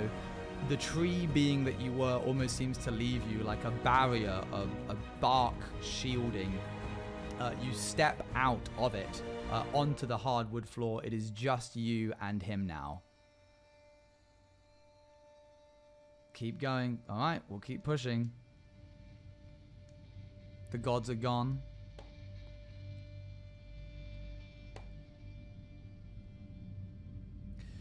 You sprint forwards, grabbing together what little amounts that you can, the dust and grime off of the ground, and you clench it between your fingers and your bones as it begins to seep out between the cracks of your knuckle, and you pounce on this guy like a bobcat. And you wail into him again and again with your fists. You're transported back to that moment where you got pushed into the dirt by the bully from your school, beating you again and again with the metal stick that he found. The fight that you lost, you used everything you can inside of you, the resolve that you have, to punch and wail and scratch against this man.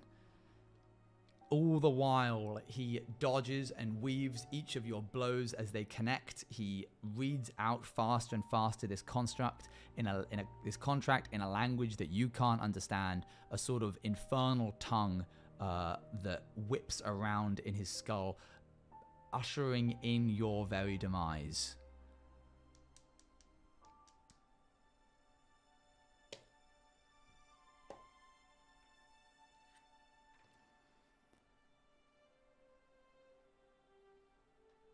You are able to just about get the upper hand.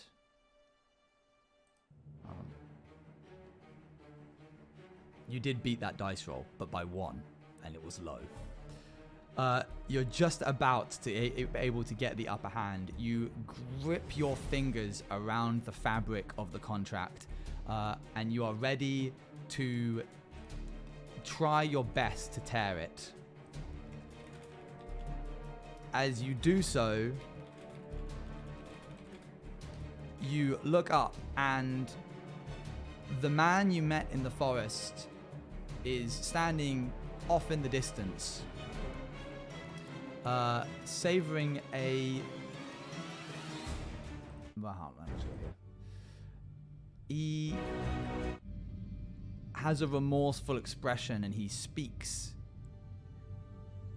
The words are too far away, and the carnage of everything is too much to be able to understand what he says, but you hear him in your soul all the same, and he tells you, or asks you,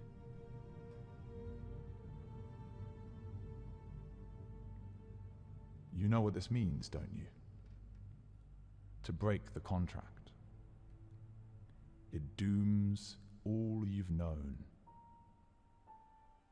You are the sacrifice to keep your village safe. There are those in the world that would see your family, your friends, your childhood home burnt to the ground, razed. But you can break the cycle. Those that sacrificed you, those that sacrificed your friends, are they your family? Or are you destined for more fate? The choice is yours.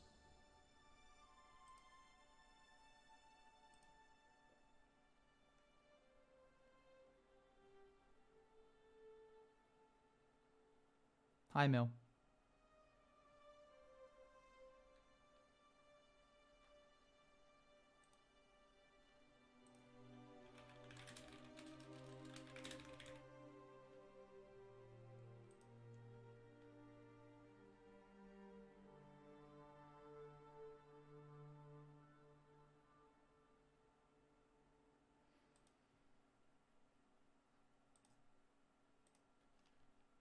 One moment.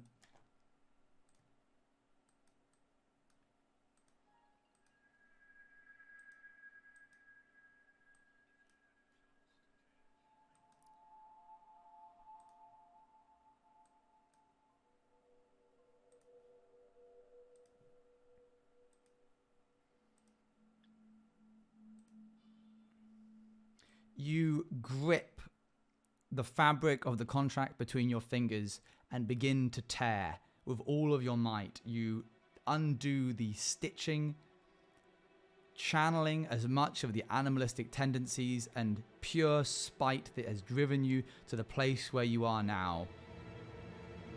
You grip the fabric and tear with everything you can. It rips through the embroidery and the silk, and out of it pours fountains of blood. It seeps onto the body that you are currently over, the man, as he screams and tells you that you don't know what you're doing. It pulls over your stomach and over your wrists and your hands as you tear more and more, and the fabric of everything around you begins to shake and rumble. With a final effort, you rip your two hands apart and break the contract in two, potentially dooming everything you've ever known to a fate that you cannot possibly understand, but breaking yourself from the destiny and fate that you were bound to. The man beneath you, his face twisted in agony almost, lets out a final scream as he dissolves into this black ichor of shadows and wisps that pull across the floor, and the castle begins to shake.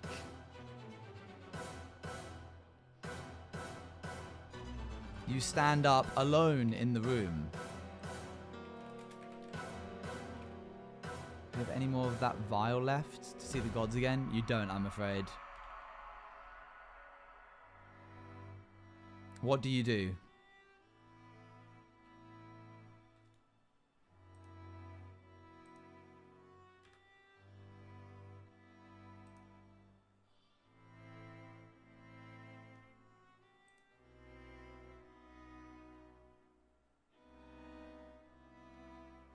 You sprint out of the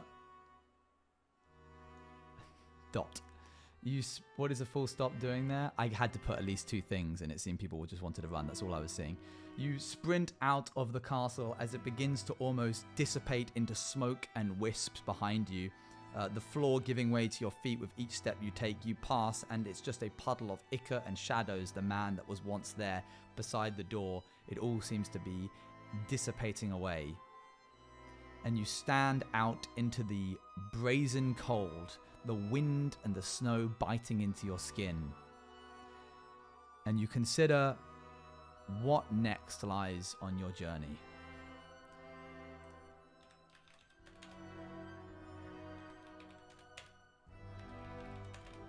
How do you feel?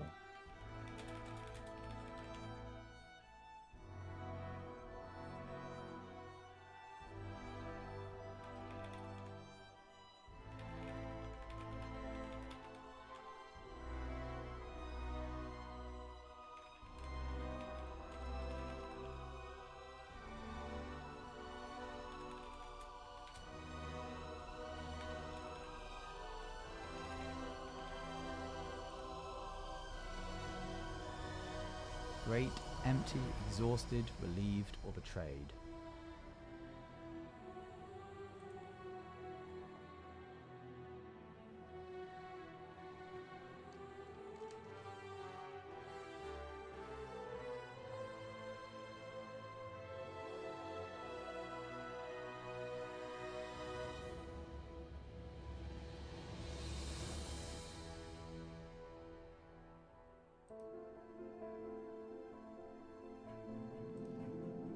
You head out into the snow, feeling conflicted. Part empty, part betrayed, part exhausted. A small percentage of you does feel relieved. Your mind travels to what might happen next to your village, what fate they might endure. But you thank your stars more than anything that you are alive. You step out into the snow, wondering where the wind will take you and what fate might have in store for you next.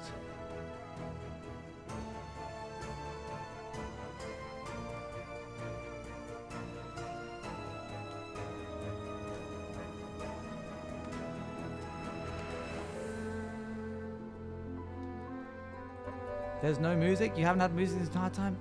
Dang it, are you kidding me? Bro.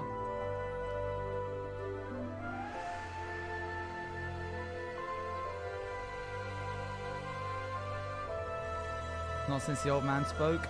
Oh, what? Oh, that's awful. How dare I? It'll be in the VOD. I'll add it manually into the VOD. So you didn't hear Radiance? Wait. You didn't hear this? You didn't hear that? You didn't, did you? Oh, that sucks so much. Never mind. Man, the music was really eating as well. You guys will need to go back and listen to the VOD because I'm going to add that in manually. We must all now go back and watch the VOD when it comes out. Agreed? Everybody agreed?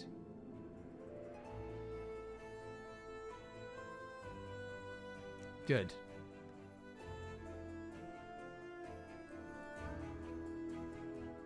Dang, I'm excited to get that out now because that was literally... I was like, as it was happening, I was like, this music's eating! Yeah! The silence was very chilling. Yeah, but it would have felt better with the music. Right, well, let me just turn up the music then. You walk out into the snow wondering what fate might have in time for you next.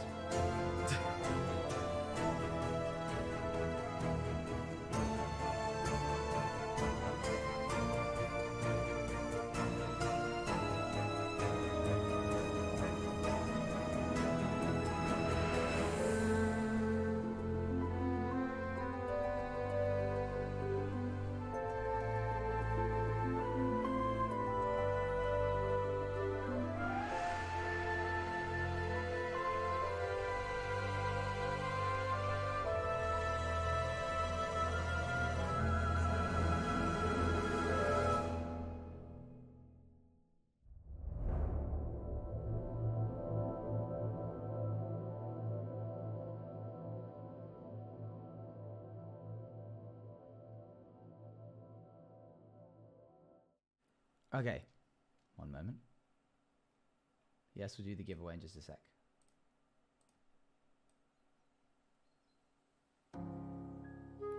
The idea of next year's Subathon having an hour or two each day for a chat campaign. If the Subathon ends, the campaign leads into the next Subathon. That would be pretty sick.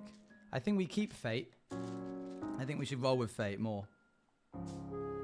I'm so mad about that music at the end. There's always got to be something. You just come with it on the fly? Yeah, pretty much. But I think you guys were good. I think that was fun.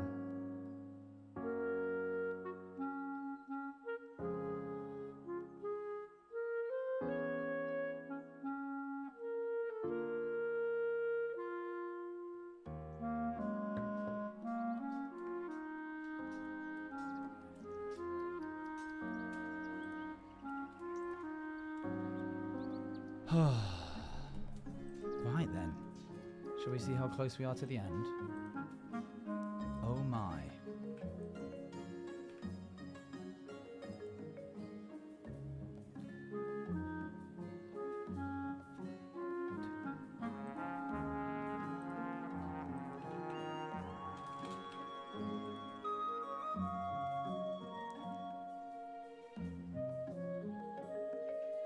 Alright, chat, here's the situation.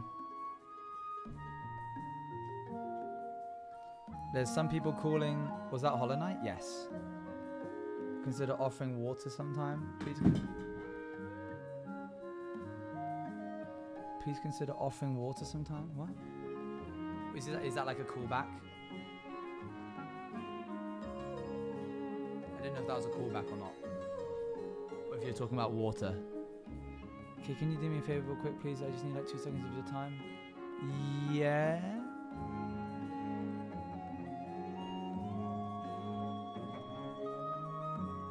Water munch, not water from D&D. I thought it was a callback. Offer water munch your time. What's good?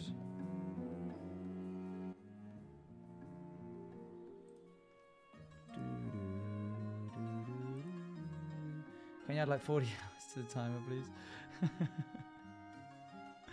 Oh, yeah, sure, one sec.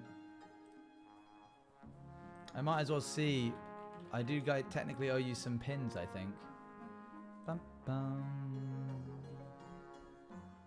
Yeah, that is more than just 2 seconds. It's actually a lot more than 2 seconds. Anybody that was coming through the Dungeons and Dragons, thanks mods for updating the thing, by the way. Anybody that was coming through for the actual Dungeons and Dragons tag would have been like so confused because none of that was by the, well, it was by the books in a very, very loose sense.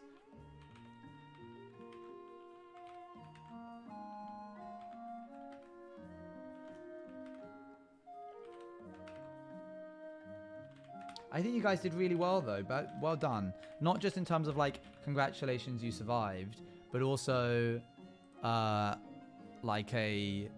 I think you guys came into the role really well and behaved in a way that felt very natural to the character. I like that you didn't always go for like the option that was like, I'm the best, I'm the coolest person, I'm the strongest, and I'm also the funniest, and I'm the most smart. Like, there was an element of debuffing yourself, which I think is really important when you're playing D&D, to not be like the Mary Sue main character kind of vibe. All of my stupid messages falling on deaf ears, and to be honest, it's deserved. Sorry, I'm just collecting myself after that like 3-hour situation. I'm so glad we got to do that. What a way to end the subathon if it does end.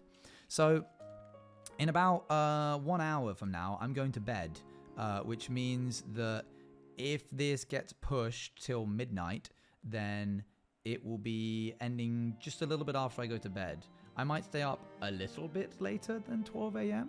just to sort of like maybe see if it ends. But if it's one of those situations where it like consistently falls to 5 seconds and then bumps up again and again and again, then I'm just going to bed, and the mods are going to do a modcast and they're going to parsec in. And if it ends while I'm asleep, then they will end the stream. They'll click on this little end stream button, stop streaming right here. So if you do, then you need to either be content with the if you do push it anymore, you do need to be content with either the concept of it ending while I'm asleep, or you need to be prepared to like kick it 9 hours in one go. Do you want us to call you if we need to hypothetically end stream? Just end it. Just end it. Unless it's like a couple of minutes after, like you can clearly still see that I'm in bed and I'm awake because I'm like talking to Luann or something. But if the lights are out, then just end it. Thank you very much for the sub, that one garden. This does seem to be how most of the subathons go. We do end up getting like close to the end. I don't know what it is. Do we have people on shifts? Not really. Not really. Owen will not wake up when subathon ends if he's not awake. Yeah. Is there a way to end a stream via a command? How to end stream via a command in chat. OBS. Turn off stream with a chat command, OBS streamer or bot. Oh? Here's how I turned my eye makeup from this to this with the help of a... That's crazy!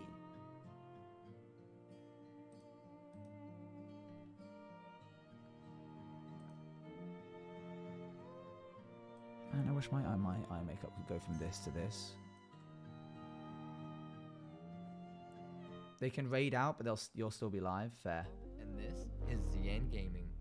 In this video, I'll be going over how to let your mod shut off your stream with a chat command. This is perfect for the streamer that forgets to shut off their stream. And before I waste any Who does that? Who just so much so to the point where they have to trust their mods to be able to do it. That's wild. Ah, that pesky streamer is always forgetting to turn his stream off. A lot of people, yeah, but not so much to the extent where it's like they just walk away and it's better if they just... Why are you guys now like the wrong size? Hold on. Oh, I've brokeyed it. Have I brokeyed it? Oh, man, I hate when I brokey it. And now look, now it's being weird. And now the overlay's weird. Drat, I brokeyed it. And now it does this weirdly as well. Dang it. Okay, I'm going to do this. If I move it here, it makes everything really small because it's all centered around the overlay. So as soon as I start dragging it around, weird things start happening. I'm going to grab the URL from here. And then I'm going to delete chat box. And then I'm going to add a new one. One moment. Browser source. Can I just do chat box? Can I just like click it? Add existing chat box. Boop. Did that work? Say something, chat. Talk to me. There you are. Thank you. I fixed it. Okay. One more time, let's jump into it. Let's to jump set up in. this Let's command, jump into all we're going to need is OBS, of course, and StreamerBot. If you're not sure how to use or set up StreamerBot, I will leave a link in the description below of how to set it up and get it going. Now, to set up the command, let's open StreamerBot. I have it open over here already. Once it's opened, it's going to connect, and make sure it's connected before you try and do anything. It will time out or freeze if you're trying to access it while it's just opening up. Now we're just going to use StreamerBot to set up a command. It just has access to be able to use all the functions in OBS, including turning it off and turning it on. So I'll go over how to set it up. Now StreamerBot doesn't look amazing. It's not the best looking software, and it does look a little bit clunky, but I promise you it's not very hard to set up or use. For this, all we're going to want to do is let a mod trigger a command to turn the stream off. This will be very You don't want to easy do this? set up. Well, this is just good to do anyway, isn't it? Yeah, it is probably going to be pushed, but I am going to go to sleep. StreamBot is so annoying. I heard him that time. I heard him through my own mic into my own ears, back into my own mic again, and everything. Yeah, but not now. Well, what's the difference? Let me go talk to Bagheera real quick.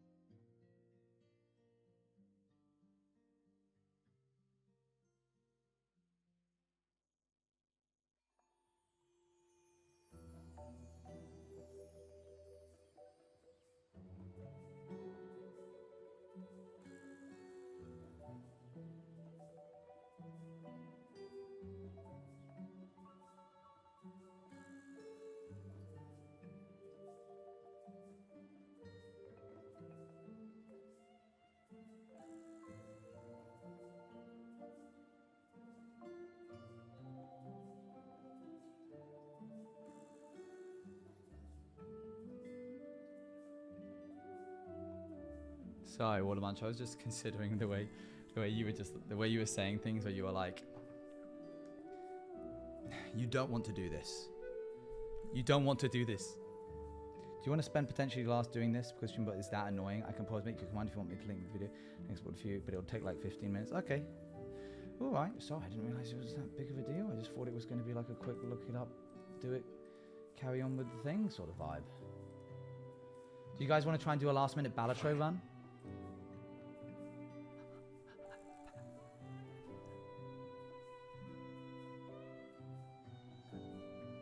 Okay, last minute Balatro run. Last minute Balatro run. Get those points ready, boys. Get this. You're not going to believe this. If we beat the game, I will add 15 seconds to the timer. Chat went poof. Chat went poof.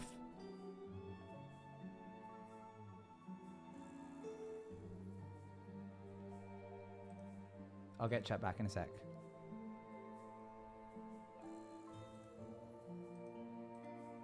I need to move Spotify over to music. I hate auto mode. I hate auto mode. I hate auto mode. What did it? What happened? Whoa. Whoa. Whoa. Slow your roll, little buddy. What's wrong?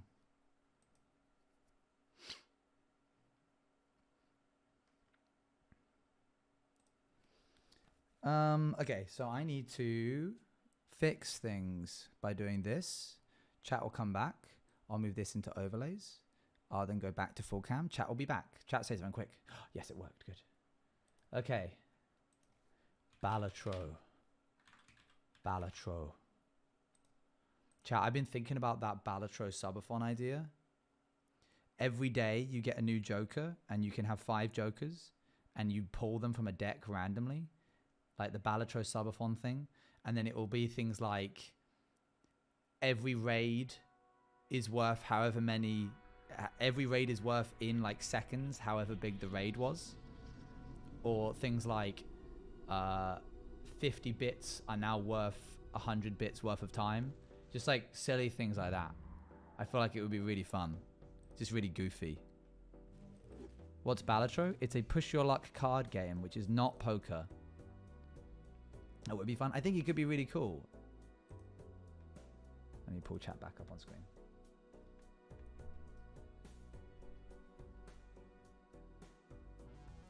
There's no gambling. So about that 15 seconds. Yeah, we're going to add 15 seconds if we win this run. Prediction? Yeah. Prediction. Start prediction.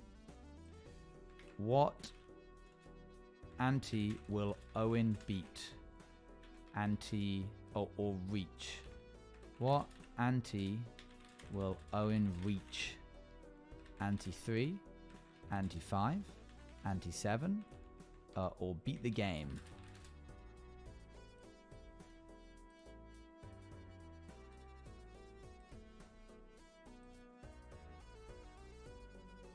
Were we going to do a giveaway?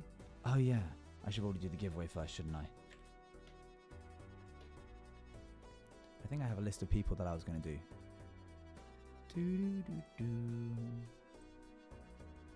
Okay, Watermunch, you're not in this one because you already have one. I hope you understand. Like, so just so everyone's aware of what the giveaway is. Any person who was... Oh, I can put you in. I just thought because you got the bloomin' brown one. The hoodie.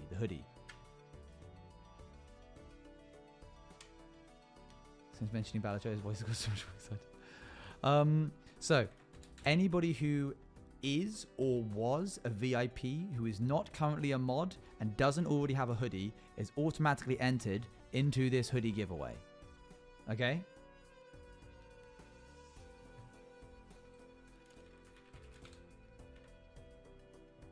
In total, that is... I should also add founders, I think. Founders as well. Sorry, Lobster. I forgot.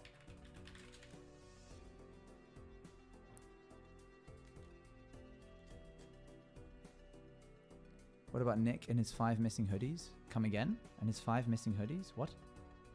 Have I missed some lore or something? What do you mean 5 missing hoodies? How do I look at who my founders are? How to view founders in Twitch. What is the founders badge? Visit subscriptions. It's not roles, it's different. It's a different thing to roles. Subscription analytics. Partners may download a list of their subs at this link. Here we are. Earnings. Founders. That is... one. Okay. Not you. I'm missing out anybody who isn't a regular. Not you. Jeff. Mablung. Mablung still tunes in sometimes. Mablung's tuned in this Subathon.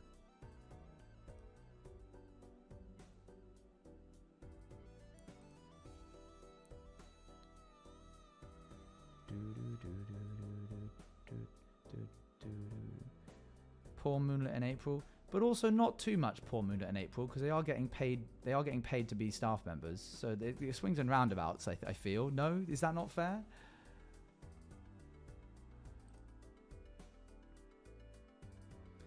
I'm being very, very light-hearted. Okay. It doesn't feel light-hearted. Doesn't feel light-hearted to me, but I don't know.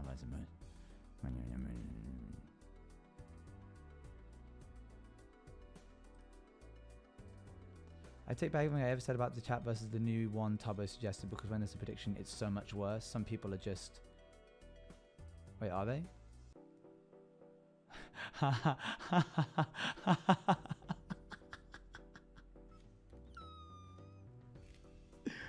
That's amazing.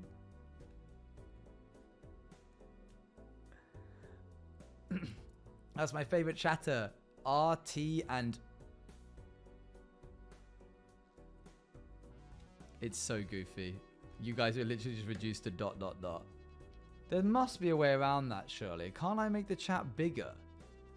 Is that really... Oh, man. Anyway. 1, 2, 3, 4, 5, 6, 7, 8, 9, 10, 11, 12, 13, 14, 15. Okay, chat, I'm going to need your help here to try and help me figure out if I'm missing or I should be adding anybody. Does anybody on this list have one already, or is a staff member that I've just, like, for some reason, like, haven't... Wait, Bloss is a staff... Wait, no, Bloss isn't a staff member. That confused me for a second then. I have a hoodie. You have a hoodie? I did not know. Cool.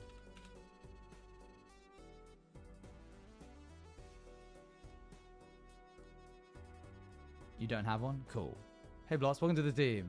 I think sometimes my brain forgets, because Bloss is, like, has a hand in, like, the projects and stuff. My brain's like, Bloss is a staff member. And then I go, well, no. I have one. You have one. Congrats.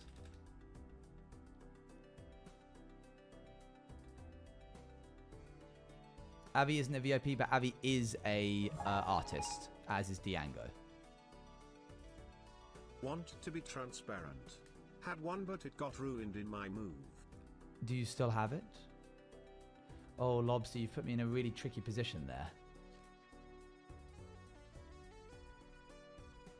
It's VIP and artist. Is Diango also not a VIP? I don't believe so. I think Diango is just an artist. Maybe Diango is also a VIP. Either way, I wanted to include artists. Diango's a VIP. All right. I see Diango. I see the artist badge. No offense, everybody. Above the art. I see the artist badge above VIP. In my brain, it goes mod, artist, VIP.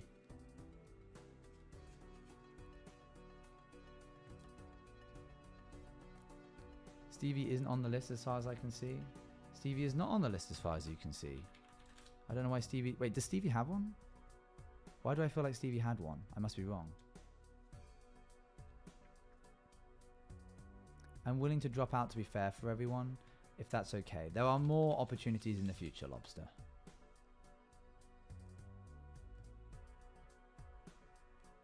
Do they? I don't think they do. I'm wrong. No, they asked me to tell you when the giveaway was so they can enter. Okay, cool.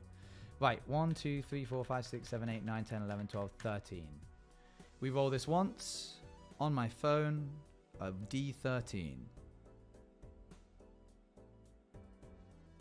Once I roll this, there's no going back, so I need to make sure that everybody is in... I have a list of VIPs. Add my name another 7 times, make a solid D20. The order that you're in here is the order that I will count down from. Good luck. If you don't win, don't worry. There's more. I have about 8 of them. And if I run out, I'll probably make more. Maybe. I don't know. Not the exact kind. I'll probably do something else. But like, oh, you're making me nervous. Stop making me nervous. Why does it feel like the whole Subathon has led to this moment? Stop it. 1, 2, 3, 4, 5, 6, 7, 8, 9, 10, 11, 12, 13. Okay, I'm going to type it in. I'm going to hit enter. And then I'm going to check who it is. And I'm going to put my phone down. And I'll show you after I've announced who it is.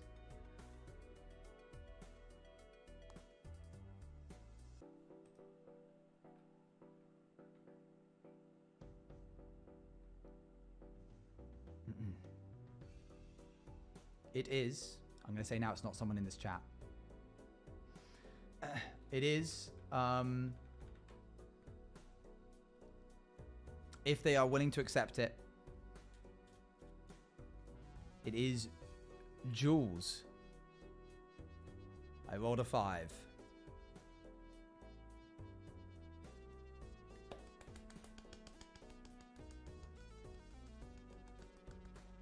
I will contact Jules and ask if they want one. And then if they do, then I will send it them. And if they don't, then we will roll again sometime in the future. Fifth, I was so close. Sorry, Dior.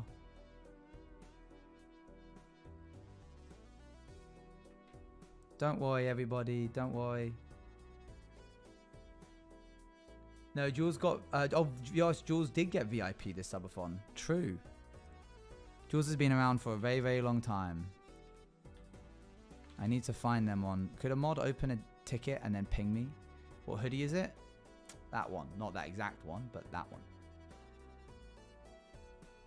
That's crazy.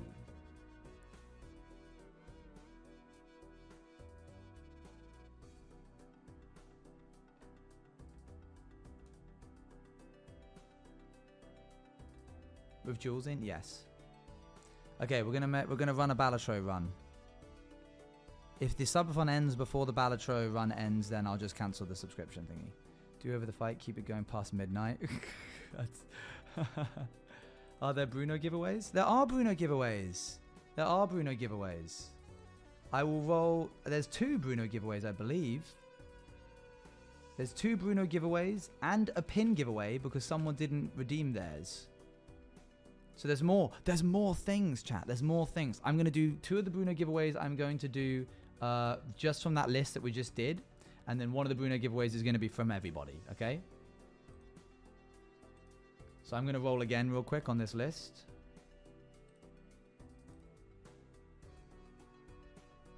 Re-roll. I don't know if they already have one. They might already have one. I rolled a 4, which was Dior just before Jules. Dior, I don't know if you already have one.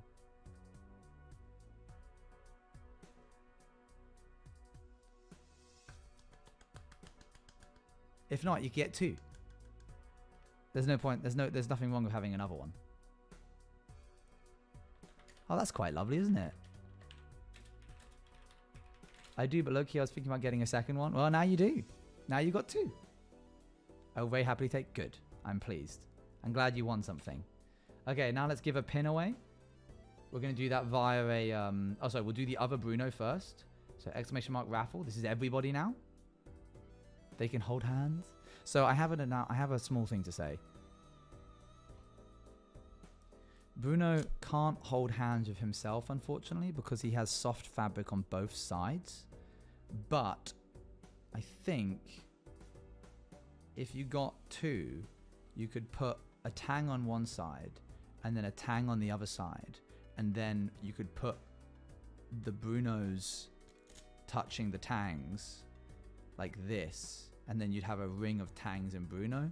So you would be able to make them hold hands. That would be possible. They'd like hold it together like this. One here, and then this. That's why you get double-sided Velcro. You could also do that. If somebody does that, let me know. If you can get like double-sided Velcro and then like cut it out and put a little patch on him so he can hold his own hand. Extra point if it's brown. That would be sick. I might actually go do that myself. You only need a tiny, tiny patch, but I think it's worth it. Bruno Tang circle.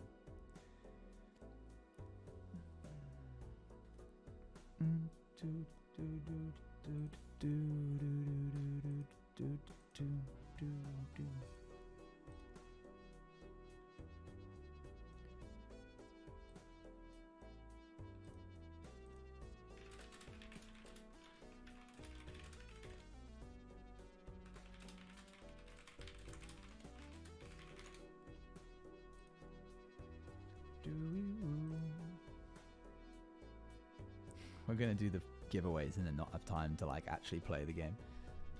I feel like I should change into my... Hold on. I'm just going to get changed off camera. God, I hope that there's not like a massive mirror that like accidentally shows while I'm... That would be... If there's like a floor to...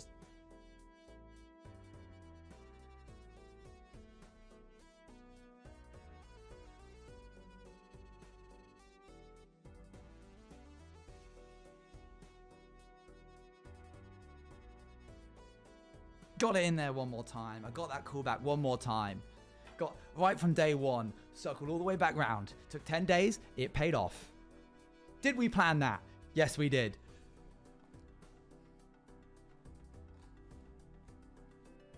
I can't. That's not my bit. I can't take responsibility for Jack's bit. God, I love that man. He's so funny. Okay.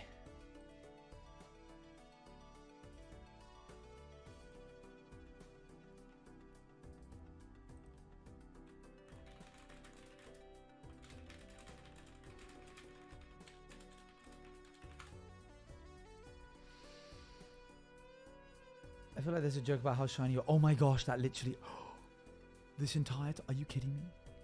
Where does that reflect? Oh, okay. Okay, it's here. It's this bit.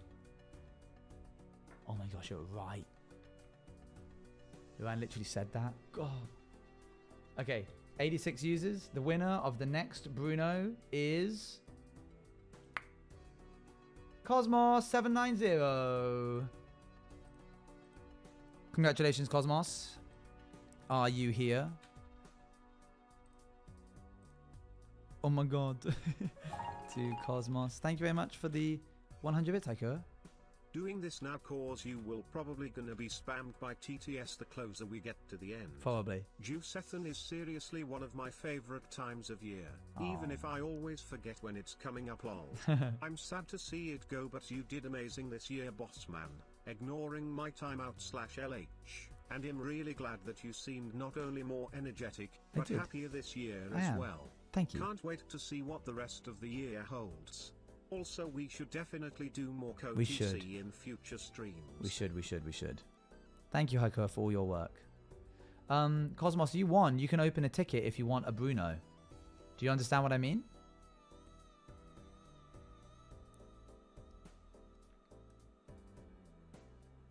When is it again?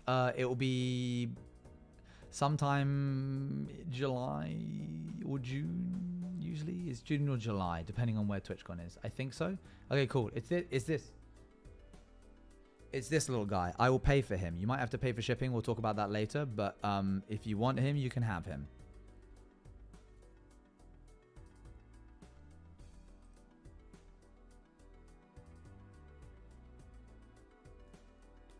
Have we got a ONG TV coding channel yet? No. Look at him wobble and the... I've sent a message in the Discord. Perfect. We'll be in touch with you after the subathon. I don't know if you remember, but you promised to revisit sub for a quick tour and see what happened post-fight. I did. You're right. Yes. Okay. Let's launch that up real quick.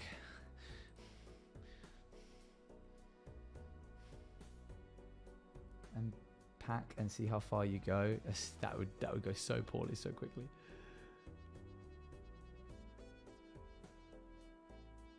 No Balatro. I don't think we're gonna have time. I'll just close it. Oh yeah, the pin giveaway.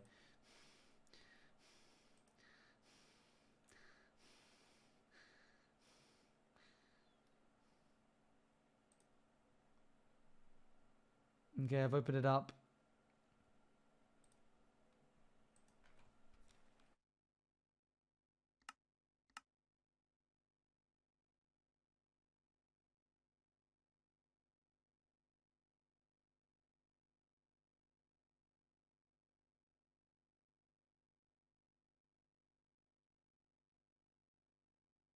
Before I heard Big Ear again. I need to remove my own voice from the thing. There we go. Good. All good.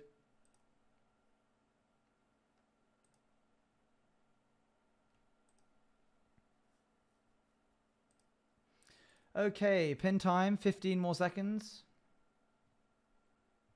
What I've noticed, and this is really odd. It is him. It is him. He is making noise.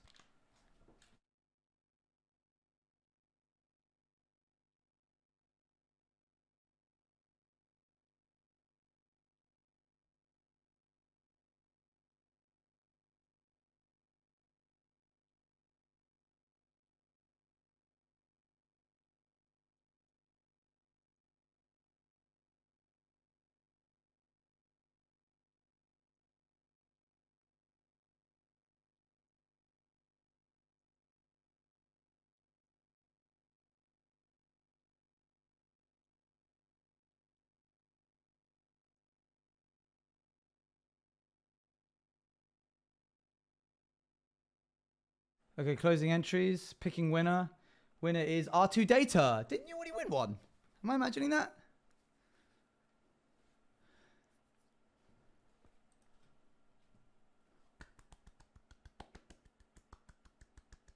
That was a Bruno. Oh, sick. You're coming out all space. This is crazy.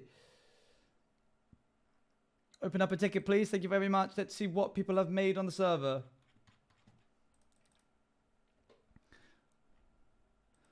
Do, do, do.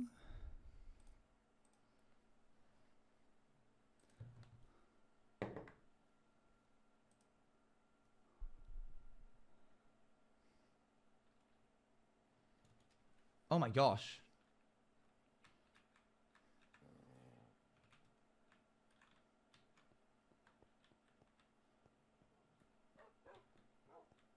Dear world, the timer is fading. The world will cease soon.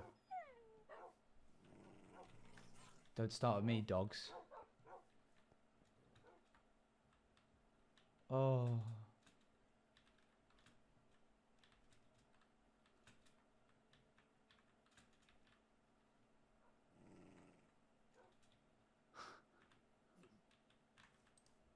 There was once a server, and the server was given a time limit. They all had 8 days to prepare, as there was a being of power so great it would take an army to defeat him. So they built, trained, and most of all they prepared. The days went quick but slow at the same time. Some thought this was the being's power, but many thought not. When the great being came, he brought with him many powers, such as the power to summon lightning to control the untamable Ravager, to turn a bright sunny day into a pitch black night and explode anything he looked at. When the first blow struck against the being, everyone on the server, including the being, knew this fight would be a long and difficult fight. It lasts for hours. The members fight tooth and nail to save what is theirs, and with many of the members slain by the great being, there was one fighter that, despite being a target of the great being, landed the killing blow and protecting the server from the further destruction. Once the battle came to an end, the great being left, but not before filling in favor and granting the falling a second chance at life. With a second chance at life, the server mates whatever time they had left to rebuild what was lost in the fight, and came closer in the end.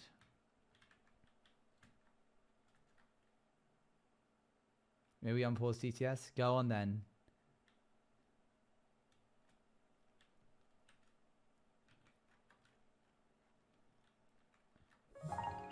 Thanks for the 100 bits. Bestest bossman and dearest community. Owen, you've changed the lives of so many people, including mine. Not only from the amazing content you give us, but also from your beliefs, the way you look at life and how you teach us we're allowed to be ourselves in this world we live in today. It's truly my honor to be a part of your mod team. It literally feels like a second family, and it has pulled me through some very difficult moments, and it still does to this day. Thank you. Oh. You gave me that family, Owen, you did. You are really changing lives by being you. Never change, stay the amazing human being you are. I believe this is only the beginning of a wonderful journey. I will go by Bruno sometime in the week. Everything you ever dreamt of, because that's who you are. You make things happen. You deserve all the good in the world that comes to you, and thank you for sharing that with all of us. Forever grateful, Sparrow. Sparrow. Thank you very much. Here lies spice.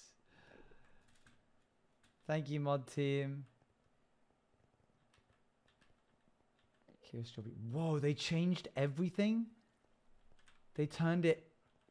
Given time, people move on. Trophies of war. Black hole egg. Fire resistant fire. Levitation power. Become tiny. Attack here first. Hint for theory where soldiers first stood. Fear clobbed my instincts. A black sword coming slashing down as water splashed around. Hey, us. boss man. Hello. This subathon has been an absolute pleasure to watch this year. I haven't been in school this year, so I've been here for most of it, even if I have been lurking. Fair. Thank you, mods, for keeping this chat and community a safe space during this time. Thank you, chat, for making my days so much brighter. Finally, thank you, Owen, for making this amazing community, for being the amazing and entertaining streamer you are, and thank you for just being you. Thank you very much. I appreciate that a lot. Statue? Oh, the Bruno statue?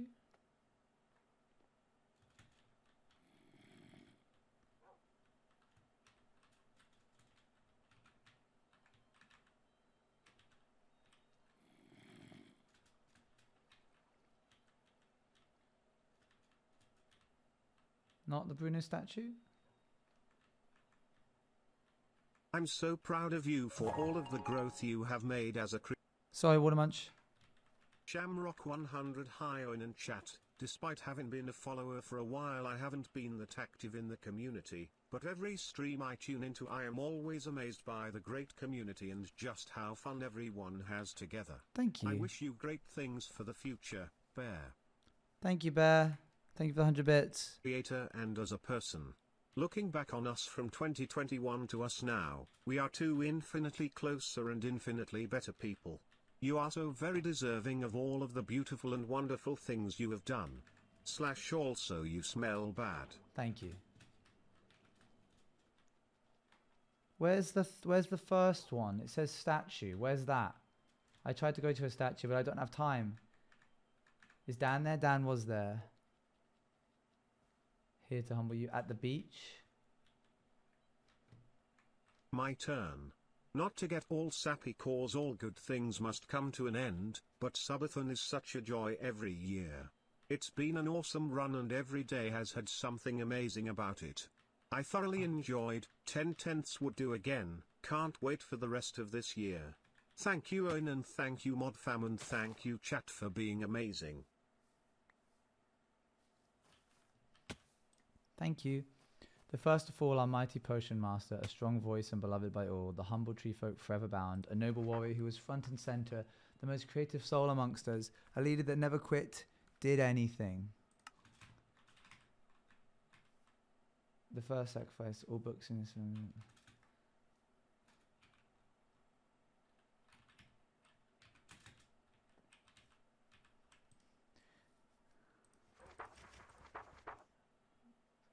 And for the vows we promised to uphold, we leave this land for nature to take its course. The cult loves this place more than anybody else, for it is the birthplace of all life and it is the place of all death. We shall... Sappy time. Thank you so much Owen and chat for this subathon, the wholesome vibe trough all of it, once again for the VIP badge, and for literally everything that happened. Oh yeah, that was this year, wasn't it? I will forever cherish these memories. 1 BC it was my first subathon, but 2 BC I never felt so comfortable in any community. I can't even think what would I do if I wasn't here. You guys are so amazing and so nice and I'm crying while writing this. Moddy. Thank you. We shall eternally keep the promises we made, for it has not been for the goddess, the cult would have lost its true purpose. Moving was necessity, for the very ground has been brought to ruin. No animals have managed to survive. The attack has forever destroyed the things we cherished. Now we should move far away and spread the goddess's influence further. Bestow fellow mortals the blessing of protection. Bruno and Tang remain deities we worship. Oh my god, this is getting a bit blasphemous. But the goddess is forever to be praised by all cultists. We shall adapt, move, and create further. And the next time this happens, we promise to not lose a single member. You're amazing, Owen. Yeah, just wanted to say that. Thank you. Subs to chat. Thank you. And protect those who cannot protect themselves. This is not over. And the cult stands strong, a beacon of hope, a beacon in the name of the goddess. We shall be back and stronger than ever. The lives lost in the recent battle are a tragedy that shall never be repeated. Let nature take back the land we've built. I like the phrase, in time people move on, or given time people move on, or given time nature takes its course, or given time XYZ, I think is cool. Where soldiers first stood. Fear clogged my instincts, a black sword coming clashing down as water splashed around us, a red beam only I could see binding my soul to this land, the god of death and destruction causing my end. All I could do is watch as my fellow cultists fell, swords and explosions causing more beams to erupt from the earth. At first I was alone, a lone soul cursed to wander. Soon more came, more souls bound to this world. I watched the god destroy, laughing at the destruction caused. All I could do was spectate him. Watch. Time to be sappy. Once again, I'm so grateful to this mod team and community. My time modding here has been some of my greatest. I've learned a healthy balance of work life and personal life, and I will never forget everything I've learned here. I don't plan to leave anytime soon, that's for sure. Thank you. Thank you mods, thank you chat, and thank you Owen. You're all so cool. I can't wait to see what the next year brings. Yeah. Both minutes and years it was over. The war ended. The god slain to the sword of one. Abolish killed me? God dang it. How fitting. One named abolished to abolish the reign of the god. I definitely said this earlier, but chat, you are literally such a delight to mod, and I am proud to be a part of this community because of you all. It's one thing to have an amazing streamer to mod for, it's another to have an amazing community to mod for. You guys did that. Thank you, chat. This was my first subathon, and I'm glad I was here for about 98% of it. I've enjoyed your content for a while now, but this is getting me more into the community, and I'm so glad That's to what have it's been for. here. I genuinely believe you deserve everything you've gotten. Thank you, chat, for being wonderful, and thank you, Owen, for being such a fun creator. Thank you very much, and thank you, Haku, for the 100 bits.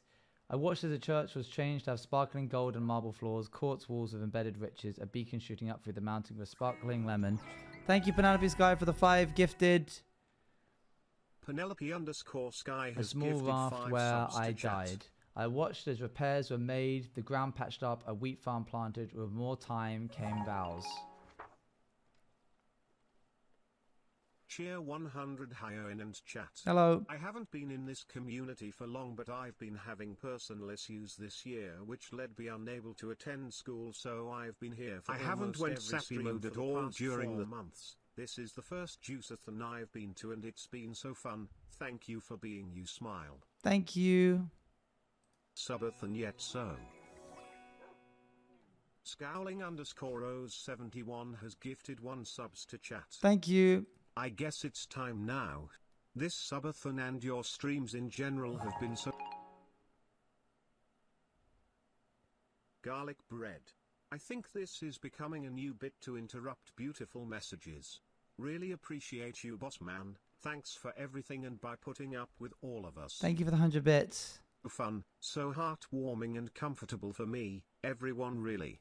This is one of the most lovely communities I've been in, and that's saying a lot. OGTV support. Thank you very much. O Goddess of Protection, please see mercy on the fallen. We vow that these church walls will remain a safe haven for all, a second chance to give to weary travelers. O Goddess of Protection, please accept these offerings. All we ask for is mercy on the fallen. All we ask in return for these vows of protection is to bring our fallen back. My turn. You're okay, I guess, boss man. Thank you. Give them to a second chance at life, for they will return these vows in mercy of the goddess that brought them life again. My vision filled with a bright golden colour, and I found myself kneeling at the base of the platform in the church, a neverite sword in hand, the tip of the sword on the floor. Next to me was Akira, T, Jendi, Corrupt, and Isabella. In front of me stood the remaining cultists, behind them the Goddess of Protection. Did this really happen, Luan? Mercy had been brought on us. Soon repairs fell into disrepair. Nature started to take control. We left things slowly being suffocated by plants. Very cool. Cool story. What else did I destroy? I destroyed something else in the process while I was here. Was it this? No, I don't think so. Time, but maybe it's only going to see the stream off, or we're going to set a time that you absolutely will not stay awake past. Consider if I set a time, or if I don't set a time and I just go, oh, just a little bit longer. Oh, just a little bit longer. Thank you, just a Owen, little bit longer. Mods and Juice It will just Cafe never for end. everything. My life feels so much better with you all in it. Also, Owen, because of you I finally learned what I want to do in life. So now I've been learning coding and am going to That's use very it as a cool. job. Wow. Wow. Very, very cool.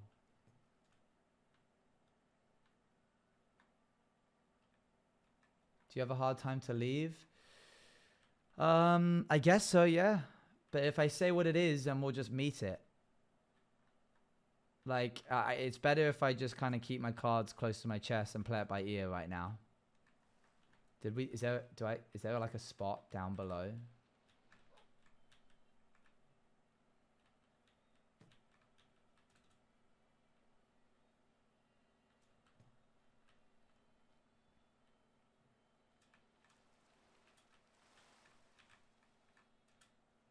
I swear there was like a spot down below that we fought in. I mean, I swear, I know Hi, there boss was. man. Hello. Thought I'd add my 2p to the sap train. Tie for everything. This subathon has been so much fun to mod. I wouldn't want to have done it for any other streamer or with any other mod team. You guys are family. We're an odd family, but family nonetheless. Love you guys less than 3. And Typha for trusting me to be one of the people assisting you via Parsec. It truly is an honor. I've learned a lot from this team and hopefully I can continue to look after your community in the coming years. Less than 33. It's covered in grass.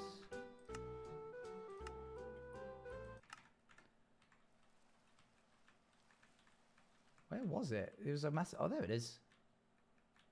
This is where it all took place, eh? This is where it all happened. Cool.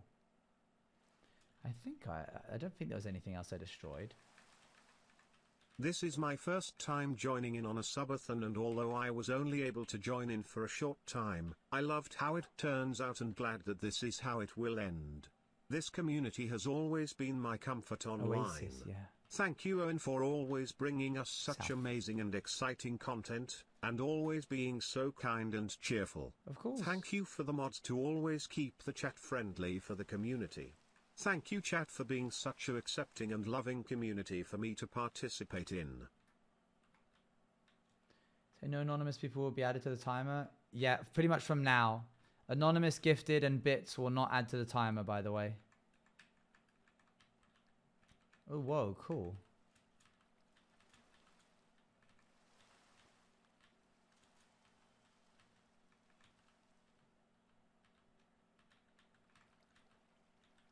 This was a really cool area. I'm so glad it got to be like fought in.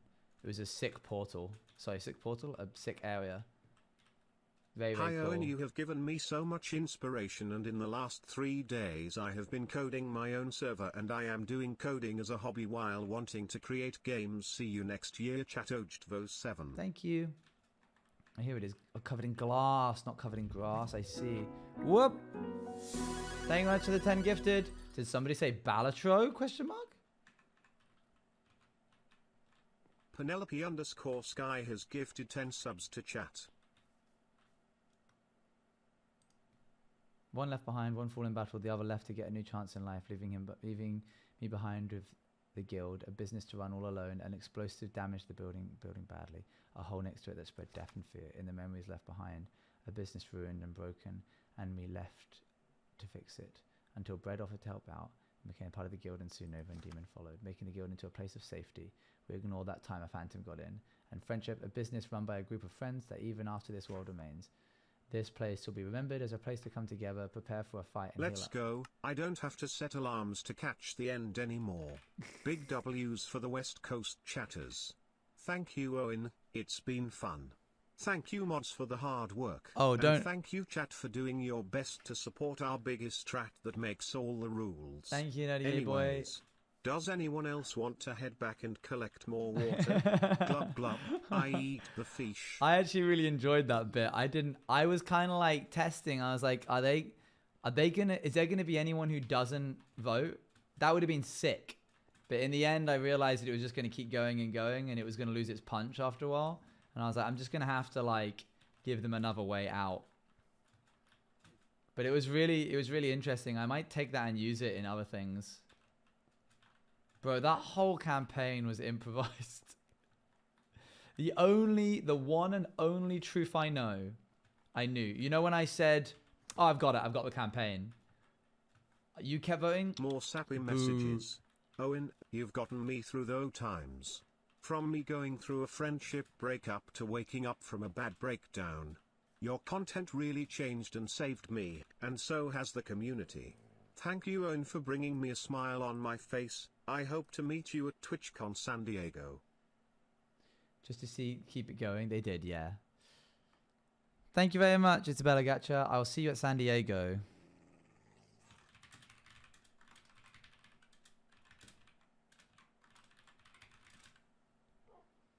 One moment.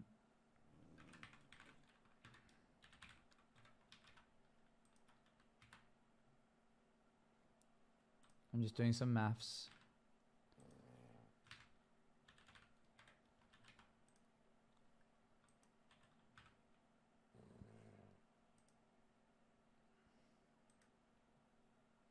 Chat, please, please, please make it so mods don't end the stream. Yeah, Eve, I know you're not going to, Ethan. It's fine. PSSSTTT take bits, bits, bits. Thank you, thank you.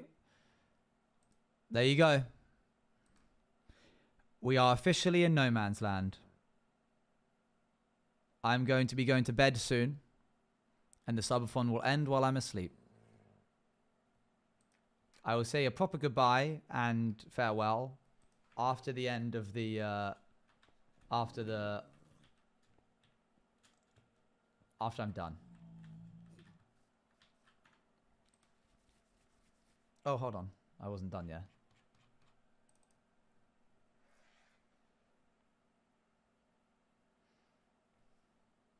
Let me see what I can cook up in 14 seconds flat. We never got to go to the end. You probably never will. Elytra's ruin SMPs, I promise you. Hello, streamer man. Hello. This subathon has been great. When you read my first message on day 5, I literally cried. Oh, you are bless such you. an incredible person, and everyone that watches you cares about you and are so proud. Thank you for everything. Oh, in less than 3.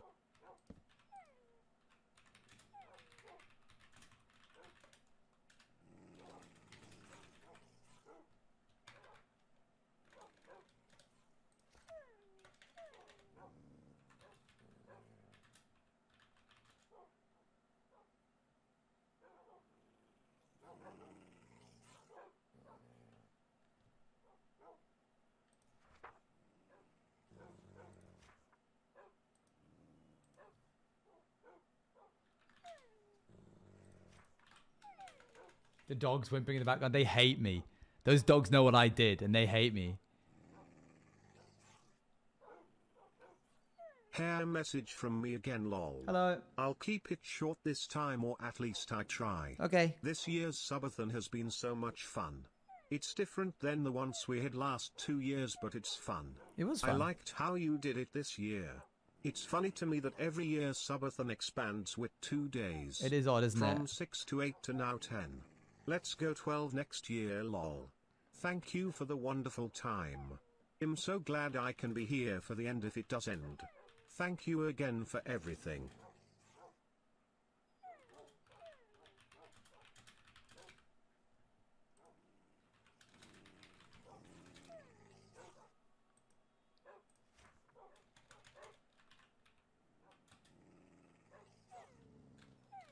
I'm trying to cook.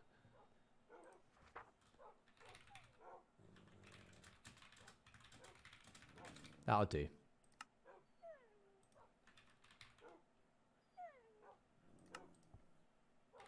I've been promising my last sappy message for like 3 days now, but Owen, you are not some random dude on the internet. You inspire millions. Millions? One of my favorite things is seeing how happy you are with Luann. She gives you joy in life, and I love watching her relight the light inside you. 2 years here, and I'm so happy I've watched you grow and be happier. Millions Love is crazy. from Olive. Thank you, Olive. Bagwillions. You've inspired millions of people. I'm letting you all know that I'm about to get up and go to the loo, because I know that some of you are still trying to get TTS. I can feel it in my bones. So I'm about to get up. Don't send it. Don't send it. I won't hear it. I'm going, and you'll miss it. I won't see it. Don't.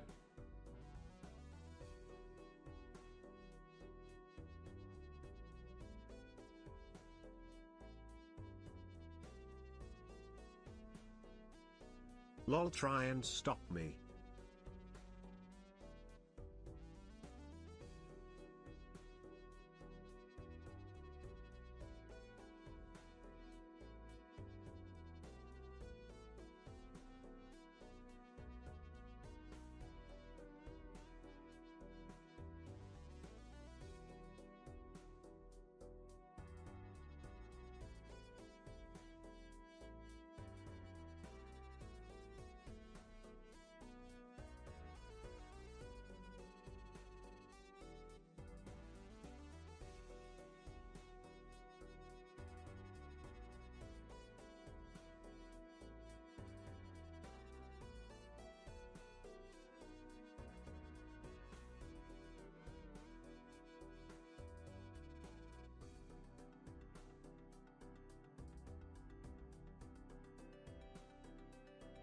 Silly internet clown can't catch me slacking.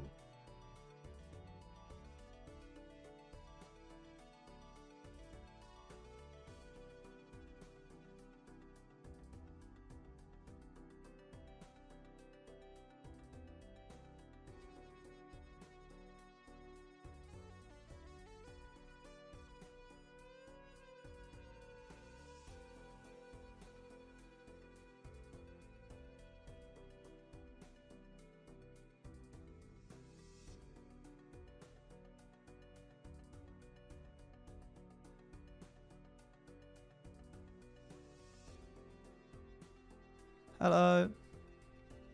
Okay.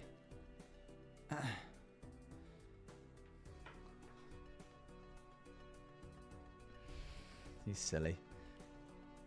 Okay, so yeah, I don't know how. Oh, here we go.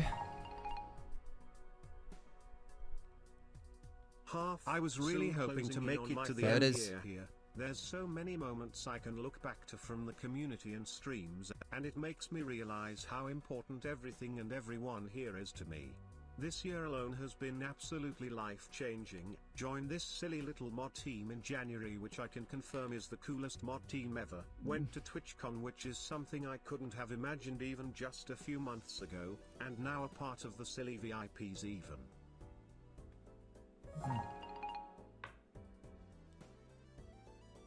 There are no words that can describe my gratitude for you, Owen, and for everyone here. You all are amazing. Thank you.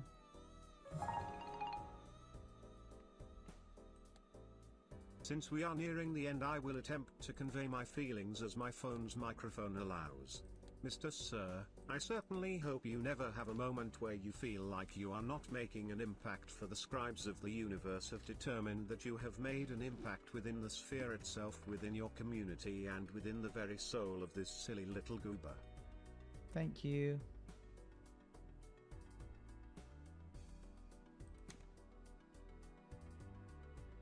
Thank you, Diango and Moonlit. I'm going to restart text-to-speech now. But unfortunately it is looking like it is now going to end way past my EP time OGTV cry, so thank you, Owen. That's okay. Thank you, mods, and thank you, chat OGTV support. I have truly enjoyed my first Juiceathon, and it's been so much fun popping into chat around working and things. OGTV support, I love this silly little part of the internet. Thank you, Mr. Owen. This is truly the best place to be a part of OGTV support. Hello, boss man. I was waking up QWERTY early. Here. IWS sent to say that this is my first subathon experience and I loved every second of it.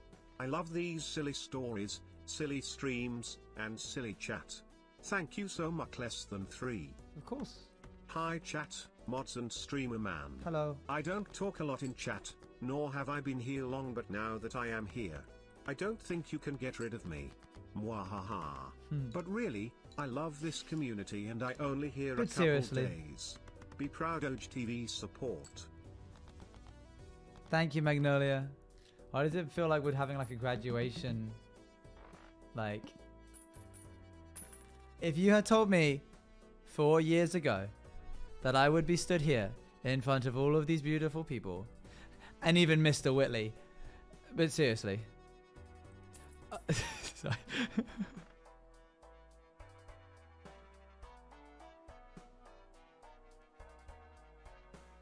Happy graduation. Thank you again, Diango, for the 200 bits, and the Moonlit for the 200 bits. Magnolia and QWERTY and Rainfox, thank you for the kind words. Just wanted to say THX to the community. I've been a lurker for a couple years now, but the community is so wholesome and amazing, and it has been so fun chatting, even if it was just today. You inspire so many to keep going and to get through things, so thank you for being you and always putting a smile on my face. Thank you.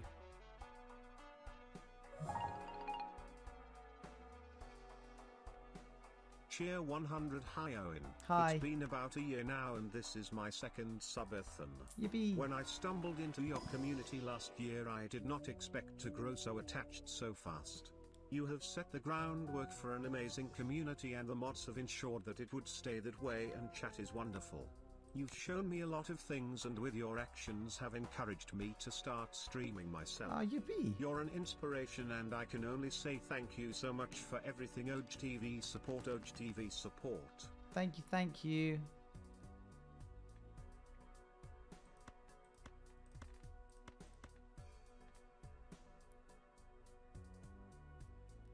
Why does this feel like a goodbye? Chat, we'll see you again soon, and next year will be even better. Yeah. But, I will miss checking in after work to always the most chaotic moments somehow.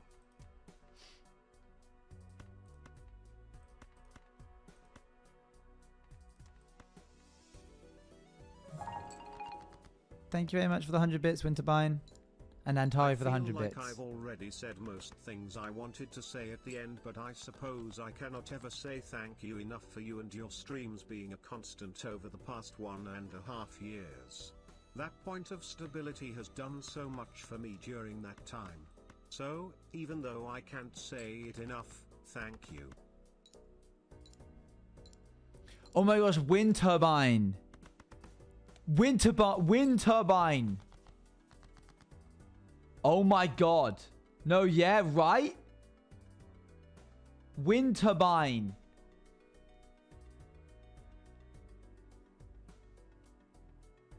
You were gonna say SMTH when you walked in but got interrupted by TTS. What was it? Oh, it's gone now. Oh, whoa, that's crazy. I only have one hand. Hope a two pair's enough. This is not a good. This is not. Oh, I might actually lose here. Uh-oh. This is what I get for being greedy. Is that enough? That's not enough. I lose. Oh my gosh, I won by 2 coins. The reason I was never using my discards is because I get a little sneaky $8.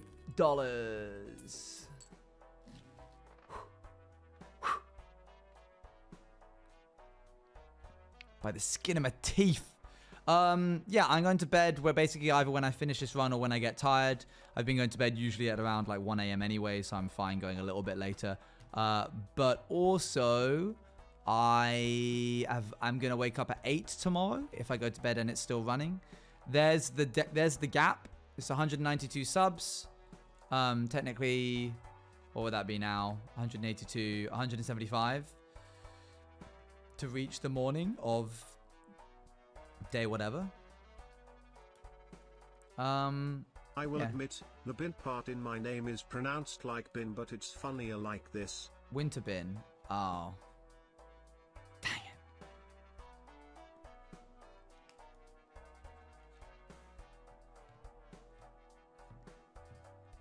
If you want, I can give you a shout out so you get more subs and more time. Oh, thanks. That would be great if you could.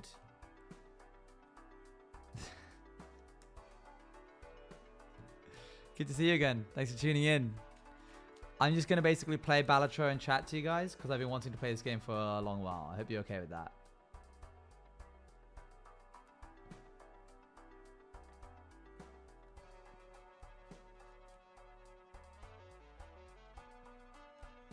That could be really, really good.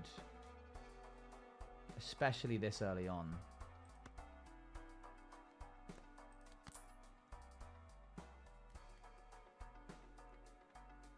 Chat, we're all going to the crying corner together.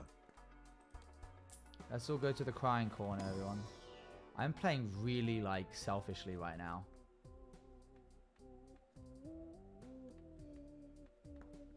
Like, I'm playing really greedy.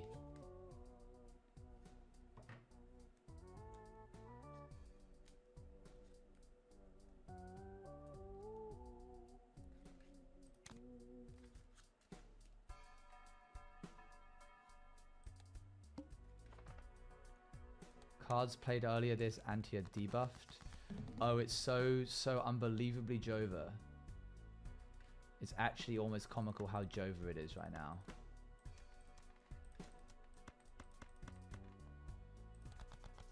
Oh, and hey Luann, how you doing? I've got a 2 pair. for every ace. It is a sad day to be poor. Check DMs, please.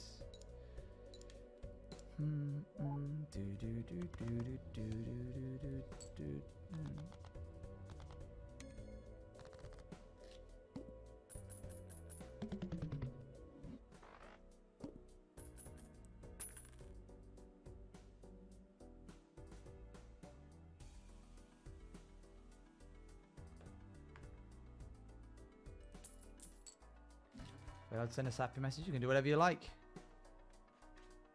Did I win? Wait, what? What happened just then? I looked down for like a second. What does the does nothing voucher do? You won by 12? That's crazy. I think I get it in one hand.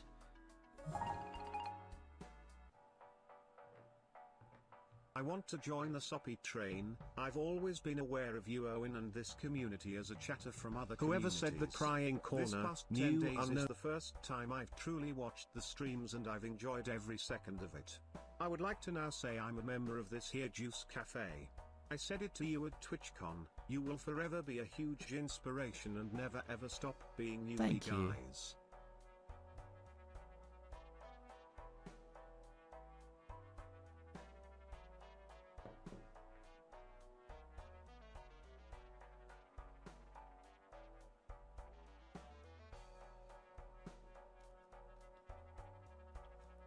Thank you very much. Oh, and then hold on. Who's stealing bits /LHJ?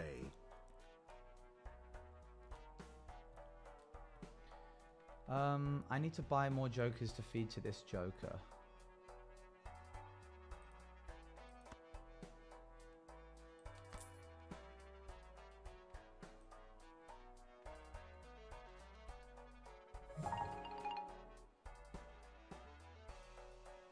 Another amazing subathon from Oingman and the mods.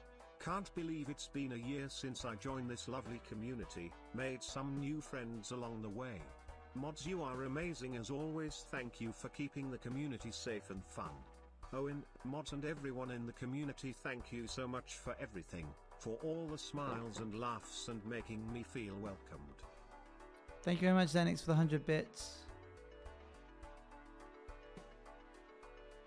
I've said my message. So happy 1 year of being a VIP for, as I constantly say, doing something for simply my convenience. Like I wasn't even gonna share the doc till you asked, so thanks for helping me make a mark in this community on accident. Of course, Lithuni.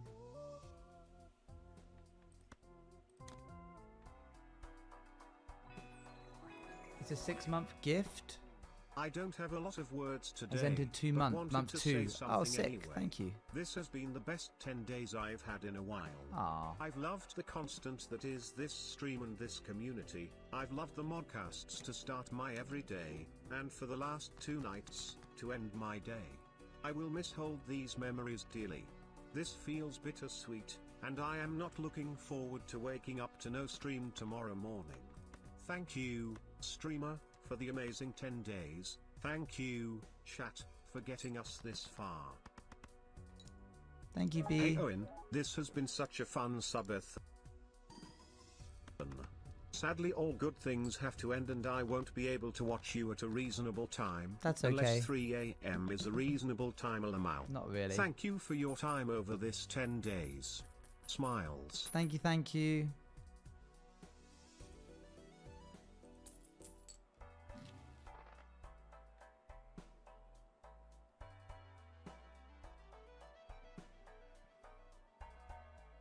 I need to keep buying things so this guy keeps eating them. Sorry, my brain is also with you guys, but also it's with, like, Balatro. So strange to see you streaming on this platform. Yeah, I started to get in trouble for streaming on the other one, so I thought I'd, like, come over here and give this one a try.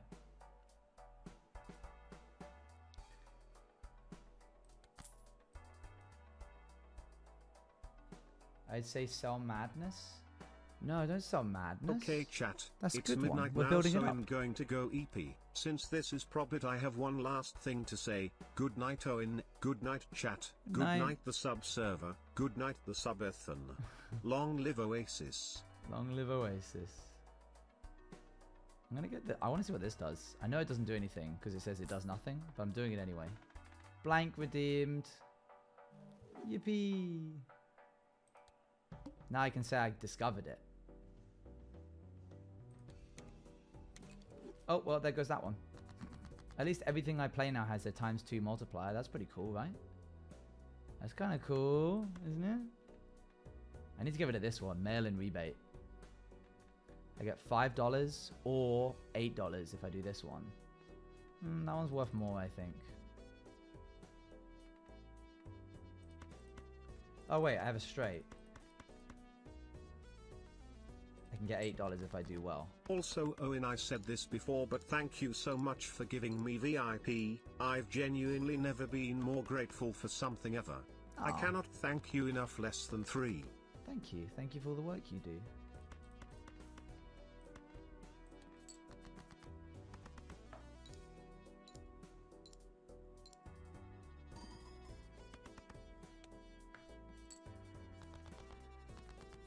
Am I gonna have enough? Ooh. Maybe? Question mark? Singular pair? Uh-oh. Am I in trouble?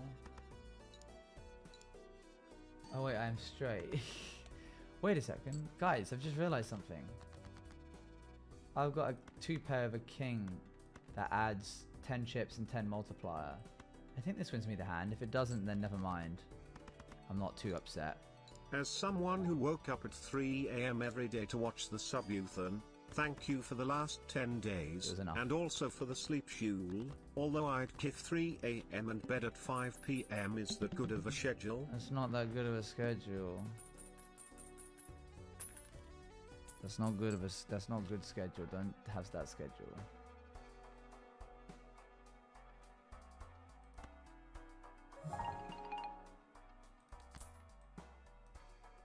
My third juice Ethan, and somehow they keep Juice getting Ethan. better and better. Juice I Ethan. love this community so much, and I truly can't say it enough. Thank you everyone, thank you for being you.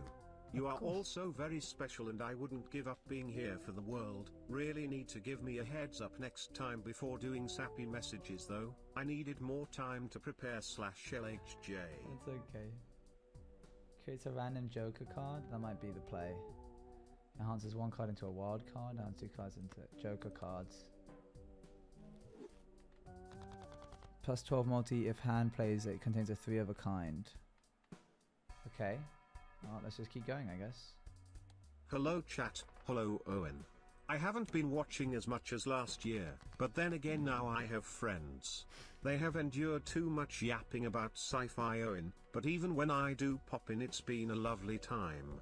Thank you Owen, for the streams and community you've made. Thank you, Ratgears.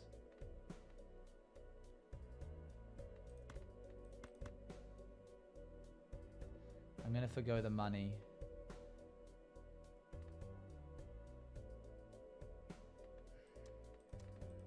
No, I'm not.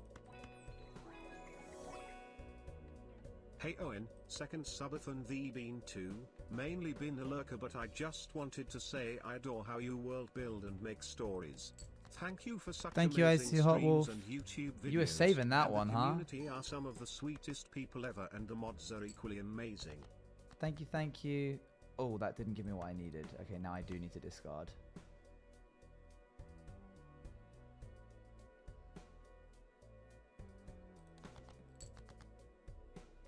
Uh-oh, we might be about to lose.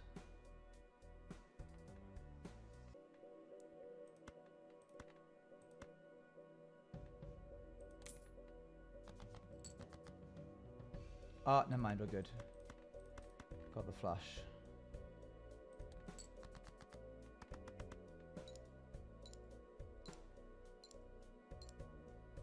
I've just got to join the graduation ceremony. /J, but sillies aside, it's officially been past a year since I've joined this community, and it's been such an enjoyable, emotional, and extremely entertaining experience. So many E's. Thank you chat for being such a welcoming and wholesome community. You guys always bring a smile to my face. Thank you mods. for all of your hard work, fun modcasts and keeping the community safe and so much more, and thank you Owen for bringing so much inspiration. Thank you very much, Rexaroni.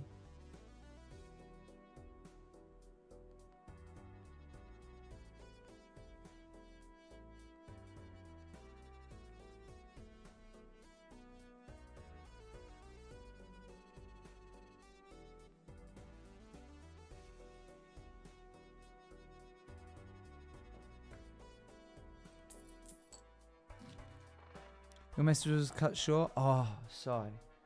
You can put more. Where's the jokers? I guess I don't want them. What's this? +1 hand size? That's really good.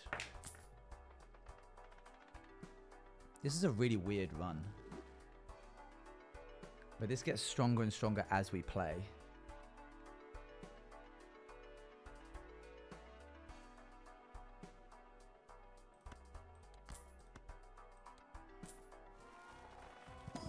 One and something crazy. Okie dokie.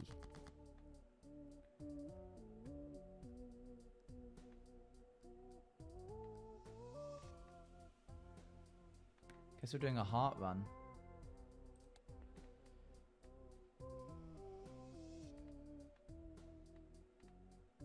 Because I want to create 2 random planet cards.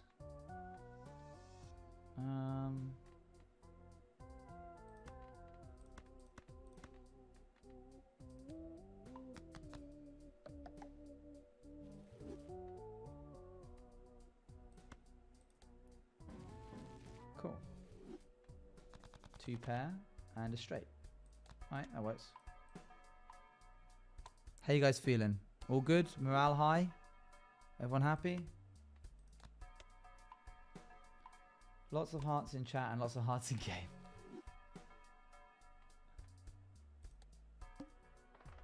What's this? Rerolls in next shop are 0. Rerolls the Bloss blind. Cards drawn face down after each hand played. Oh, that's really tricky. Oh, he ate that. Do we look all right? Yeah, you look fine. For every discarded 4. Okay. King. 4, 5, 6, 7. There's not much else I can do here.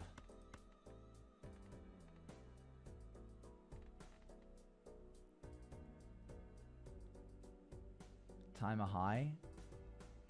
What's up? Why morale low? Time is high. Too high.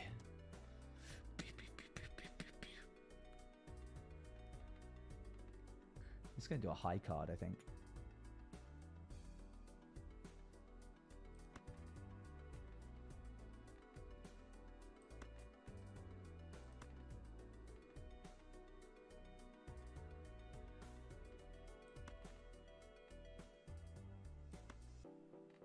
What am I doing?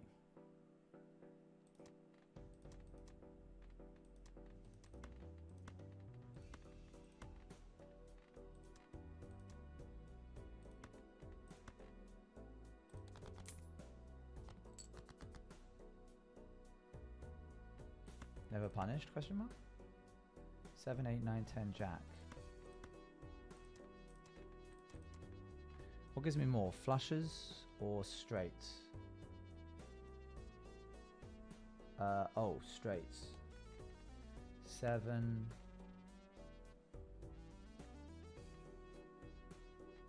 8, 9, 10, jack.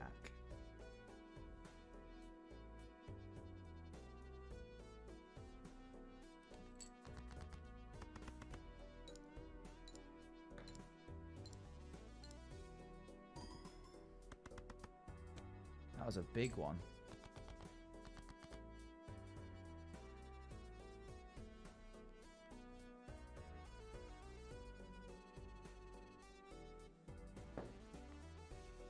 Should we let it go to get a proper ending? What do you mean let it go?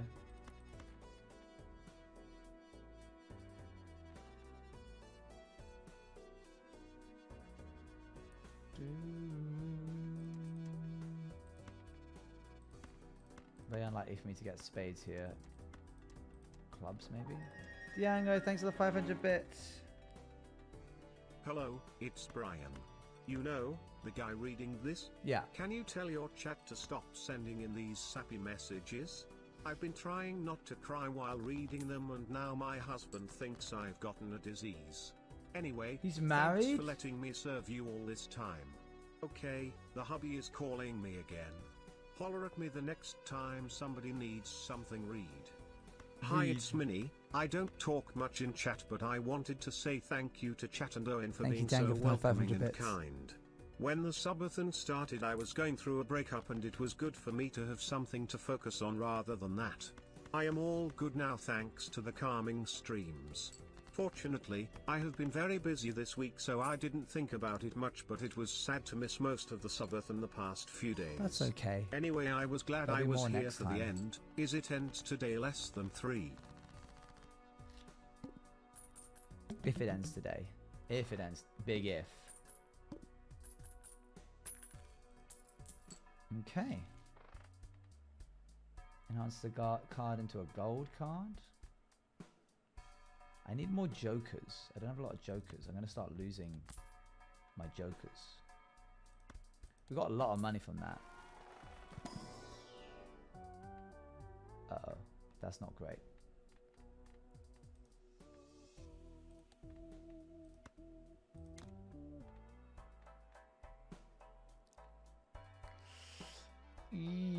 Uh-oh. Let's just keep going, I guess.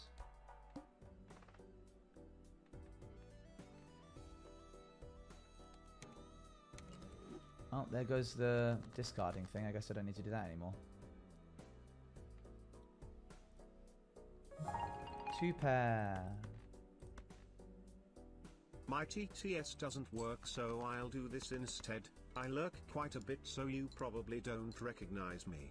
But I just wanted to say that you bring a recognize very you, neat Julian. smile to my face every Julian day, with a 3. and thank you for that. You're so great and deserve everything.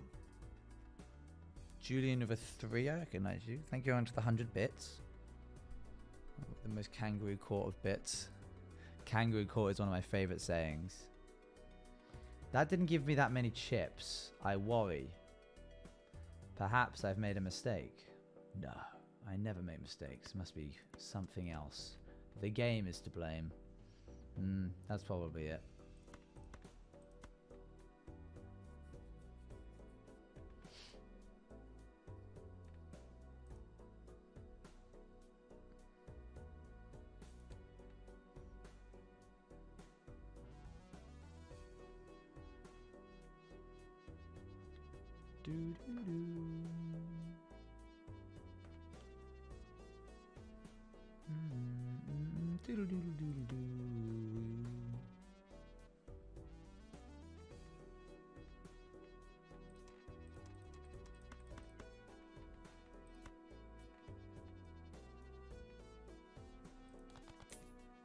What did I get rid of that needed that? Oh, the 4. Sick. Oh, that's so close to a 3 of a kind. Grumble, grumble, grouchy, grouchy. Thought we were done? Maybe. Now sappy message time. Hello Owen. Hello. Hello mods. Hello chat. Juicython has been amazing this year and probably the most I'll be able to watch a subathon with life hopefully picking up soon. Even though I'm mainly just lurking, it has been so much fun to watch. Thank you. Your community is an amazing thing to be a part of, with the mods helping make it such a safe space That was and a you real just Juicython being a that great time. guy. Thank you. Anyways, should we go get some more water? I think you should go get some more water, probably. Uh-oh, I'm worried. Chat, I'm getting a little bit nervy. I'm getting a little bit nervy that we're going to lose. 1, 2, 3. 1, 2, 3. I need 2 of the right one. Hearts are more likely.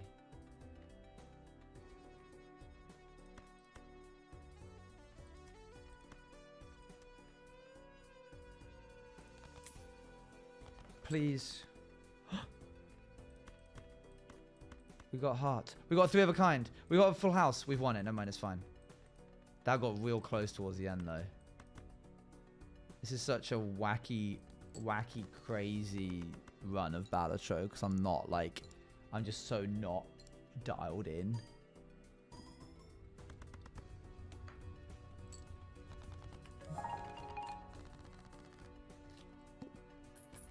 Hi chat, not sure if you recognize me. I but found you're you 4 all months really ago cool when you were a / boss. llama and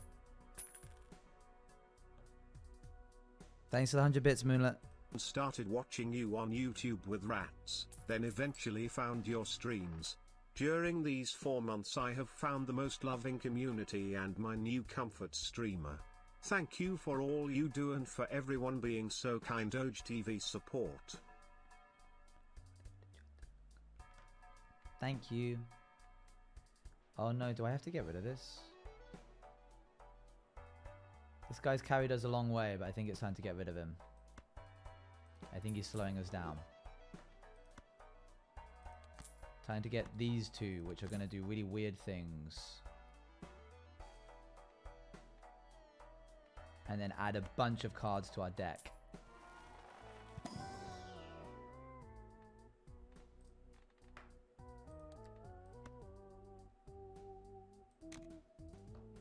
Cool. Hello Owen and Hello. chat. This subathon has shown me how lovely the chat is, so I may have to raise my 1 chat per month to a cheeky 2 chats per month once streams settle go down. back to normal. For real though, this subathon has really shown me just how lovely and welcoming this community is. It's been so nice interacting more in chat over the past 10 days. Thank you Owen for creating such an amazing community, and thank you mods for keeping it safe. Less than 3. Thank you. Thank you for the kind words. If I play this, it's a 2 pair, but the kings are going to add half and half each.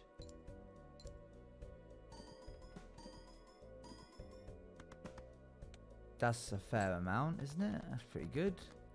Oh gosh, oh it's so over. It's so unbelievably over for us. How am I meant to know what I'm playing? If I discard cards drawn face down after each hand played, does that mean if I get rid of them, I'll draw a bunch of cards that aren't face down? What does it mean? What does it mean? If you sleep before the time runs out, can you act like you're reacting to the end so I can sleep? Sure, I'll say a goodbye message.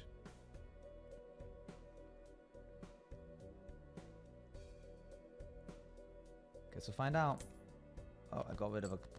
Oh, phew. Okay, good, good, good. Oh, I've got a 3 of a kind.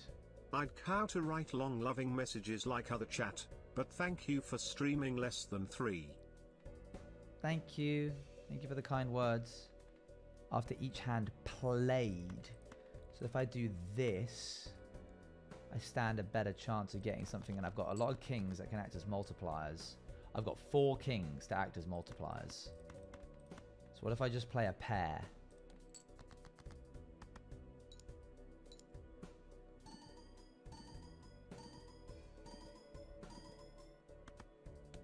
Only 364 because it wasn't even worth that much. Oh goodness me, it might be over for us. At least I've got a 3 of a kind here. Oh gosh.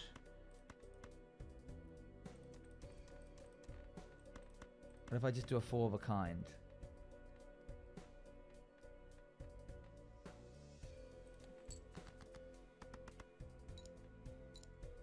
Thank you, Luan.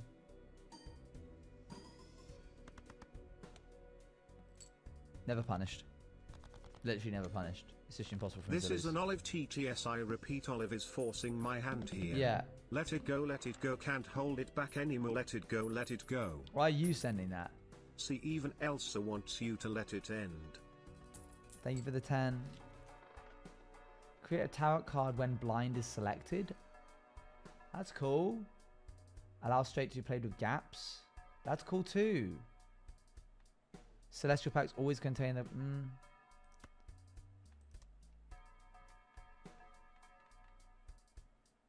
I like this one. This one's funny and silly. But we've got to open a mega pack to add more things. More kings. More kings. I get to choose 2.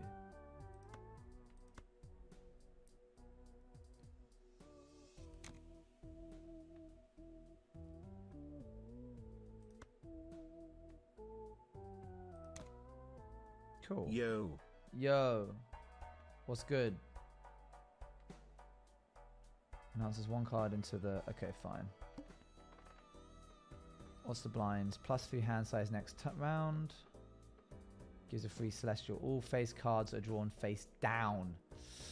That's really bad. That's really, really bad for me. Turn 3 cards into clubs. I don't want to do that. That's the oh, actually, that's fine. Never mind. I take it back. It's all fine.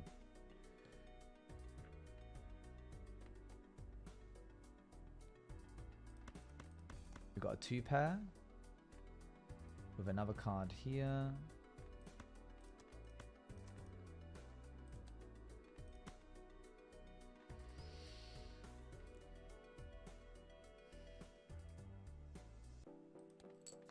Two pair. But I presume you will be taking... take my money /HJ anyway. So sorry, one moment, Hazy. So have a good week, or however long it is, and rest up knowing you've made this an amazing 10 days. Thank you so much, Flufferfish. My favorite things about this subathon. Yes, I have a list. 1. Baby sensory. 2. Tubbo minute. 3. Horror map with Luan 4. Aww. Chat simping over the princesses. There's more somewhere but I'm sleepy. Much love. Also I love spam clicking to send things /NM. Thank you. Subathon. The baby century videos were something else, for sure. Whoa, 3 of a kind kings. 10 jack queen king ace. Turn a card into a golden card, question mark? 10 jack queen king ace. Keep these 2 back. Turn this 10 into a golden card. This guy loves a good Halo reference. What? I'm so lost now. What do you mean? The survive. Ah, you sly dog. You caught me. I didn't even... Why did I just do that? I just threw that. Man, I'm not dialed in at all. You got me. You got me. Why is that a high card and not a... Oh, that's a straight.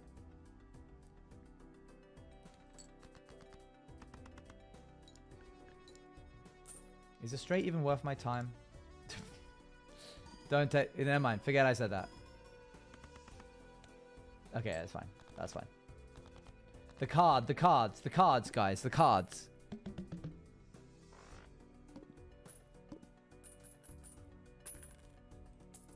Miss you too. Hope you're well. Adds a number of times a poker hand has been played to the multi. That's pretty cool. I think that's better than my other ones. Yeah, that's better than my other ones. 3 of a kind. Get rid of it. Sell it. Don't want it. Yucky. Buy this.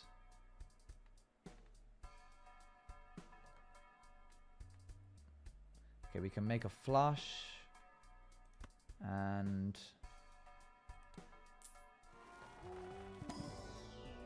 Well, Wheel of Fortune. Hashtag never punished.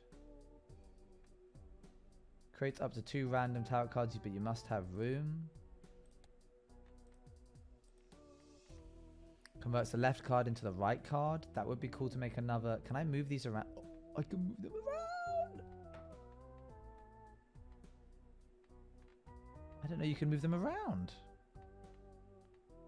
Converts the left card into the right card. Man, all this time I didn't know you could move them around. This would have been a way better tarot card if I knew that. Beep boop. Bap. More kings, please. Oh god. Oh god. Oh my god.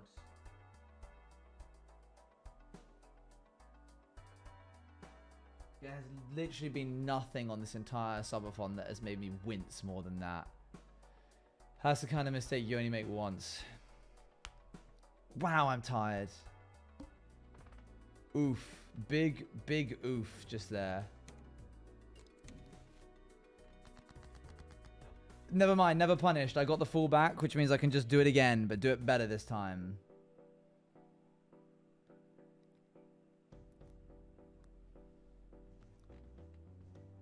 punished, never punished, never punished, never punished.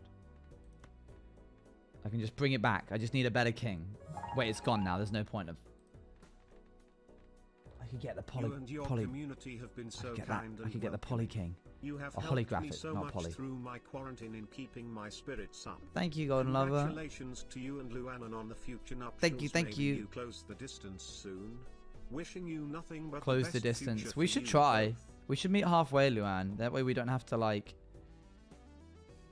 You're so close yet so... Luanna.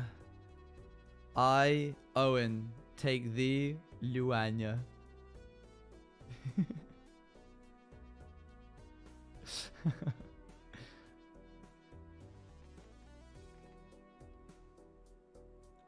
Okay, we can do this.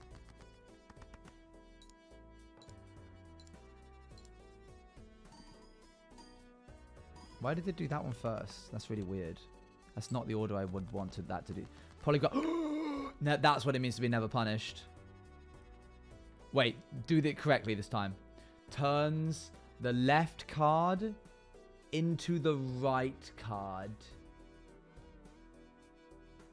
Turns the left card, the 9 of spades, into the right card, the king of diamonds.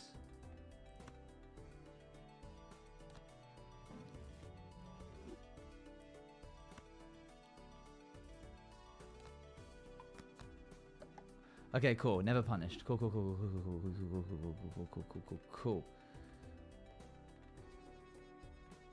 I just want to say, this subathon made me realize this community enjoys me being here and actually likes me. So thank you chat for showing me people can genuinely enjoy my company. Ah, of course.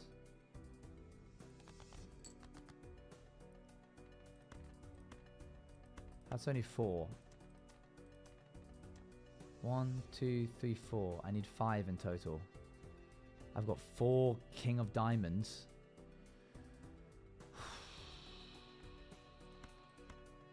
Maybe plus 50 to chips is enough, but I feel like I need to cook more. I've still got a fair amount of... I just need 1 spade. What's the chances? Oh, there's like no spades. Why have I been waiting? Why have I been trying to do that? Why have I been trying to do that? Get rid of this and this. And try and fish for something better. Oh, I didn't mean to... Okay, I didn't realize that was going to get me. Anonymous TTS from a chatter. Everyone keeps doing this, so I kind of want to join in the fun and do this too. You can do Anyways, thanks Chat and Owen for the cool subathon. It has been the first subathon I've been on here and I honestly had so much fun being silly with chat. I still occasionally feel awkward around here, but it has been a pretty awesome 10 days. I'm glad you enjoyed it. Looking forward to making more fun memories with you guys chat. We're doing well. Not gonna TTS for this, but Jenny's the most loved I've ever been in the community for, and it's brought me out of my shell a lot and has allowed me to feel comfortable interacting with people again. Yippee! That makes me the most happy. I'm the most happy from that. I win. I bet I can get a bunch of enhanced cards in my deck, can't I? It's going to be a long journey, but I bet I could do it. Let's try it. It's a long path ahead of us, but if we can get it, that's ×3 multi. And that would be bananas. That's, as they call it, bananas, I think. That's what they call bananas.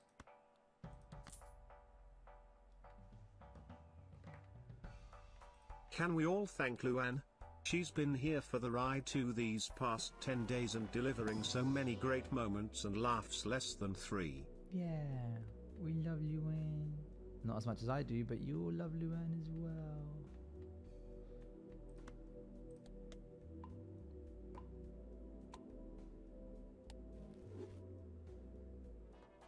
Luann streamer arc when? Question mark. Dual income? Dual streamer income? Question mark. Okay, all face cards are drawn face down. I have no face cards. Okay.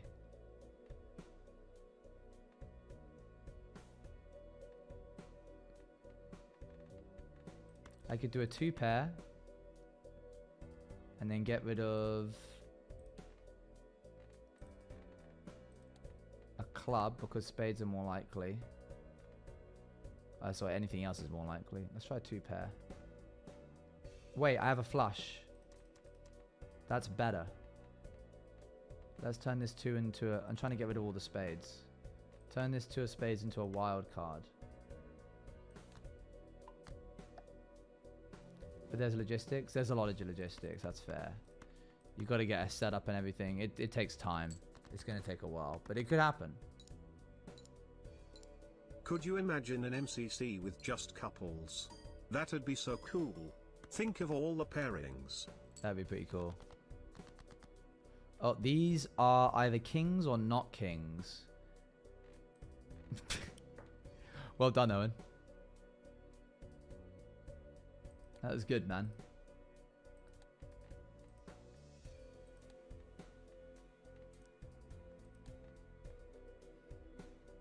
Really squared up with that one, huh? How did you figure that one out? Just me and my massive brain. Me and my massive brain figured it out. Let me get rid of these and try and draw another club. Okay, my message is too long for Twitch and I've tried to space it out but it wouldn't fully make sense, so after Balatro check your DMs but only after Balatro because never punished. Okay, thank you. Thank you for the 100 bits.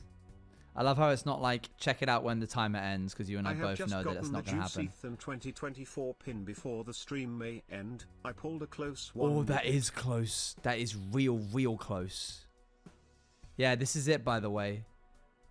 The chance to, from now on, for after the subathon's over, I'm removing it from the listings. If you want that pin, this is the last 24 minutes in which you can get it. I got not what I needed, question mark.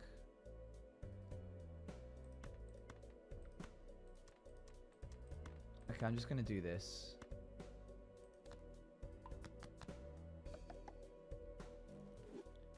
One, 2, 3, 4, 5, and we'll see if these are kings based off if they give us anything. If this triggers on either of these 2 things, we know it was a... That one is... That one isn't. The second one isn't. Discard the second one, keep the first one. We know that's a king now. Oh, God. It moved. That's not fair.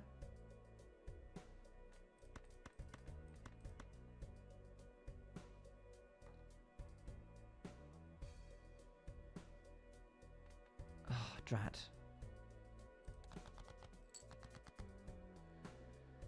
Okay, maybe potentially punish, lads. There is a high chance that we might be punished right now. I've only got 2 hands. I'm leaving BC. I'm becoming sick, so I am going to bed early. Good night. But I just want to say bye to Chat and Owen, and I want to say thanks to Owen for being funny and kind. I'm glad I could be funny and kind. Okay, I have to go now. Okay, bye-bye. Bye-bye. Have fun with the rest of the night. Thank you. Doge TV Sleep support, well. Doge TV support. Hope you feel better soon. There is no new pin that wasn't at the beginning of the merch site. Oh, it's so over. It's so Jova. It's so Jova for us.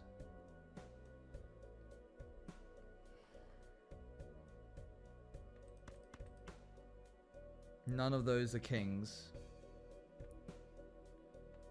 6, 7, 8, 9. Maybe a 10 and a 5 if I can get rid of this and this. Oh, guys, we had a good run. Let's see what we can get. Oh, this is a good card, but only because it's a 50 chips.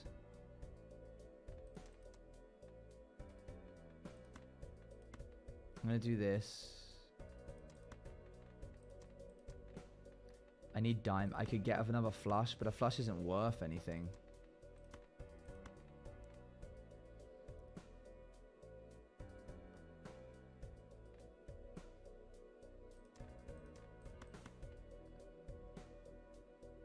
Flush isn't worth enough.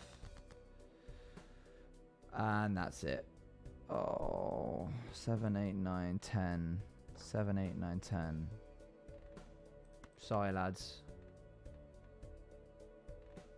Not with a bang, but with a fizzle.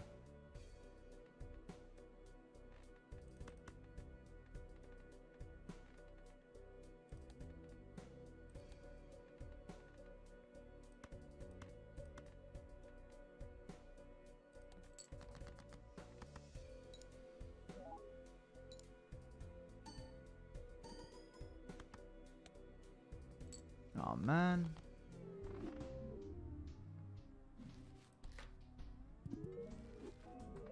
Sell a Joker, total 20 Joker cards. Adds the sell value of all other owned Jokers to multi. That's pretty cool.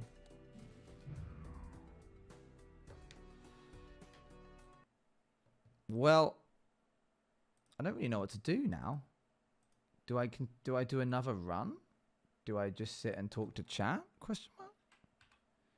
I guess I could like measure up. You're on 23.2. I want to say a huge thank you to Owen, mods, and everyone in chat. This was my first subathon I watched live. You go to bed? It was such a great time filled with great games, hilarious bits and just all around fun times. I enjoyed every moment of it even though sometimes I couldn't be here. It was amazing and though I will miss it, we will be back next year with even more fun times. Once again thanks for everything you do, what the mods do and what the chat does also because you make the community an amazing place. Thank you, Official Zircon. I'm afraid not, Dalistric. Yeah, I mean, if I'm staying true to my word, I need to add the pins that are being bought. Well, Bellatrix is over. Check Discord and you can. Oh, yeah. I will. One sec. If as much as another pin gets that you go to bed and we push through no man's land. Uh-oh. We're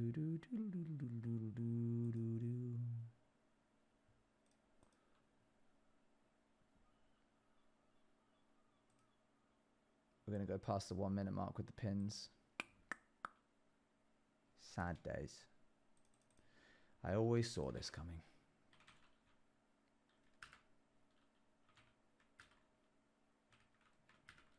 The Brunos simply delayed the inevitable.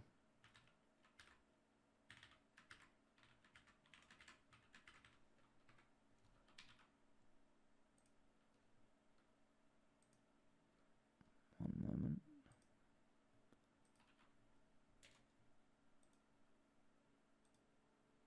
Two minutes have been added.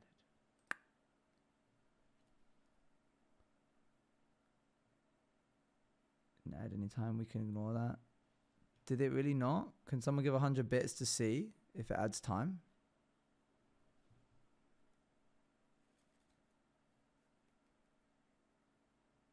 No. It added time. Thanks, Moonlit.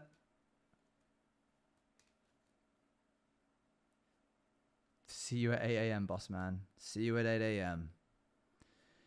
Alright, TTS off, please, mods.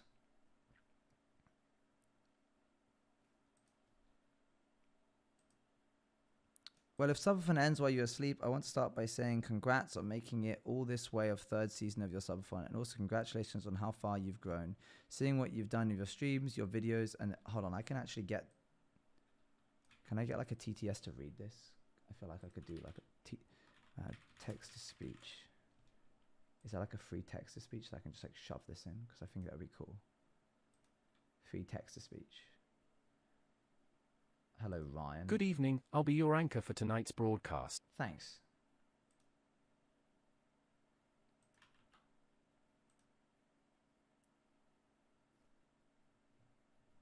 Well, if Subathon ends while you're asleep, I want to start by saying congrats on making it all this way of third season of your Subathon, and also congratulations on how far you've grown.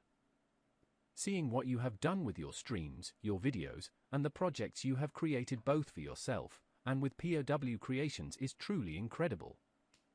You have inspired so many of us, including myself, to do great things and tell amazing stories. When I first found your content, it was through MCCR, and how you got banned from it. At that moment I was hooked and was curious. I know you guys are all laughing, but this actually really helps me, and I'm actually really enjoying it. At that moment I was hooked and was curious of what else you could do. I'm glad I stay. I got to witness and experience it all these past 2 years. Because if it wasn't for that MCCR video, and get ready this butterfly effect, I wouldn't have ended up in this community and met so many amazing people. That is crazy. Wouldn't have known about rats. I wouldn't have made the rats playlist. I then wouldn't have made videos about POW or how I speed ran MCC Island for a Twitter follow. I remember that. I wouldn't have had the opportunity to collaborate with you to make the new life playlist, or the SOS playlist. I would have supported Pirates in making the playlists and having the opportunity to voice Reggie. Oh yeah. I would have never had a focus of streaming Minecraft, or being able to meet you at TwitchCon in person. Now that list goes on. And yes, the efforts I put into my own work does play a big part in all that, but I can't claim it that it was just me. Sure you can. Because you and many others have had a huge part of my journey in content creation these last 2 years. And even though I am growing as a creator, I will always be an Orange Juice TV supporter, even if that means watching your content or breaking your mini games and maps. I can't wait to see the amazing work you have for the rest of this year and onwards. I've already made 2 playlists for Rats in Paris. And hopefully I can collaborate with you and others on even more projects. I look forward to it. Thank you again, Owen, for these incredible 2 years. For being you and being the wonderful person you are. See you at Twitch San Diego. Ah, that was really nice. Thanks, Abolish. That is kind of crazy. I think perhaps you have a similar dynamic with me in which I have to Bex in regards of like always your own content creator, but also a Becumon chatter, parentheses, Orange Juice TV chatter under the surface. You can never remove the original stream chatter from the core of somebody.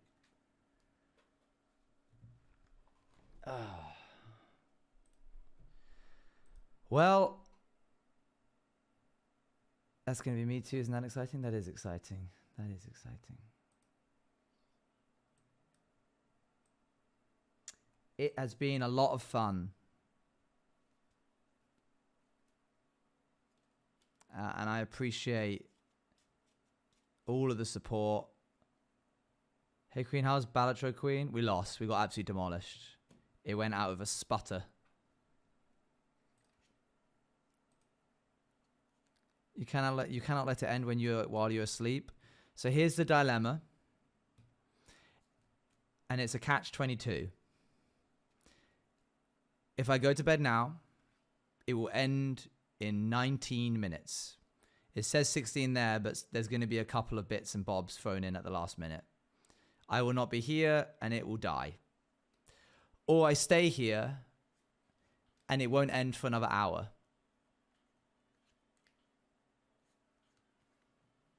We could lock the timer. It goes against my principles.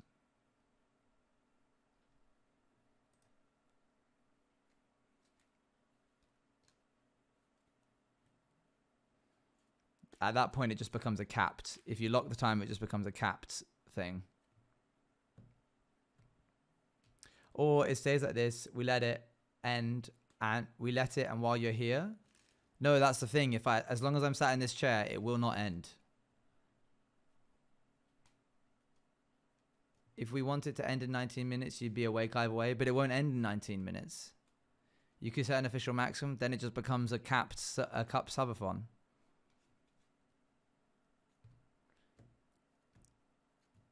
Then stand up. All right. I'll be back in a bit to do the modcast.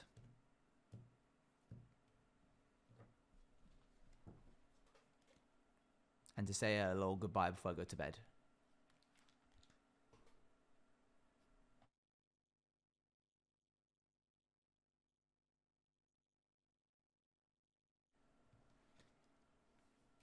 Hello.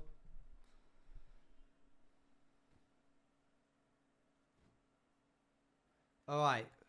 We're going to do a silly little bit of fabrication. Are you ready?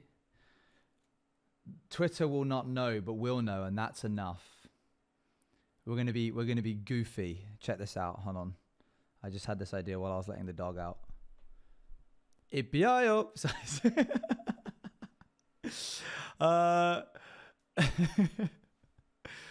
Okay. Timer.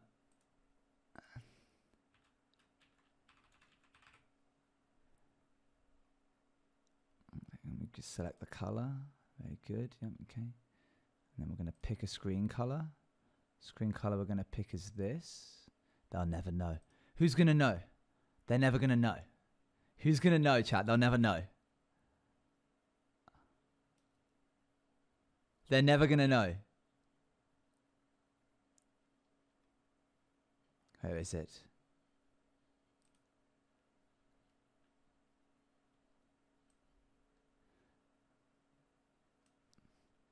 All right. Everybody pose for the finale shot.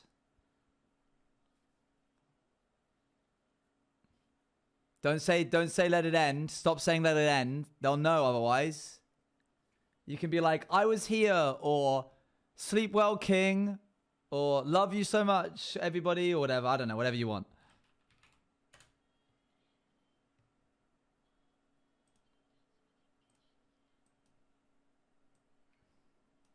Okay, here we go. And when I post this, don't be in the comments being like, real people know this wasn't the end. Shh, don't spoil it. Here we go.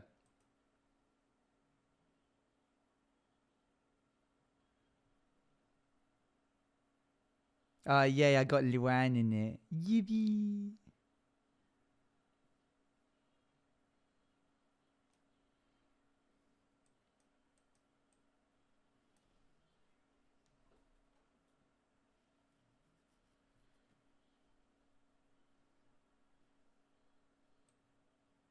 Okay. And that's the reality of the situation.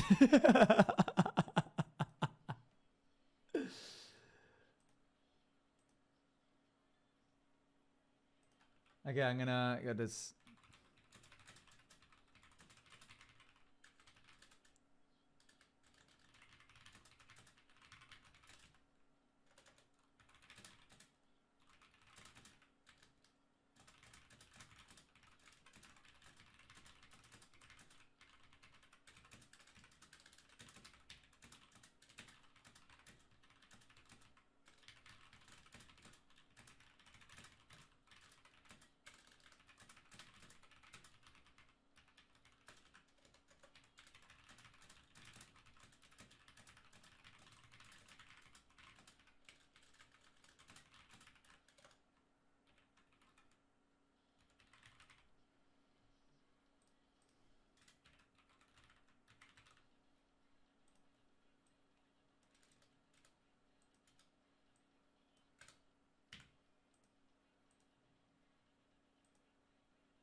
Okay.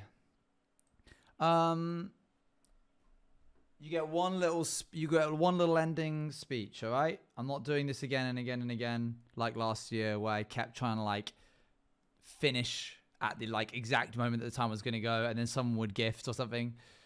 Okay,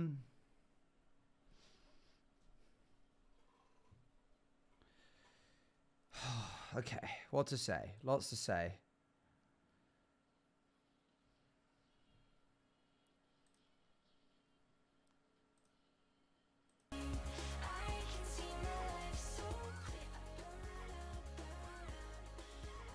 I've patched the audio over to the system, so now people in the VODs get this as well.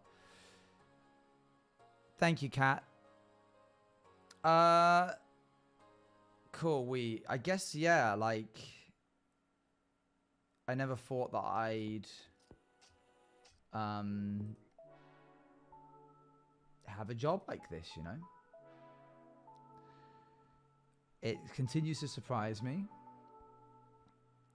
And I continue just not taking it for granted. It's something that, God, man, if younger me could see, like this is just crazy.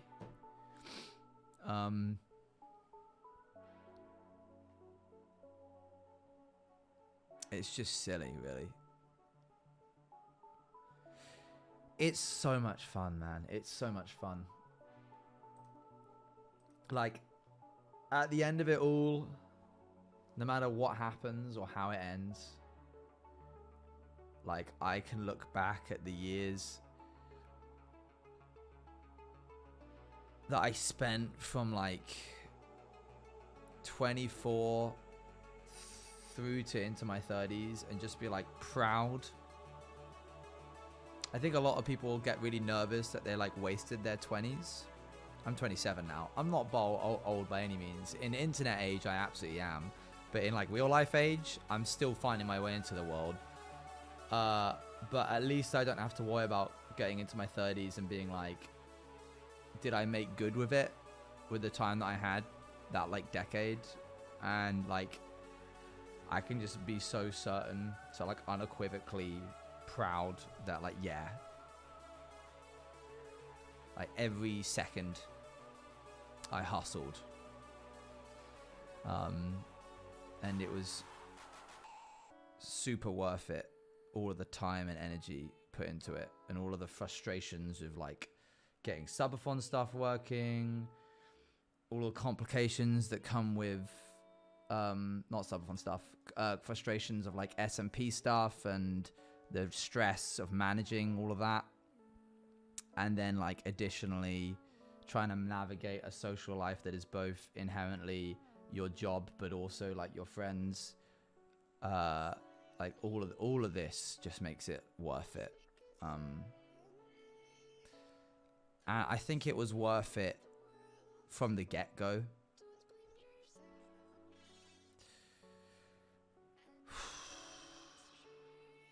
Like, I fell into Twitch, as you saw through the career situation that I said, and it was just so like, this is what I want to do.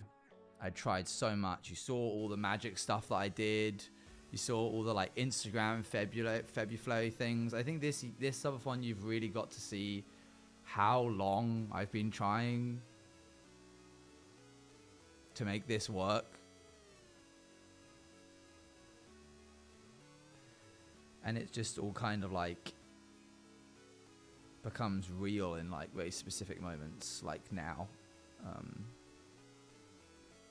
And you know, if I see far, it's because I stand on the shoulders of the people that guided me and the people that support me.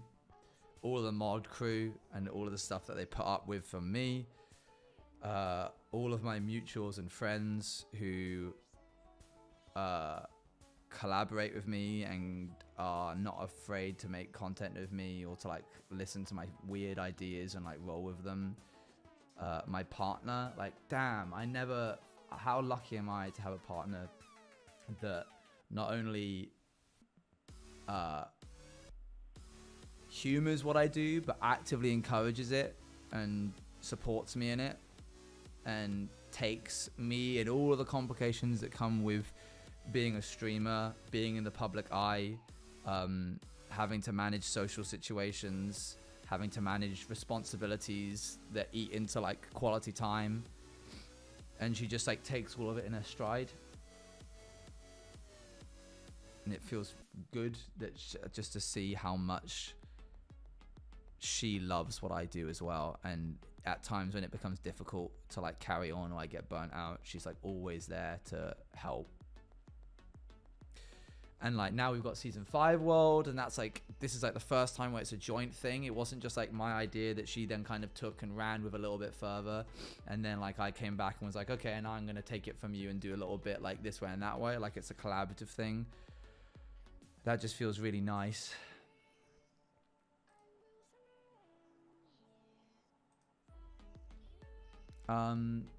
Yeah.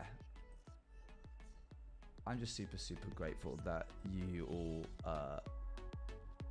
stick around, really.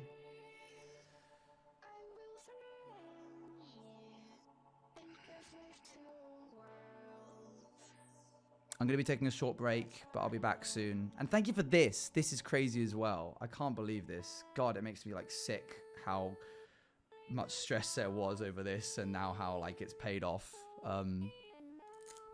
I never thought I'd have my own little guy, and you guys liked him so much that you thought you'd stick with him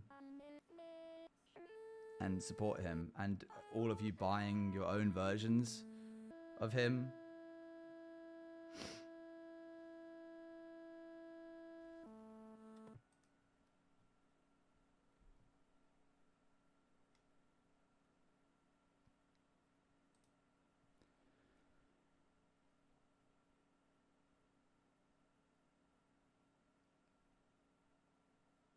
Thanks, guys.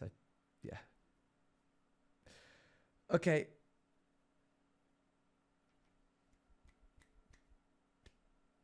I'll see you all soon. Bye.